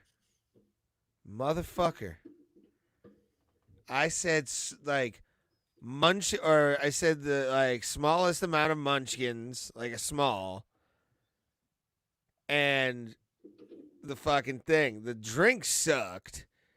And they gave me 3 munchkins in a small Amazon box, basically. I had 3 fucking munchkins. It's usually 12. How many is supposed to come in a small? I think it's 8 to 12 or something like that. Are you sure? Yeah, positive. Yeah. Did you go back and yell? No, because I was already pissed off. It takes me a lot to go back. Yeah, I'm not a go-backer. Unless it's you gave me the wrong shit. Right. That's the only time I'm like, hey, man, this isn't my They order. forget it an integral part. One time they forgot my fries. Yeah. At a Wendy's, and I went in. I got out of my car and went in, and the manager was not apologetic. He was a dick, actually. And I'm like, dude, he's just looked at me. He goes, what was it? I'm like, a large fry. He goes, all right. He just gives me a large fry and just walks away. He doesn't say sorry or anything. And I'm like, fuck that guy. Fuck that guy. I'm getting at that age that I get a little Karen-y. I'm not going to lie. When the fast food people aren't, I know it's fake, but when you're, I feel shitty when they just give me my shit and don't say thank you or don't say have a good day or anything like that. They look pissed off. It pisses me off. Yeah, shitty customer service is never. Yeah. And that guy was a manager, and he was a dick. I'm like, fuck this guy. Fuck this place. I hate that. And you know what? I don't know if it's mainly because I don't do a lot. I don't leave the house. But when they are overly nice at a fast food place, that makes me feel good. I like that. It's nice. And I like it. So when they're not, it pisses me off.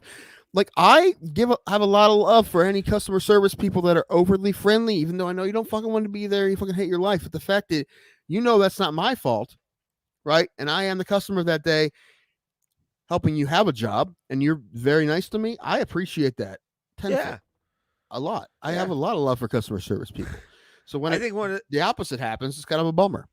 I think one of the greatest moments I ever had is I was high at a Taco Bell drive-thru, and the guy started talking like he was a roller coaster operator, where it was the welcome to Taco Bell, and I'm like, what the fuck's going on? And I seem to have just been a guy that was showing up where you're like, yeah, nobody's been here. Let's have some fun.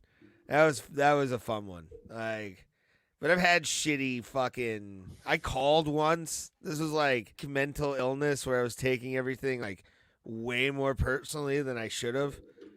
I've seen you have those moments. I get it. Yeah, it happens. Didn't have that at Flogging Molly though. I got That's good. 2 guitar picks, too. Okay. In the back. No.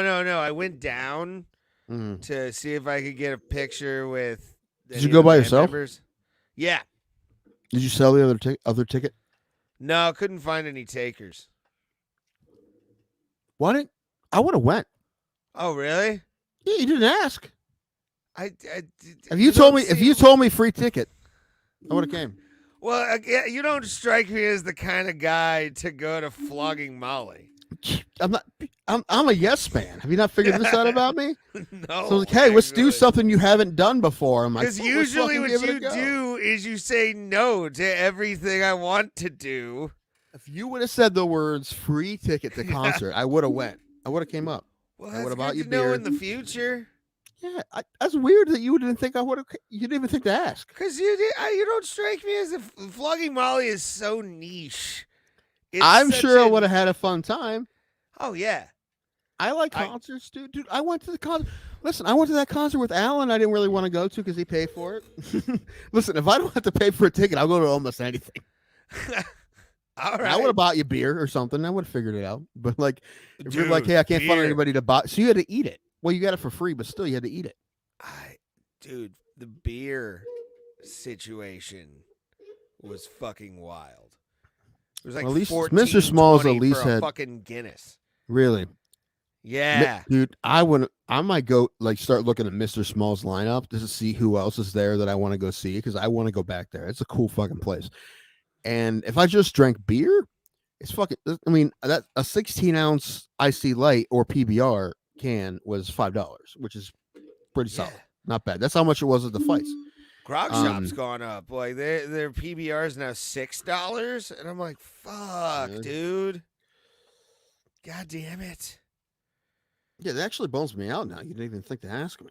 Yeah, well, no, again, I don't know. And it was like literally last minute, so I didn't want you to like drive up. I mean, what day was that? Friday? It was a Friday, yeah. I ended up going to my brother's Friday, but I mean, maybe if I wasn't in the mood, but I mean, I'm saying it was definitely 50-50 at the very least. I understand that. I just didn't. Oh, dude, it was so last minute. You know who's playing at Mr. Smalls next? The old 97s. I don't know their music very much, but I've heard what I've heard of. Like anyway, just yeah, dude. And same thing with Jurgles in Pittsburgh. Those are fucking really fun venues. Also, I sent you that shirt that I bought, right? Yes. Polo. Mm-hmm. Do you know how much that cost me? You said $50. I was gonna guess 60. Yeah, a rugby kit top, and I'm like, I want something else. And I saw that, I'm like, I want that. Like it was a shiny object. If light would have been coming from behind it, I would have bought it faster. I did. There was a couple of Bowling for Soup shirts I wanted to, but I didn't want to spend the money. And probably because there's fat people in the band, they have plenty of 3Xs. Oh yeah. Which a lot of places don't even, they don't carry 3X, you know. So Flogging Molly knows what size most of their fan base is because we're drunks. So it's as soon as I was like, you got 2X, the guy goes, yep, and grabs one from the fucking thing. And even that, I think, I'm not gonna lie, dude, 3X would have been kind of baggy on me. But it would have covered the zipper because my belly is so fucking big, man. It's a lot of times it depends on like the shirt and how it runs. Like most 3Xs for me are completely fine, but the 3X that I got for our softball shirts is kind of tight. But they all run small. A lot of guys asked for XL. They probably should have asked for XXX, but they didn't know. So everyone was like in tight shirts. That's awesome. Man, I don't know any of these bands that are coming to Mr. Smalls. Oh, Tropodelic. I know what Tropodelic is. No idea. They're kind of local. They're like a funk band. They're pretty cool. But that's another. The Mummies, go fuck your mother. Oh, dude. Now I want to look up Here Come the Mummies, see when they're coming again. 2026. Tour. Oh, the next show's in Grand Rapids. Were they just in Ohio? We might have just missed them. Yeah, it looks like we just missed them. Yeah, 'cause they were on Bob and Tom recently. Where's A recent Warrendale, Pennsylvania? No clue. Man, they have a bunch of PA shows with it, not Ohio shows. Yeah, nothing scheduled. Harrisburg, Warrendale, and Bethlehem. It's like middle of the state. Yeah. I don't know. I love small to mid size venues overall. So I love when a band that I like goes to one of those venues. I love it. Even House of Blues is cool. Like Jerkles is fucking nuts. Jerkles and Mr. Smalls were a lot alike, except Jerkles is newer and it was built for that purpose. But they actually had a dining area that you could see the stage from, which is fucking cool. Even though, I mean, I ate at the balcony, but they had like a dining room, but it was off the side of the stage. So you could see everything from it. Jerkles and Mr. Smalls are both fucking sweet venues. I'm just saying. That sounds pretty legit. Good for Pittsburgh. Good for you, Pittsburgh. You suck overall, but that's fine. Woo! We won yesterday. Tim was wrong. How about instead of the $20, I'll give you that mini helmet? You want that instead? No. Damn it! I'm trying to get rid of it. I know. You don't want no, it, dude. No. Why would I want? I don't. The only sports memorabilia I do is pro wrestling and MMA. Man, you're a nerd. Yeah, it happens. Mike, because a mini helmet like on the show would piss me off. Maybe even though it was mine. Yeah, I don't know. I spent on Facebook Marketplace for months and no one wants to buy it. And that surprises me since you're so you're way closer. I feel like not people aren't. I'm thinking about just putting it on my personal page. Like somebody give me $25 for this. I want it out of my house. I would like to get rid of all of them, but I could sell them to a reseller, but I probably only get like $10 a piece out of them. Yeah. I can sell them to Stu McAllister. He sells those for like $25-$30. Are they in Gem Mint 10 condition? Mine are. Nice. They've never left the box. I told you this. Are they in never Are been out they next to the pea jugs? Next to the pea jugs, yeah, but that's prime. Where's Pulse? Walking his dog apparently. I'm having fun. You having fun? I'll get another drink. Let's talk about this.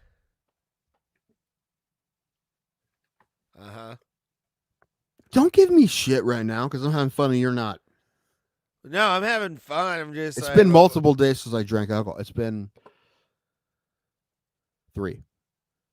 I was loaded. Luckily, I was able to again watch the fucking second half of that game. I did Friday instead of Saturday. Saturday, Sunday, Monday. Sober. Last week, I guess I did 3 days. I did Tuesday, Wednesday, Friday. I try not to do Thursday. Pulse is going to be back shortly. He'll be back. All right. No, he just said that in the comments. I see that. Yes. You know what? I did watch the Contender Series fights from last week. They're all really good. Nice. Really, really good. There was one. Mark Smith had an oopsie. I think he had an oopsie. A guy got knocked out. He got saved by the bell, but I think he should not let that guy continue. I think he was done. And I have to message Trukovich. It's like the Trukovich fight we saw a couple weeks ago. Oh yeah, was that him or the other guy? No, it was Trukovich. Okay, because the other guys got in trouble. That fucking guy. I will bring up. I will tell Trukovich he did my fight 10 years ago. He won't remember it, but I'll talk about it anyway. I remember it. Wouldn't it be hilarious if he remembers? If he did, he remember me from running into him because there was a part where I ran into him, turned around to see if he was okay, and then he pointed like you got like fight, and then I got hit in the face. Like that was because it was just a natural instinct. Like every other time in my life, if you back up and you run into somebody, you make sure they're okay, right? So that's after that punch, like you should hear a record screech, and you're all of a sudden you hear, you're probably wondering how I got in this situation. Yeah, it'd be nice if we could get that video. I want it badly. I thought you were Like, gonna ask Scott at the fight. Did you see Scott? He was I there. haven't. I saw I his didn't see daughter. him. His daughter was walking around selling beers. I know. You pointed her out. Yeah. But yeah, man, I do. I want that fight so bad. I think now's probably an okay time to ask him again. Yeah. I should just show up at his house, knock on his door. Hey, buddy. Hey, pal, old friend o' mine. How are Yeah, you? I didn't talk to him at the fights because he was busy, but I definitely saw him. He was there. Yeah, I did not see. I also him. want to have him on the show because he has some fun Yeah. insight on that part of MMA, and he's been doing it for at least a decade now. He's been doing it a long time, and he's helped a lot of promotions get good. And like, I can tell because he uses Facebook a lot. I don't know if you see him on Facebook, but there's like a lot of fucking grunt work. Like to get the amateurs, especially pros, is probably different. But like, amateurs, when he puts out the list. not only the list, but like trying to get guys to get their blood work in and shit. Oh yeah, Especially new guys. So it's one thing to be like, yeah, I'll take a fight, and then like, okay, I got you down for this fight, but sign your contract, get your blood work in. Yeah. For me, he got the promotion to pay for my blood work, Nice. which was cool. But yeah, I just went and got it done. He told me that there's a place in Canton that's the best. They usually work with them a lot, and they already had me on a list because they already paid for it. So I just went in and they drew my blood. Nice. And it happens that the kid I was fighting came in at the exact same time, which is funny because it's like outpatient. You just show up, and it was like a weekday or whatever. It was just funny that we were there at the same time. Yeah. That's it's you're gonna draw blood today, and I'm gonna draw yours in the octagon. That wasn't it at all. I'm like, hey, buddy. That was how I was. I was super like overly friendly to him every time I saw him at the weigh-ins. I'm like, hey, bud. What's going on, man? I don't know. That was a lot of fun. I'm happy I did it, but still, yeah, the video. I want to show people the video. All right, I want people to see it. Yeah. I haven't seen it. It's been over 10 years now. I haven't seen it. The fucking stupid OVI fucked that whole thing up for me. What? Like the training and all that kind of stuff. Because I'm just hemorrhaging money right now. So even more than usual. Yeah.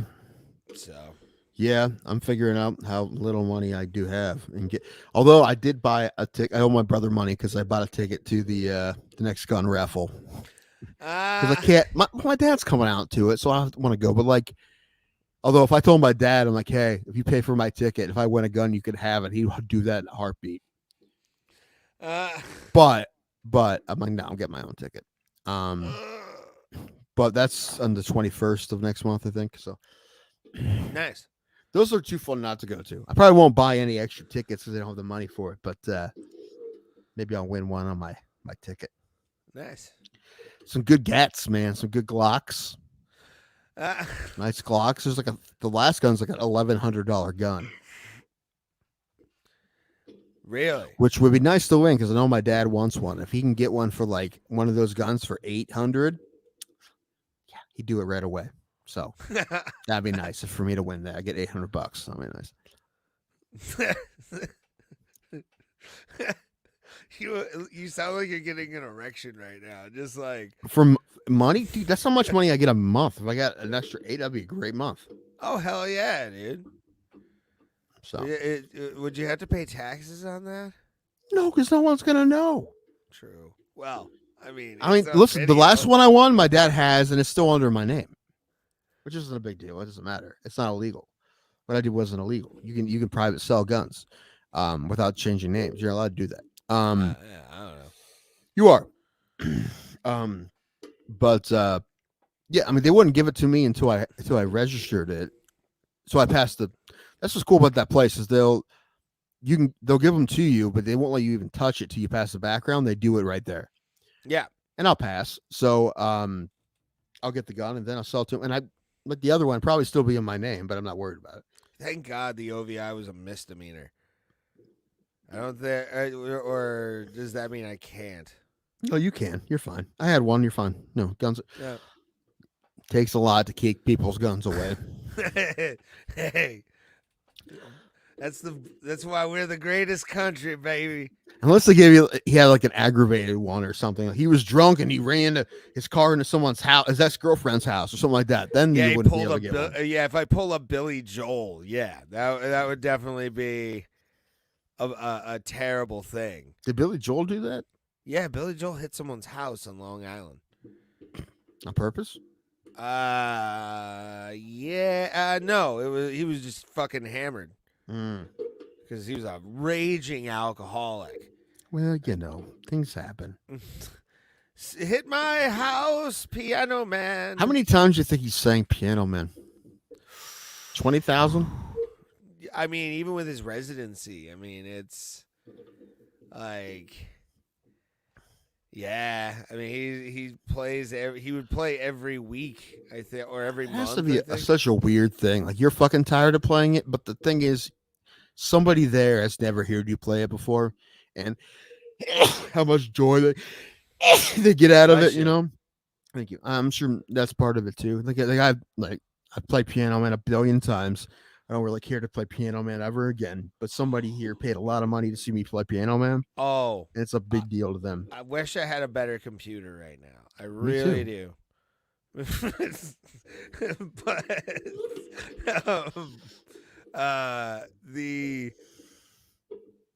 so you like Fallout Boy? Did I just pour drinks in here? Oh God! I think I did. Yes, you did. I did. Yeah, you did. All right. I just need soda. Okay. Anyway, Fall Out Boy. Yeah, I am a fan of Fall Out Boy. You talking about? We didn't start the fire. I've heard that, dude. Go get a drink. Go get a drink. Go get a soda, Okay. and we'll talk about it because I want to talk about this. I like it. It's been so long since they did one. He's like, let's redo. You know, it's 30 years worth of shit. We should do one every 30 years. Fuck it. The next one's going to be a K-pop band that does it. We'll talk about it. Go get your drink. Oh, he's probably not gonna like what I have to say, but I did hear it yesterday, actually, on a podcast, and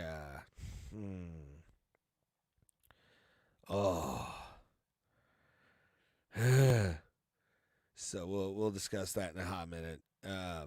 But thank you guys as always. People watch. You guys have given us hope still, which is nice. Don't care if it's 5 people watching. It's always fun to have people watching and seeing what we do, even after the fact. We've been talking about fights a little bit tonight, but, you know, whatever. It's more part of the fun. Pulse is back. Yay, Pulse. Hey, Pulse. What's up? What did I miss? We're just talking about Billy Joel and DUIs, and it's what we do, brother. It's what we do. But we're gonna talk when Tim gets back. You know the band Fall Out Boy? Yeah. So they did a cover of "We Didn't Start the Fire." Billy Joel? Yeah. And if you weren't locked out of your laptop, I would ask you to bring this video up. I don't care if we get a strike or not. But I have opinions. I have opinions about this shit. Is it that bad or what? Wait for Tim to get back. Okay. Yeah, we'll wait for Tim to get back. Just because I want to explode right now. Like I have the tension in my heart. Like Didn't the lead singer marry Jessica Simpson's little sister? That I don't know. I don't know who Ashley Simpson was under for a while. And like, what genre? What would you call them? Are they like Pop emo? punk. Who? Pop What? punk, I would say. Punk? Fallout Boys, pop punk. Yeah, they're pop. I mean, now they're a pop band, but yeah, yes. Overall, yes. So, okay. Tell me what you thought about it, and then I will tell you what I thought about it. I liked it. You liked it? Yeah, it's fine. Nice. Good references. It was shit. No, it wasn't. Get out of here. It was shit. What was shit? The fact that they did it at all, or the way they did it? The way they did it, mostly. No. What? Sorry, they didn't put enough wrestling references in there for you. Sorry, buddy. Yeah, they didn't mention all WrestleManias Yeah, I'm from fucking WrestleMania 1, WrestleMania 2, They actually would have had to start WrestleMania 4, 90. WrestleMania 5, WrestleMania 6, WrestleMania 7, WrestleMania 8, If I'm doing WrestleMania 9, WrestleMania 10, WrestleMania 11, WrestleMania 12, up to WrestleMania 13, WrestleMania 14, WrestleMania 15. Sorry, go ahead. WrestleMania 16, Get a good rhythm there, WrestleMania boy. 17, WrestleMania 18, WrestleMania 19. How many are there? 39. Yeah, WrestleMania. WrestleMania 25 was okay in Texas. That was the one that was at Reliant. WrestleMania 20, WrestleMania 21, WrestleMania 22, That was the one where Shannon WrestleMania Mack 23, went coast to coast. WrestleMania 24, WrestleMania 25, WrestleMania 26, WrestleMania 27, WrestleMania 28, WrestleMania 29, WrestleMania 30, WrestleMania 31, WrestleMania 32, WrestleMania 33, WrestleMania 34, WrestleMania 35, WrestleMania 36, WrestleMania 37, WrestleMania 38, WrestleMania 39. And you know, I gotta say, I did it. I crushed it. 40 in Philly. I gotta say, oh, is it? Yeah. I gotta say, man, you know, for a guy who's a billionaire, you know, Shane has really put his body on the line throughout the years. I really admire that, you know. And plus, he was Vince. He's like Vince's progeny. So Yeah, he's like, the he breaks son. his neck. There goes the fucking like. Exactly. I mean, the all the patriarch falls, of the family. all the falls he's taken, right? Because you know, Stephanie, I guess she has part ownership too, right? But like, very small amount, I think. Is that the Gracious lady? Is that who that is? Huh?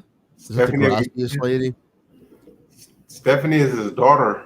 I know who that is. She's in a meme that's like the face of a woman who says gracias at the Mexican restaurant. I didn't even know that was Stephanie McMahon until you said something. And also, when you said Stephanie, I assumed that was Stephanie McMahon, but I don't know who she is. Yeah, I know her name. That's it. Yeah. I can hear her saying it in her voice. Gracias. She married Triple H, who that guy was smart. Like he married himself into billions of dollars. Oh, he married up big. He married up huge, man. Like way above his pay grade, but he had the muscles to like that. He doesn't look like he's packing whenever you watch like old WWE footage. Some guys you can tell that like rats were all over them when they were in a territory.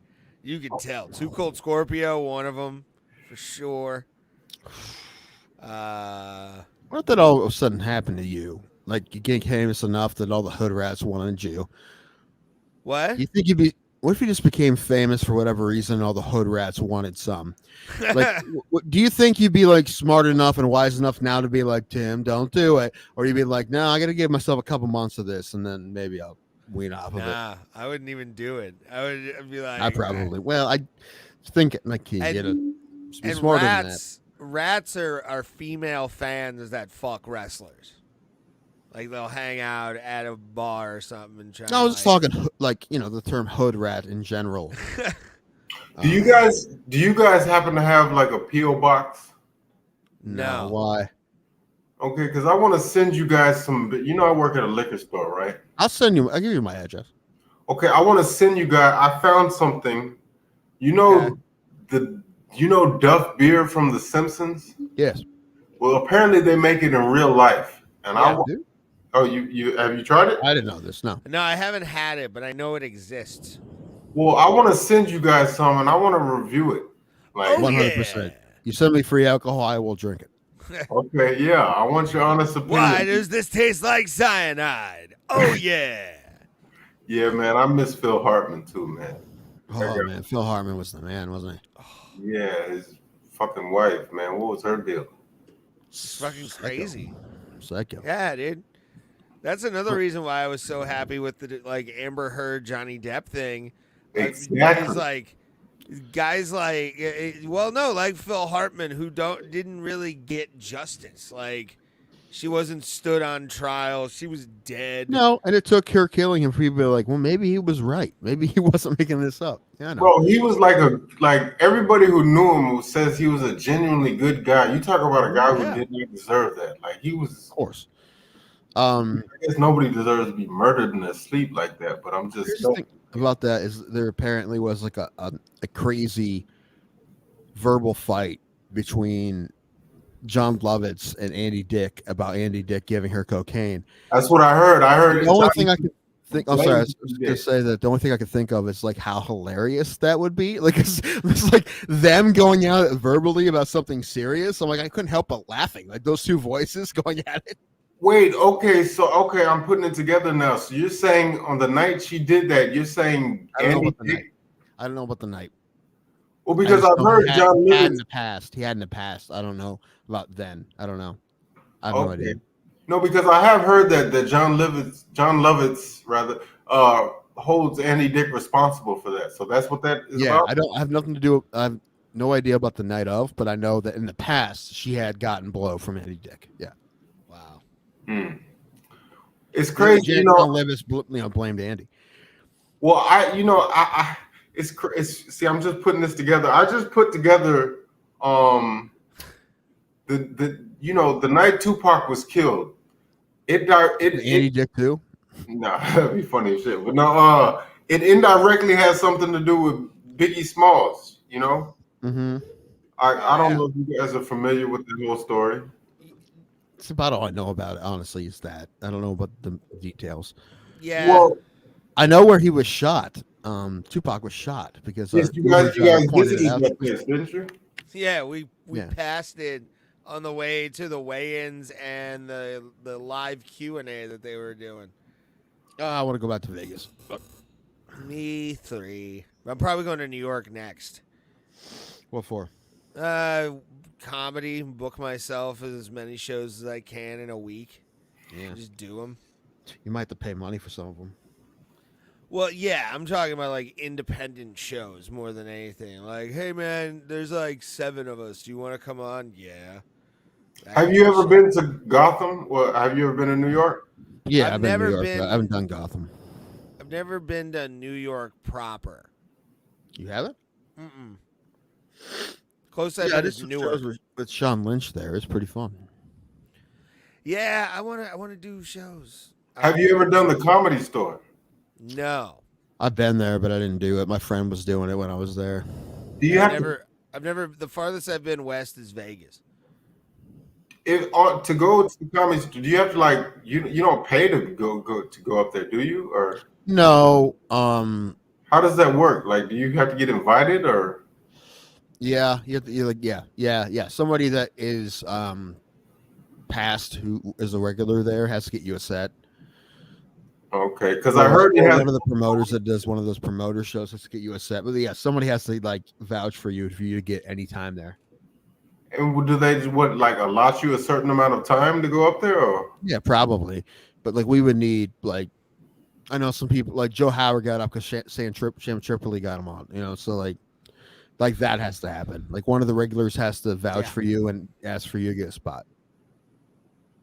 And if you bomb, do you never get invited back, or what? How does that work? Not necessarily, but I don't know. Definitely don't get another chance for a while. But I'm gonna go take a piss real quick. I'll talk to you guys in a sec. See, that's the only thing. That's why I admire what you guys do, because that's a lot of pressure. Like if you fuck up, you're basically blackballed from that particular. Like there's no do-overs, you know. Yeah, I mean, the only time I had a real like audition was at Flappers in Burbank, and the thing is, like, I've did really well, and I still didn't get passed. So I'm like, I know I didn't suck, you know. So like, I don't know what you want from me because I did as good as I possibly could. And of all the people that auditioned that day, I did. I don't say this often, or really ever, because I have low self-esteem and I'm humble. But like, I was better than all those people. How do you know? Do you judge it based off of the laughs you get, or like? Well, I mean, you've been stand up enough. You know if people are fucking killing it or not. You know, even if their stuff is good and the audience isn't doing well, you can tell like that person's fucking good. But I was better than all those people. But I don't think I don't think any of us got passed. So I you know, it's fine. But I was a little bummed when I didn't because I'm like, this is all I fucking got. That's just, you know, I know I did well. I don't know what they're bummed about. I don't know. I think I went like 3 seconds over, so they may have been pissed about that. I don't know. Does it help? Like, say you have a crowd of maybe 50 people. If you just have like 4 or 5 people just dying laughing, does that like justify like what you're doing in your mind? Yes. Okay. Sometimes. I mean, it would be a mixed bag. You're like, I love that those people got it, but I'm like, what's the deal with the other people? Like, people can say, I don't know, Ray may say it, that like sometimes there's a shitty crowd and you're like, I can't do anything about it. But however, even if you know that, and even the people you know that are funny go up and bomb, you still want to feel like you can be the one to fucking turn it around. And when you don't, you're like, I could have fucking done better though. Could have fucking done better. And yes, sometimes there are like there are times where the crowd like gives you no shot, and you're like, I don't know if I could do anything with this. But you always feel like you could have done better. Yeah. So even bombing with a shitty crowd, I mean, even though it might be less terrible than other times, but it still fucking sucks. Even when everyone's bombing, you still bomb. You're like, I could have fucking done better. Should have been able to do better. You know. Have you ever, in your mind, just killed? Well, like 90% of the crowd is, even if they're not howling laughing, they're just steadily laughing at your jokes. Is that yes. what you call? Okay. Is that killing, or is that just a good set? That's just a solid set. It's a pretty damn good set. You can call it killing. You can call it killing. I've said I've killed before. That's true. I've seen Ray kill before. Yeah, I'll bet. You know, one of the best hits I ever saw was Ray at the comedy club, and he everything. He fucking hit it hard. That was a good crowd. Like everybody hit hard, but he did really well. And I wasn't on that show, and after he went up, I would have went on because I'm like, dude, I can fucking. But he did good. And at a venue like that, how many people are in there? Well, that place holds like 200, so there's probably at least 100, 150 there. Okay. That's a nice place. I finally took my buddy there before those fights last weekend or whenever it was. When we went to the fights, I just took him to the comedy club just to hang out for a minute. Mm-hmm. And he's like, this place is great. I'm like, dude, it's some funny stuff comedy club, dude. Cuyahoga Falls, Ohio, man, where magic happens. It's the best place. I love that place. A lot of the cool stuff I've ever done is that place. So, but yeah, it only seats like 200. It's just a little place, but there's been times that place is on fire. That place is great. Is that the place where your friend passed? Your friend passed away? Yeah, the owner. Yeah, it still sucks. I have so much love for that guy, and it's gonna hurt forever. So. Yeah, I can imagine. Well, is anything from any of the sets from that venue available on YouTube? Maybe.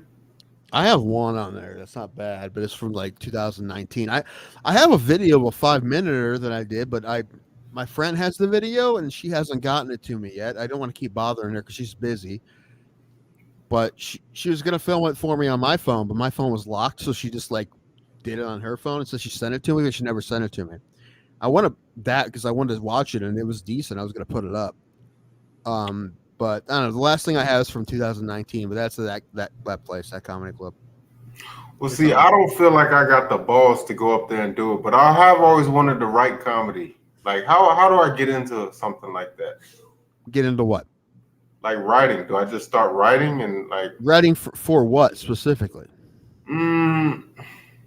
Shows, but then other people. Start writing. Start writing. And then I have ideas for skits. Like, how do I? Write them. Write all of them. Write them in script form. Okay.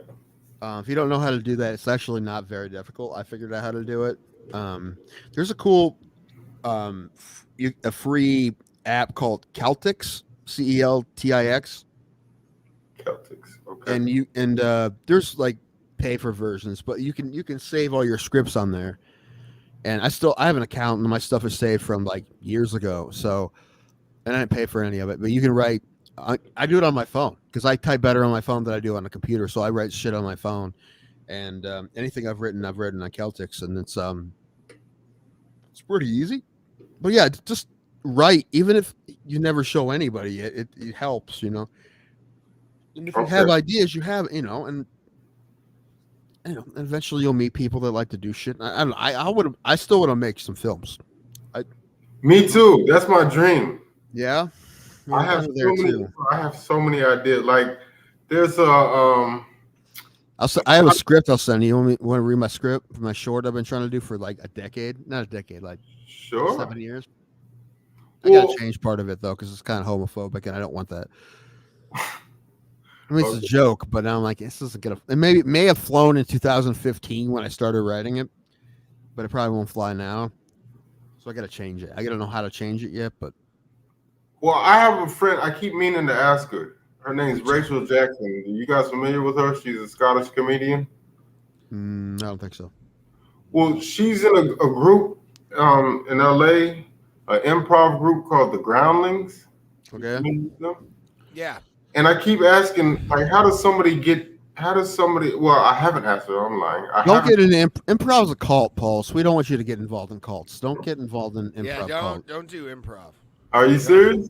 Well, listen, improv itself, and she may be great, but improv itself is fun, but improv people are fucking nuts in general. Not all of them, but a lot of the improv people I've met that aren't also stand-up comics are fucking weird. So this is coming from comics. I know a lot of weird comics, but I'm talking about like extra weird. Improv is a cult. You remember like the theater kids in high school? Remember those kids? Yeah. Throw sketches that you have to do yes and you have them. Like that's what with rules. more neurosis, like more neuroses more too. Than anything, right? Yeah. Anytime I met improv people, they're always weird. Again, of course, there's probably some that are sweet and real fun. Like I would love to do an improv group of people like I know. Like Clem's done it for a while, and other comedians. They were like, hey, we're gonna start an improv group. We'll be like, fuck yeah, let's fucking do that. That'd be fun. But start an improv group of people who have been doing improv for a while. I feel like I pull my hair out working with those people. Yeah. Not all of them. Again, not all of them. But in general, improv is a cult. Okay. If you're someone like, hey, I'm going to do stand-up. I used to do improv. I'm like, nothing against improv itself as an art. Nothing at all. Just some really funny improv out there. But just improv people in general, they've been fucking weird, man.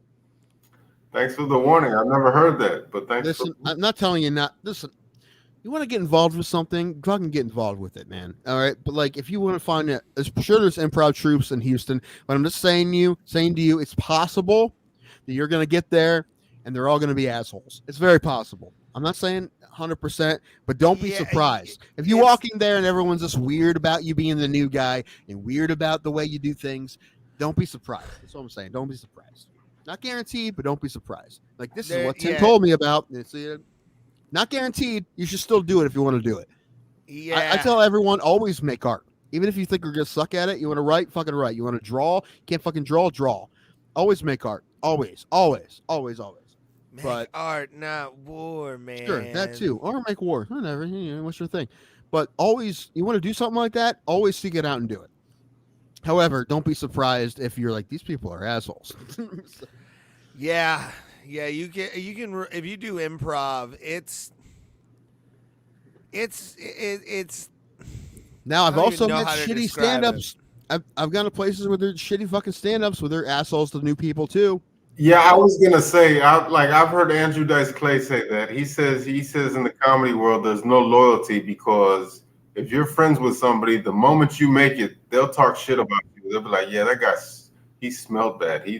That's probably true. Oh But I'm yeah. just saying how we have a really nice scene around here, and when I mean here, I mean Northeast Ohio, where people are usually pretty good to each other, especially when you're starting out. Yeah. As long as you're not a piece of shit, people will help you, and they'll give you spots. And I think a lot of that is because of the owner of the Funny Stop, Pete, because he was like that, and I think that kind of trickled down to the whole scene. I don't know how many people also feel that way, but I feel like it has a lot to do with it because he was like that. Everyone was like that on their shows. Okay, I'll give you a shot. I'll give you a shot. But I found out a couple years in the comedy that not every scene is like that. I have nothing about the Houston scene, although I am on a list. I am in a Facebook page that has all the open mics in Houston.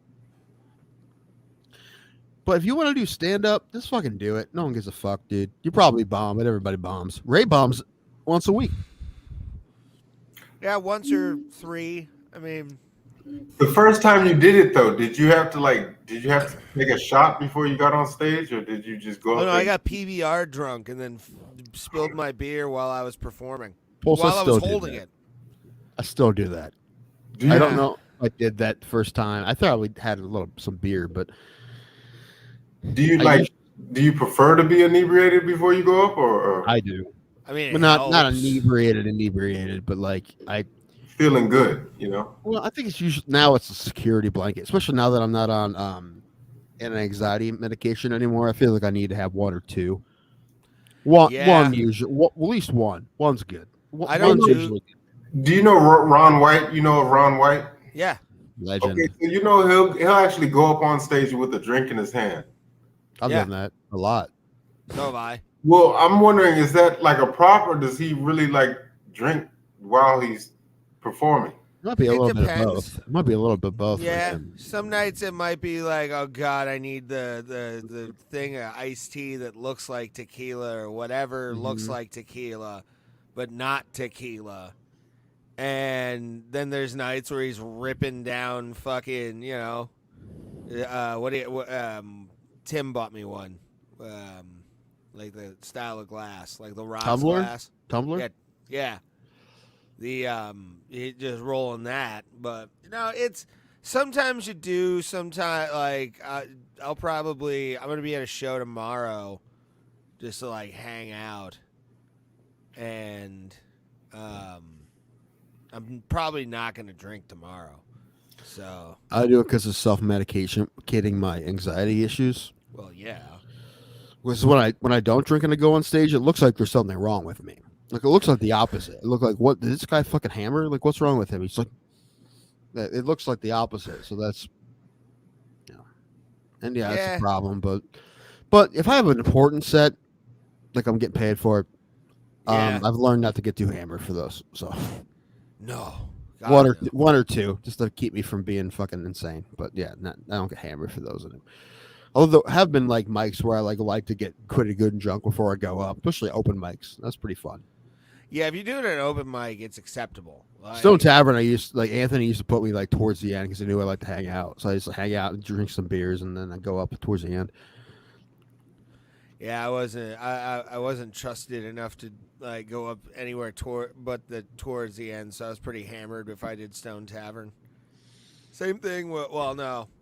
Sometimes the end of the show at Stowe Tavern was great. Yeah. I remember one time he had Chad Weaver do the first set and the last set. He did 5 minutes at the front and 5 minutes at the end to see what happened. And I think it was about the same probably. But yeah, that was, man, that room was so much fun. Yeah, like any other room, it sucks sometimes. But when it was great, it was really great. Yeah. We felt like, we were fucking rock stars there for a minute there. It was fun. Anyway, Pulse, my advice to anyone saying anything like I'm thinking about writing or thinking about doing this as far as any kind of entertainment or any kind of art, really, fucking do it. Just do it, man. Do it. I mean, what's holding you back? Nerves? I'm like stuck at this because there's plenty of people that fucking suck at it, and it doesn't stop them. There's a lot worse than Ray too. So I was telling Pulse earlier about I've seen you kill before. Like that has happened too. Like it's. Well, I asked him, so I asked you, Ray. Like, if you ever perform and if there's only like 50 or so people in the crowd, what if like just maybe 4 or 5 people are howling laughing? Do you consider that a win or? Yeah, I would. Yes and That no, would right? be. It's That- promising, but not great. Yeah, it's not. You're not. If they're like slapping the table, laughing and stuff, that's nice. But the goal of the game is every single human being's mouth open, laughing. Like that's what you go for when you do stand up. And I was But I telling you, wouldn't beat myself up over that set. Like it's not great, but I'm not gonna be like, oh, at least I got laughs. you still want to get those people though. You still wish Yeah. you would have got those people. Even if you're in a, I was telling Pulse before, even if you're in a room where everyone's stiff and you people that you know are great go up and they don't get shit, you still Really want to get kills those the vibe. people. You still want to get those people. I mean, maybe you feel a little less shitty than usual because no one can get anything, but you would be the one that's like, I can fucking get these people. And but the best part about that is when you don't, because then you're just like, okay, so it wasn't just me. They don't give two Right, if it was fucks. everybody, yeah, no, it hurts less for sure. But Yeah. the worst is when everyone's killing and you don't. That's the Oh, fucking I've worst. been there. I have been. That sucks. There's a I have showcase like turned 3 a- people before you kill, 3 people after you kill, and you eat shit. That's fucking Dude, I worst. turned a nightclub into a library. All right, like I've bombed so bad. But I guess But yeah, what I've I'm saying had is- great sets though. Like I've had really great, good like sets where I'm even like, oh, I did pretty well. So I've seen it happen. It happens. yeah, it happens. It was right before my OVI. He asked he's like, you ever feel like you kill him? Yes, 100%. Oh yeah, 100%. Well, that's what It's I'm a- wondering. Like, do you know inherently, or does somebody else have to tell you? Yeah, you went up there. you and can tell. Like You can tell when you're doing good. You can tell Yeah. when it's gone well. Sometimes you need it. You like to hear someone else tell you that you killed. That's nice too. It's But it you puts can tell when it's going good or bad. You can always tell. it puts a smile on your face when you hear like everybody fucking loving you. Mhm. It's You feel like fucking Superman, man. You feel like it's the best. It's the best feeling in the world. Best yeah, feeling I've ever had. I would describe comedy, and I've said it many times on this show. It's the greatest abusive relationship you'll ever have in your life, and nothing will come close to it if you get good at it. Like, if you do those sets where it crushes, fucking amazing. But always, though, you have the fight looming with her where she's going to start throwing shoes at you. And then when you kill, she's apologizing with a blowjob. That's how comedy Right. goes. The highs are some of the best highs you'll ever feel, and the lows are some of the worst lows you'll ever feel. Like, but bombing is the fuck. So many You times. feel like what I say earlier. You're like it. You're crawling naked through the Arctic by yourself. That's what it feels like. Nothing feels more lonely. You meet a room with 200 people. If you eat shit, nothing feels more lonely. Yeah, You're like eating shit in front of that many people. You're like, "Ooh."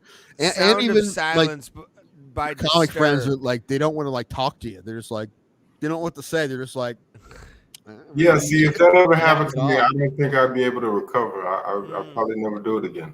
It's just but the highs are so much worth it. You know? Yeah. If And like I say it all the time. If my first set ever, I didn't get some good laughs, I probably wouldn't have kept doing it. But would have bombed like I bombed my second time, my first time, I probably would have quit. Probably would have never kept going.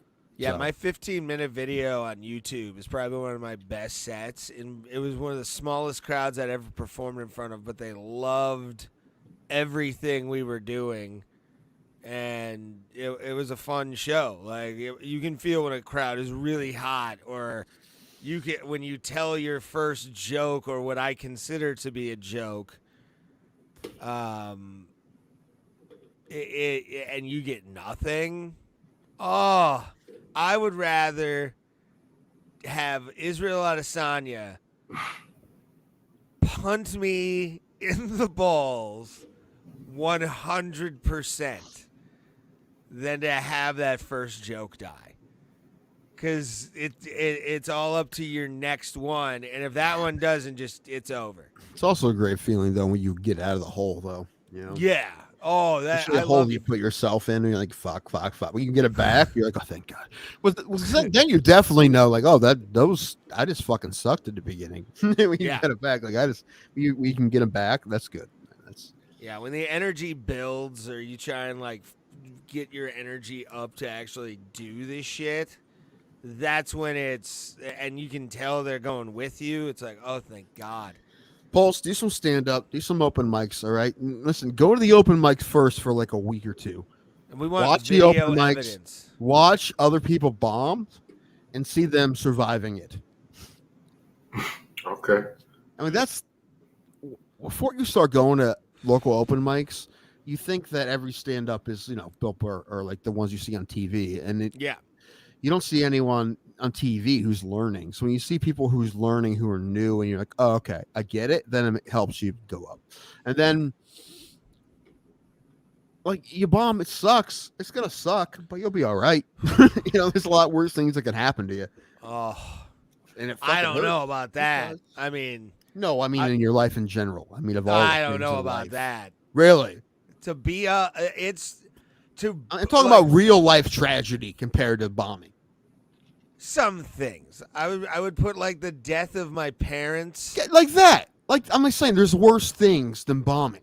but that's pretty much it. Like, Well, then you haven't had a lot of bad shit happen. That's good then. I guess. oh no, I've had a lot of shit happen to me. That's why I'm judging on a very large curve. All right, well that's you. Well, listen, it fucking sucks, but I'm always like, there's a lot worse shit that can happen in the world other than you fucking Oof. bombing. And bombing I fucking know. no, of course bombing sucks. Being in a room, Probably the worst thing that alone- happened to you that day. Yes, for sure. But being But alone killing in a can room can carry full you of for a people while. who aren't laughing. Yeah. See, It's- I just don't want that feeling, man. It sucks, But but you the other one's learn so to- good, Paul. It's the other way.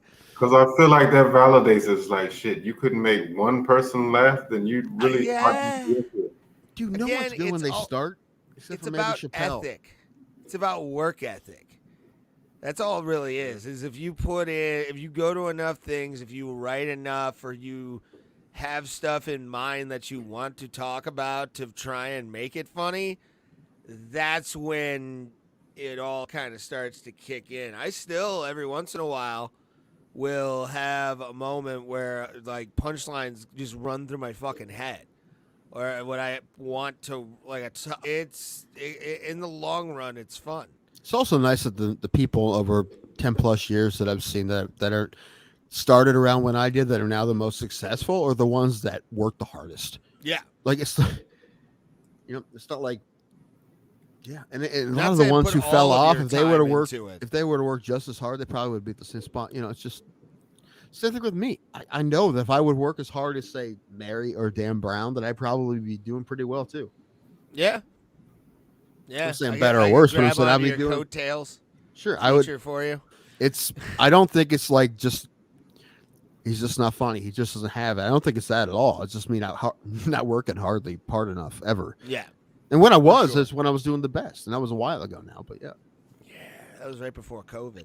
I was starting to really like. before COVID, hit I the started stride. picking up again. Yeah, 19 was a good year for me. I started like picking up again. I was feeling really good, and then fucking COVID happened. Yeah. They say I can't it's believe coming people who back. started it. What? I was just gonna say they say it's coming back. Yeah, I probably will, but it will never stop. It'd be like the flu. It's always going to be a new strain and shit. Yeah, we're gonna all have to accept the fact that this is just gonna be an annual fucking thing. Yeah, it's gonna be. Yeah. Oh well. Yeah, just don't. Just The if you're weak sick, don't ones will fucking go. That's how I feel about this. The weak ones must go. Where's my big business hat? I can't find it. Cannot find my big. Here, Yeah. I'll Feel- put on my big winner's hat. Feel bad until your fat friend Tim. If anything happens to him. Paul says could you imagine if something happened to me, and the next Bro Plata show, Ray would be ecstatic that the show's all about him. Did you imagine Yes. that? He'd be like, it's the Ray show Absolutely. now. Fat Tim died, so they're just fucking. It's the Ray show. The survival of the fittest is true, and Change the name to everybody knows Bro it. Ray or Ray Plata. Right, but oh. Excuse me. No, yeah, man. I don't know. I'd rather just. I'd probably end it after. Beer Naked Choke would probably become. And what, your life? No, this version of the podcast for sure. I couldn't do this without you. You're the other bro in Bro Plata. I will never. Right. Y'all Good are like, thing it's being recorded because I don't think I'll ever admit this any other time, but I don't think I'd be able to do it without you either. Aww. It's mainly because I'm used to it. Because anytime I'm without, I'm like, most of the show is me yelling at Ray's dumb opinions, and when Ray's dumb opinions aren't here, you're like, what do I start with? You know? sometimes I feel like the odd man out, like Chevy Chase when he was rolling with Steve Martin and Martin Short. Like I feel like Martin Short and Steve Martin were friends, but Chevy Chase was always like doing his own thing, you know? You feel like with us, you feel like you're the. No, y'all are great. It's just I feel like y'all have a good rapport together, you know? I know. Because we hate each other. Yeah. It's out It's of love pure hate. spite. This is spite. No, that has been the thing I was most surprised about when we started the show is how well we did together pretty quickly. It didn't take that long. And we do talk over each other sometimes, but I think a lot of that has to do with the equipment. I feel like if we were in the same room, it wouldn't happen as much. I agree, yeah. So that's a lot of how it happens. And but no, I think it's we found out how fucking hard it is to sustain something like this, and like it.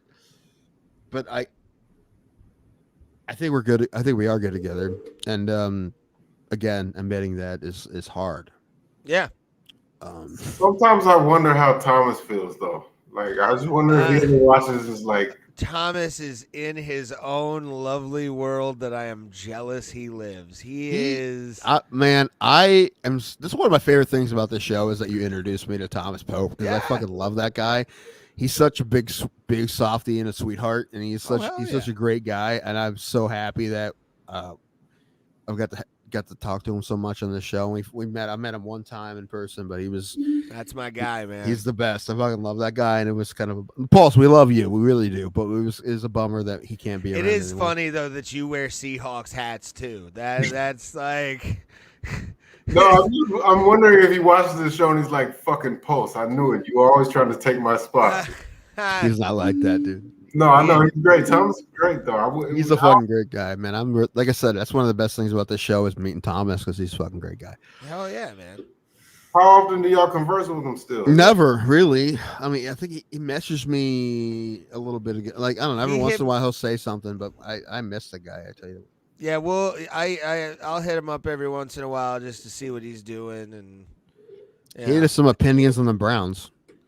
I know, but he's a big poster on Facebook, and sometimes his stuff's more sad than anything, which kind of bums me out. Yeah, you're doing okay, buddy. Yeah, but it's Thomas. I've messaged him a few times to be like, hey, more about how much you love this show. I like that talk, Pulse.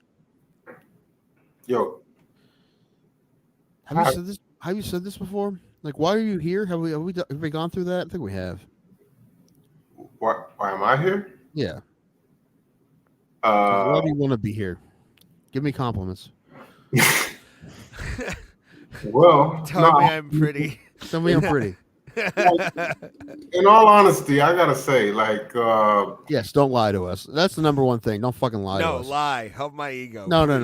We want truth here. No, absolutely. Like to be honest with you, man, like Tuesdays and Thursdays, I really look forward to these, you know. Thank you. Because so do we.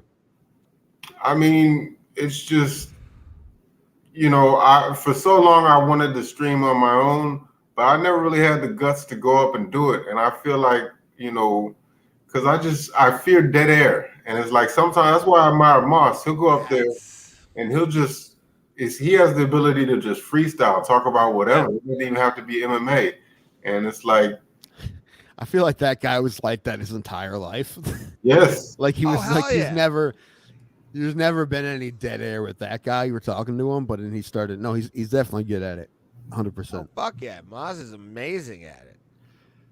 And we do a pretty good job of that too. I mean, it's harder when we're by ourselves. Well, because we're usually not. That's why we have so many hours of us being together on this show now. 232, 3. I don't know how many episodes. 233, yeah. 233 episodes. And how many hours is that? I don't know. It's it'd probably be like 2 or 3 weeks if you listen to all of it all together. But like, but very little when we're by ourselves. So when we're by ourselves, we're like, okay, so what? Because we usually go back and forth.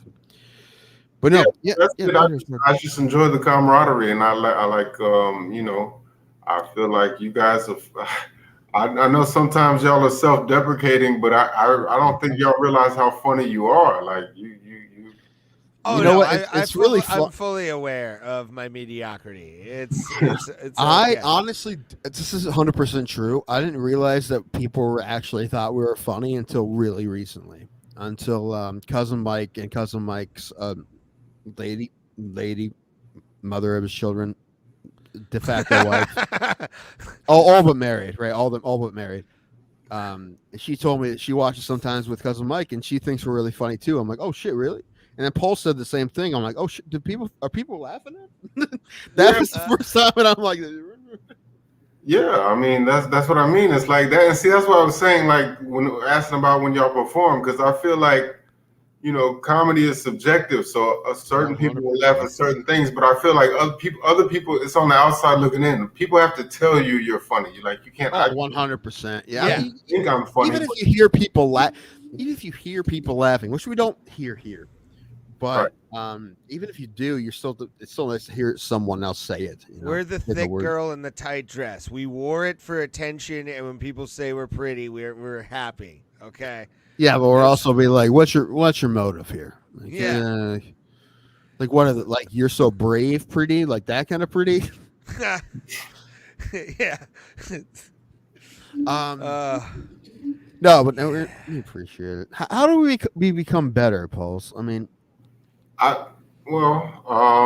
Also, what's the problem? Do we suck, or is it just because we just can't get it? We just can't get ourselves out there.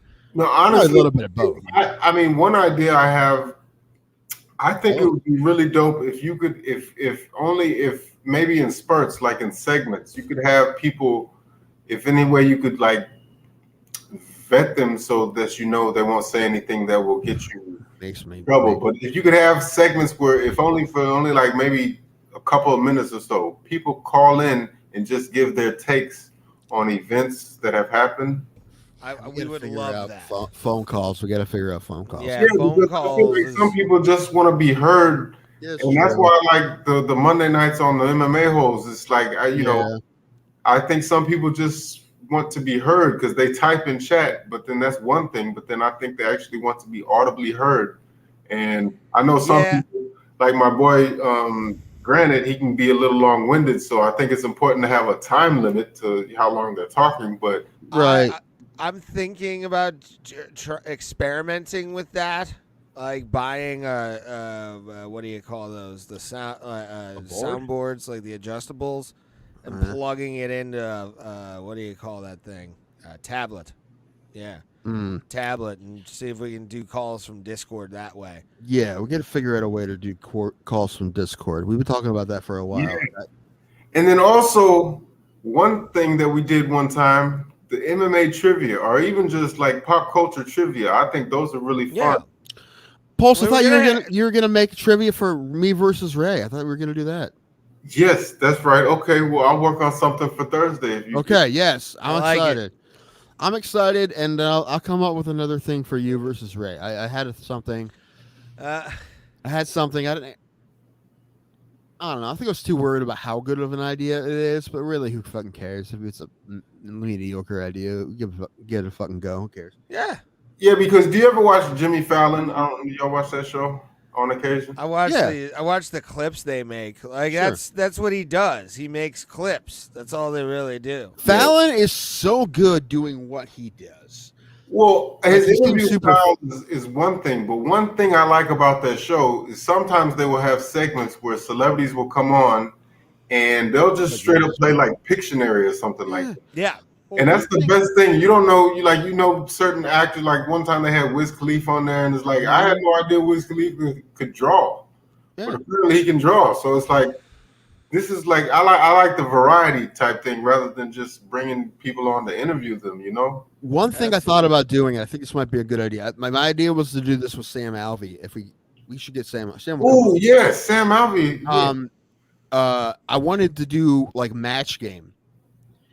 Like, we're asked Sam's questions, and we all three have to guess what his answer is going to be, like beforehand, like we already do. And then we ask him the questions. And this is what we thought you'd say. Your favorite color, what or what? Something more creative than that. But we're saying like like that. You know why I like Sam Alvey, man? Because he's like the most unassuming guy. He's like a real life Ned Flanders, but he can fight. You know. Right, he won his last fight, I believe. Yes, I saw over the weekend. They need to get him in game bred bare knuckle, man. Yes, you saw he called out Brendan Schaub, man, and I want to see that. Brendan Schaub's not going to fight. It would be the worst. No. It would be a fucking dumb thing for him to do to fight at this point. What? Because Brendan Schaub is a heavyweight and Sam Alvey is a light heavyweight. Like why would Schaub turn that down?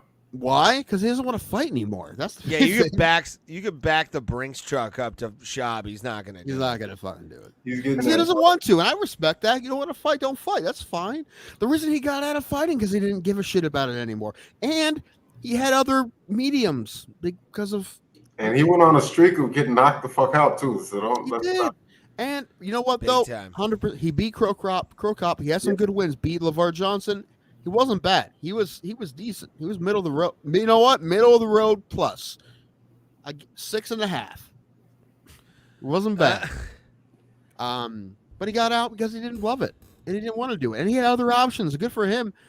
But listen, it sounds mean, but him being professional, doing what he does on podcasts and shit, gives me hope for us. Yeah, I mean, podcasting is one thing, but his stand-up is yeah, that dude. And also, I think he had to do a special with Showtime because of a deal, but he was like 2 years in. And not a good idea. Dude, I don't want to do it now, let alone 2 years in. I watched it when it first came out, and I was like, right, you want to record specials and put them on Bro Plata's YouTube page? 10 minutes with Ray Hyclack and 30 minutes with Tim Danko. 45. Oh God, I can do a 45 now, but I don't know how good it would be. Man, you want to talk about one of the longest 45 minutes of someone's life? That would probably be me. I think I've done most I've ever done is like 30, and even that was kind of seems like forever. Hit or miss. Yeah, most of it was about 40, 45, I think, but that was a while ago. Ooh. It went well when I did it, but that was a while ago. There's video of it somewhere. Yeah. And I don't really do much of that shit at all. That I did that anyway. What we were talking about? Job. What else? Comedy. Before that, Pulse was talking about. Oh, just ideas for the show. Yeah. More. Oh, yeah. More ideas. I was thinking. The match game thing. We can do the match game thing. That'd be fun. I like it. I want to try to get Dylan Budka on again. I got to get a hold of him. Yeah. So he just got a he's on the roster now. He just got I know. I don't know if we talked about that on here or not, but Dylan Budka got a contract. Yeah, didn't you say so? Didn't Dana say something? He said it was the worst fight he ever saw in the Contender Series. But he still gave Budka a contract because it wasn't his fault. I like it. And he wants him to get down to 170, which he's never done before. So I don't know if he can even do it. I don't know. But they're going to give him a contract with the stipulation that he can fight welterweight. So, but good for him. And plus, he talked about it on here. His story, his upbringing, he has a fucking crazy story. Yeah. Which you can go check out on our YouTube page. Yeah, I don't know where it is. Shit. It's down there. Maybe cut those interviews out. Yeah. Pulse. Also, start cutting shit up. That's. Yeah. Okay, if I have sound bites, what do I send them to you, Ray? Send them to me in Discord. Okay, on Discord. Or Facebook, and we'll do it that way. Yeah, I was looking at someone's a local podcast in Northeast Ohio. Their YouTube, and they have like 2,500 more than 2,500 subscribers, but their live videos get the same numbers we do. And Yeah. I'm like, well, how do they get that It's many the subs? algorithm. It's the algorithm. If you It's catch at some they do point- shorts. They do good shorts. They have good Yeah. shorts. That's what it is. Oh yeah, That's what it dude. is. I have on my gaming channel. I have a shit ton of shorts that get 25, 3,000. I think one of them is like 5,000. Right, and the difference is none of those things have me on them. Yeah, because I'm So they're really not- good so at they're- GTA. They're not any good because I'm not on them. Well, no, they're great because I'm doing flips in GTA. The best short we had is the one that that Funyuns video I did when I was eating Funyuns and giving That shit to video is Oliveira for. fucking amazing. You see that video, Pauls?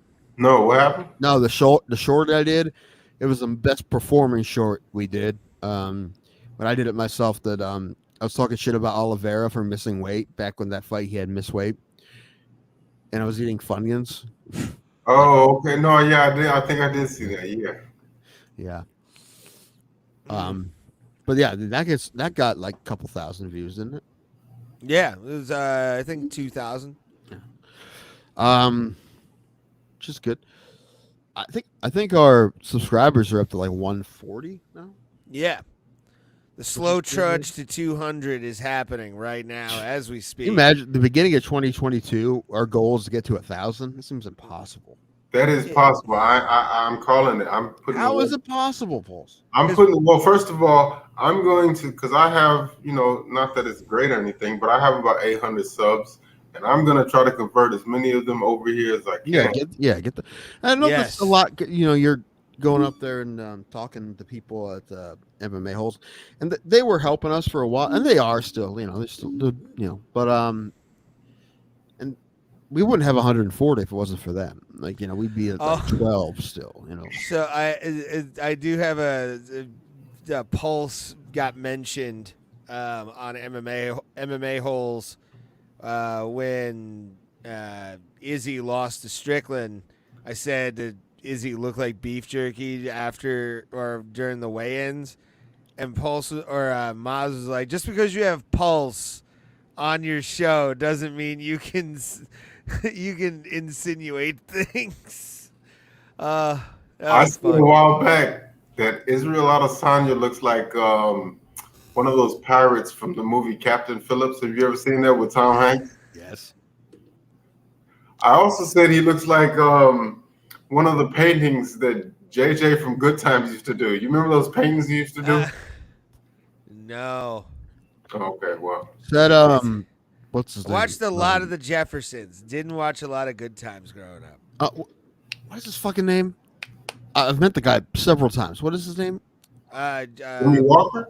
Jimmy Walker. Yes. Yeah. Jimmy Walker. Yeah. Because Pete would book Jimmy JJ Walker all the time. Mm-hmm. Yeah, I remember if I'm not mistaken, he used to date Ann Coulter. I'm like, what the fuck is wrong with you? You lose all points because of that. Like, what the fuck? Why? It's like Out of Derek- all, I feel like Ann Coulter's a freak. I think she is deep down behind all that conservative woman thing. There's a freak behind them eyes, son. I really like Kate. It's like Kate Quigley and Darius Rucker. I don't know who that. Well, I know Darius Rucker. Is that who's Kate Quigley? Kate Quigley. She's a comedian. Oh, okay. Who almost died recently. Oh, shit. yeah. Her and 4 other comics did cocaine together, and 3 of them died. Well, Yeah. Which is terrible. But she's been around. Like the funny stuff, she show up, but apparently she's living in a trailer in Canton, and she's like hammered all the time. I hope she's doing better at it. Damn. I thought about getting her for my show in New Philly, but I feel like it's more trouble than it's worth. And you said she's dating Hootie and the Blowfish? She dated. Was. Yeah. Yeah. For a while, yeah. Her and Darius Rucker were an item. She was rocking his wagon wheel, if you may. Ha. That's what we need. We need a rim shot for moments just like that. No, we don't. You know what? We need a boo for moments like that. The boo. That is something, sadly, that Streamlabs didn't have, was a boo. I was hoping for like sound Price effects. is Right. Bam, bam, ba, dang. Oh man. One of my favorite sounders I kind of wish we had. I don't because it's not original now. But Dan Lebatard show, they have a sounder that goes, "White guys, white." Oh, did you see that meme I posted? I don't know if I posted it in y'all's Discord or not. When Bob Barker died. No. This is the one that this is like, oh, you're so close to being 100, but not that one. Yeah, that was I funny. saw that a billion times. Yeah. I love the disdain in Tim's voice. Like, yeah, that one. One of my favorite moments of the show ever is when I was reading the Hero of the Week. And oh shoot, do I have a Hero of the Week this week? Fuck, I don't think I do.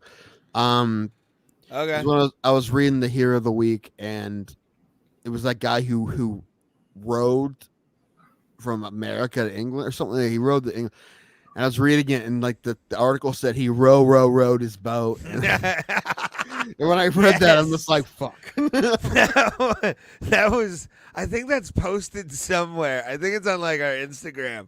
You just see Tim go, the Englishman row. I was just bummed out by the hack joke. That's what it was. Man, oh. Yeah, man. I think I forgot to maybe see if I have anything saved. I don't think his dejection was like the best, Pulse.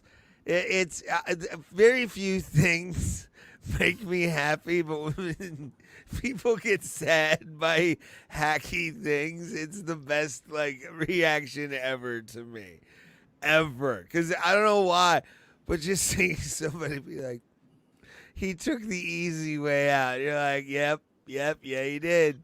High fives. Yeah, that really did break my heart when I'm reading this article and the writer decided to put such a hack joke in there. I'm like, come on, man. Even my heart sunk because I'm just like, did really in a paper you put that, you bastard? Like, you made a digital version of that, man. Like, how dare you? It's like whenever I hear like hacky morning radio. Like the stuff that we're trying to be above. That's what you were born for. You were born for that. But sometimes you can tell that like there's no chemistry, but they're just doing it for the paycheck, and you're like, "This is holy shit." I would love that. I would love Ray with two female co-hosts that hate him. Doing a morning radio show. The Morning Scream with your whipping boy. That would be kind of funny. But no, yeah. What was I talking about? Oh no, Tim. Porn. I mean, I can go all day about porn. How to be a better Bro Plata. Let's do that. Yeah. Also, I want a new intro. I want to do a new intro. Oh yeah. And actually, I know what I was gonna put together something. One, you shirtless, a thing of you shirtless. That doesn't need to be. I think it's fun. You gotta do the clip of me telling everyone why I'm shirtless. Yes, Let's do that clip. And then I wanted to get you yelling at me for being a shitty sports fan. That's on the other. We need a re-up though. We need like a new version of that, and I got it today, so I'm very happy about that. You being a garbage human being. I was going to my truck to get like. The crazy thing about that is it's not like I'm making anything up. It's just it's just. Yo, no. Yeah, you are just. Listen, anytime I watch the show, great show by the way. Are You Garbage? I'm like, Ray would break the show. He'd be the first 100%er. Oh no, that's probably Tim. Well, no, Tim Dillon's pretty classy, but there's been a few just Tony trash Hawk even got beings. garbage. Huh? Tony Hawk got garbage. Oh yeah. That he. Who else was a good one?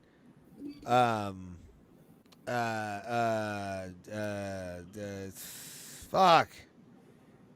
Can't remember.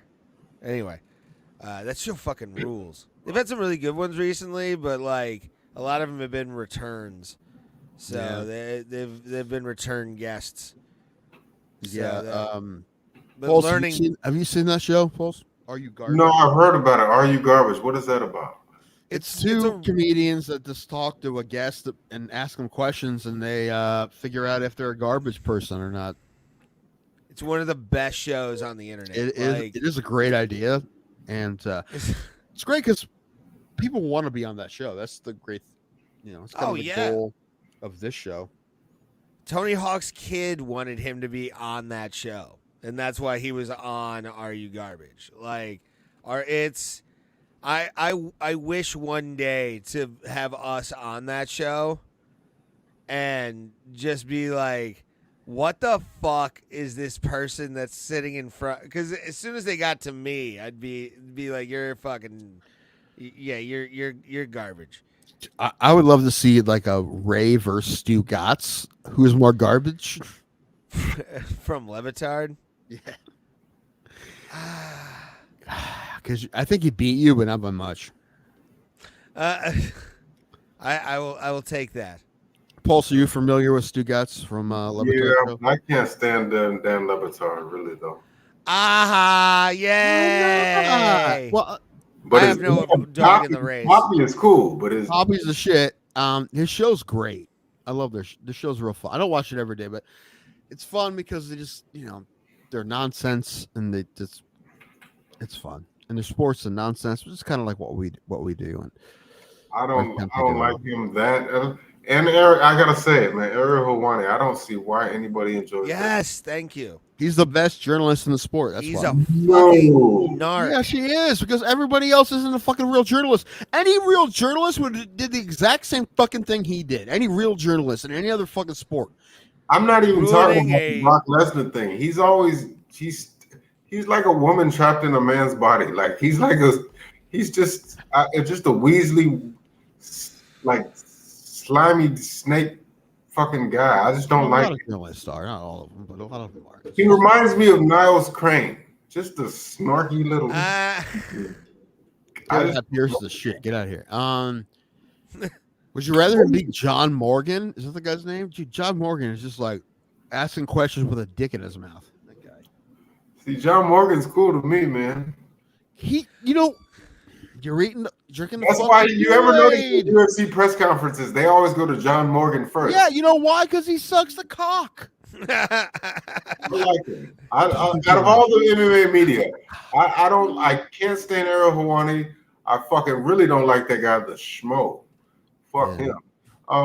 He's like, I'm gonna be the biggest douchebag of all time. It's gonna be my character.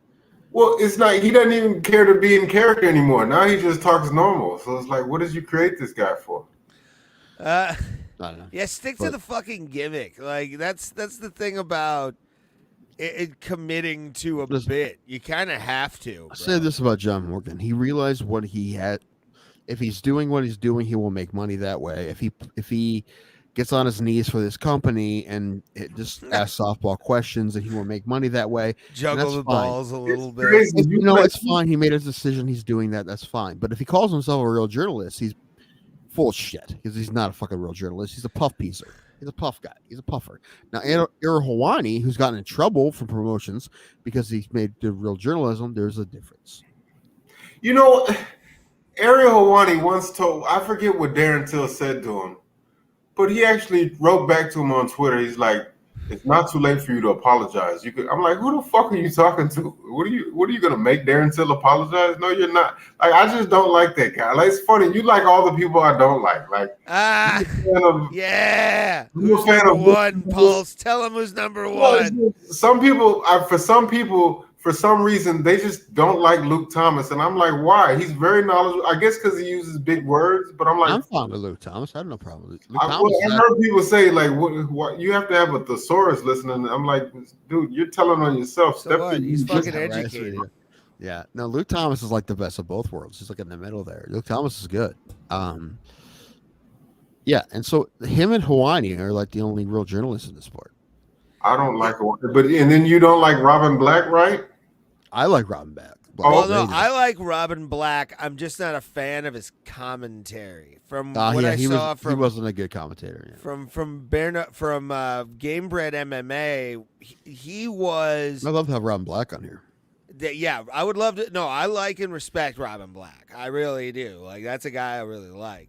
But like, his commentary was just dog shit. Like, we are here. It is the world will always know what we have done tonight is known as martial arts. A thing that's weird, that will be through the generations over and over again until the end of time.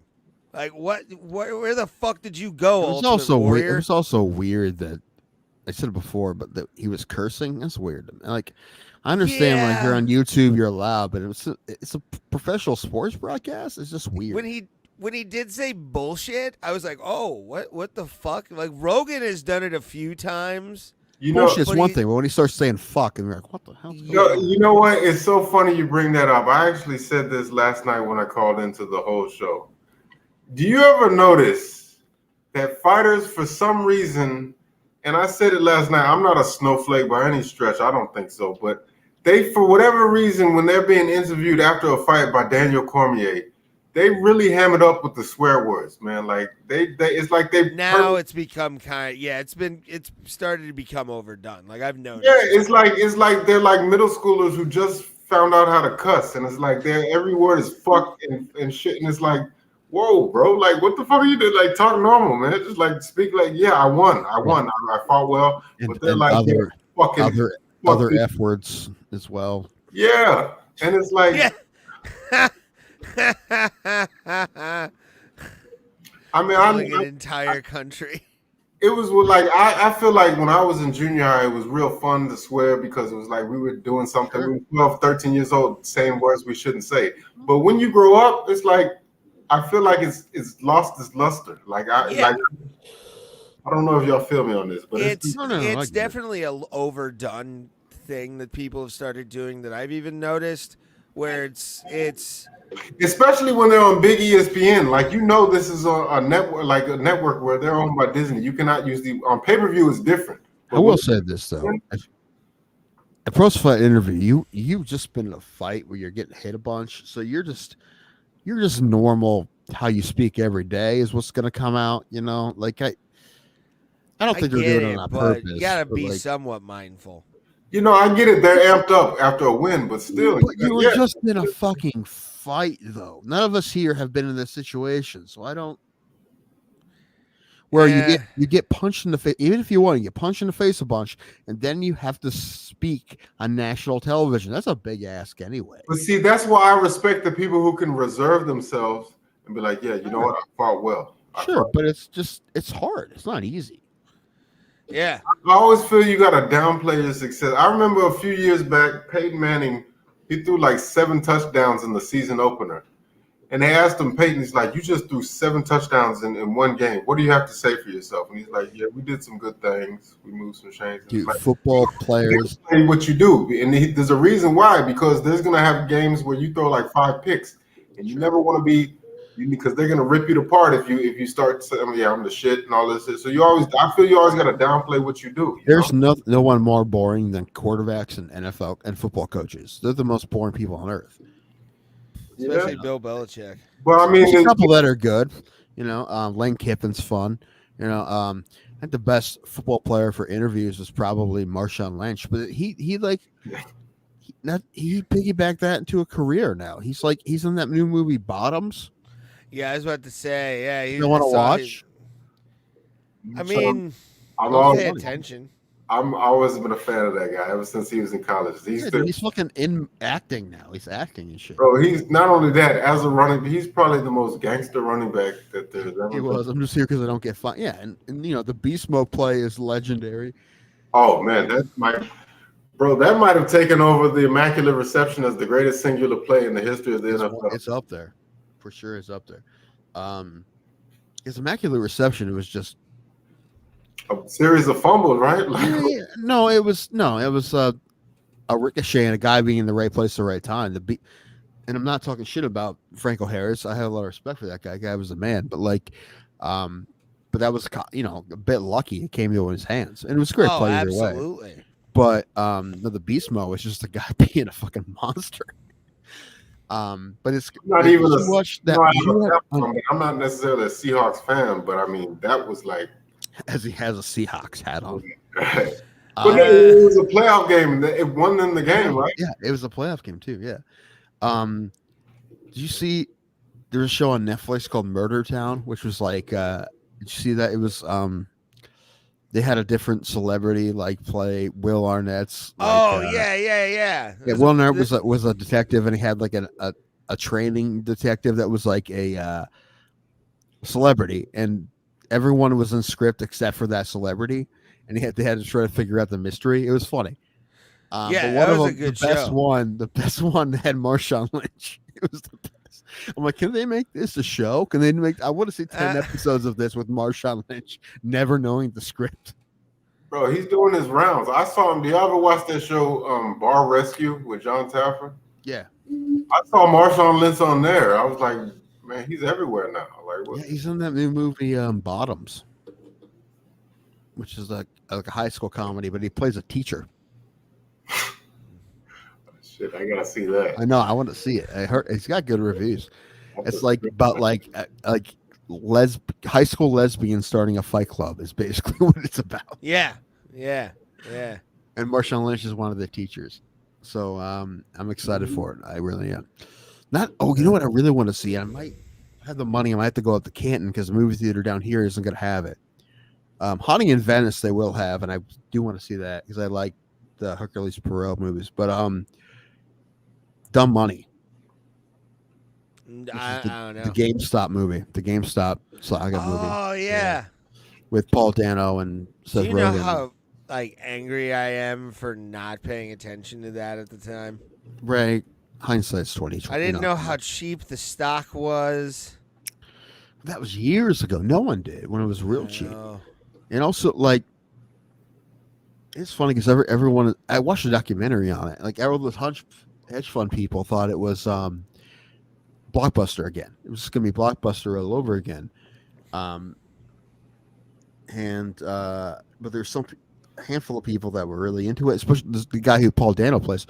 And but then after that, it became like a movement. First it was just a good stock, but then it became a movement, and people who knew they probably wouldn't make a lot of money doing it would just keep buying it to fuck people over, and it was fucking never happened before, and it was nuts. Yeah. Watch all the documentaries They about it. shut down an app for fuck's sake. How fucked up was that? And I'm on Robinhood. I'm like, how fucked up is that? So It's crazy. it basically just proved what everyone assumed, that like the little guy has no fucking shot. It's rigged. It's rigged, and the little guy has no shot. That was proof. 100% proof. Especially in the world economy, bro. Yeah, but I'm really excited to see the movie. I might go to Canton and go see it if I can afford it. I'll go on a matinee. I'll go early, but I'm excited to see it. It looks real fun. It looks good. Paul Dano is one of our great actors. I don't know how much longer y'all want to go, but actually, I was about to say we should wrap it up because I'm kind of tired. Do you have something? Go. If you have something, go. Who? No, I don't. I just okay. Yeah, I gotta go. That's what I'm saying. Oh, you have to go. Yeah. We're done too. Yeah. Yep. Okay. All right, buddy. Yeah, we're done. Talk to you later. Later. Yep. I don't have a hero of the week this week. I just didn't think about it, or I forgot about it, or I see some things on Reels and shit that I don't know when it happened. I have to look it up and see when it happened. I don't know. Oh well. It happens, but we will see you guys Thursday. And we will talk nonsense for a few hours and then go about our mighty way. It's Fazeev Gamrot, correct? Mm-hmm. That'd be fun. It's gonna be good. That's gonna be a good card. It's gonna be a very good card. Man, I really wish they stopped doing fights at the Apex. Because when I'm thinking, they're taking fights away from people in the minor major cities. It happens. They're taking away those fights if you live in Charlotte or Atlanta or I'm just making Austin, or any of those cities where they do smaller cards. Cleveland, Columbus, Cincinnati. Do you see They're this taking number, Tim, that I'm Pittsburgh. throwing up? Pittsburgh, Philadelphia. They're taking all those cards away from Do you us. see? Do you see this? I don't. What is it? This number that I'm 0 overhead. That's not 0 overhead, but Everything's it's in house. Ray. They're taking fights away from the working man. All right, seeing live fights away from the people. They're charging $1,500 for a VIP package. Did you see I think someone bought $100,000 ticket? $100,000 for the MSG. Yeah. What the fuck, man? It's not okay, man. It's not okay.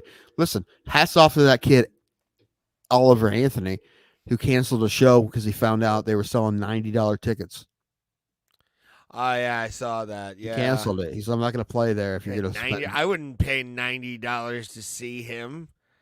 You know what? It's most. You know what? It's actually real nice to see that he is practicing what he preached in his song, of all things. It's a song, but then he's like, dude, I'm not fucking putting the working person out $90 to see me. He's like, it's fucking ridiculous. Nice, good for him, man, because he had instant fame. He could have done a lot of things that he hasn't done. So I give the guy a lot of props, really. Hey, because if someone offered me an $8 million record deal, I'd probably be like, yep, let's do it. So, oh hell yeah, Lizard Brain would take over really quickly. So the fact that he did, dude, I was watching video from Kill Tony. You know who needs to go on Kill Tony? A friend of ours, Marty, Lord Thoven. We can't. Even I don't want to do it, but Lord Thoven. Thoven. A podcast, for fuck's sake. Lord Thoven needs to be on Kill Tony. And with that thought, we're gonna head out of here, guys. Appreciate you watching as always. Tuesdays and Thursdays. Go Steelers. Have a good night, everyone. And we'll see you at the Kumite, fam. Who's the worst person you know?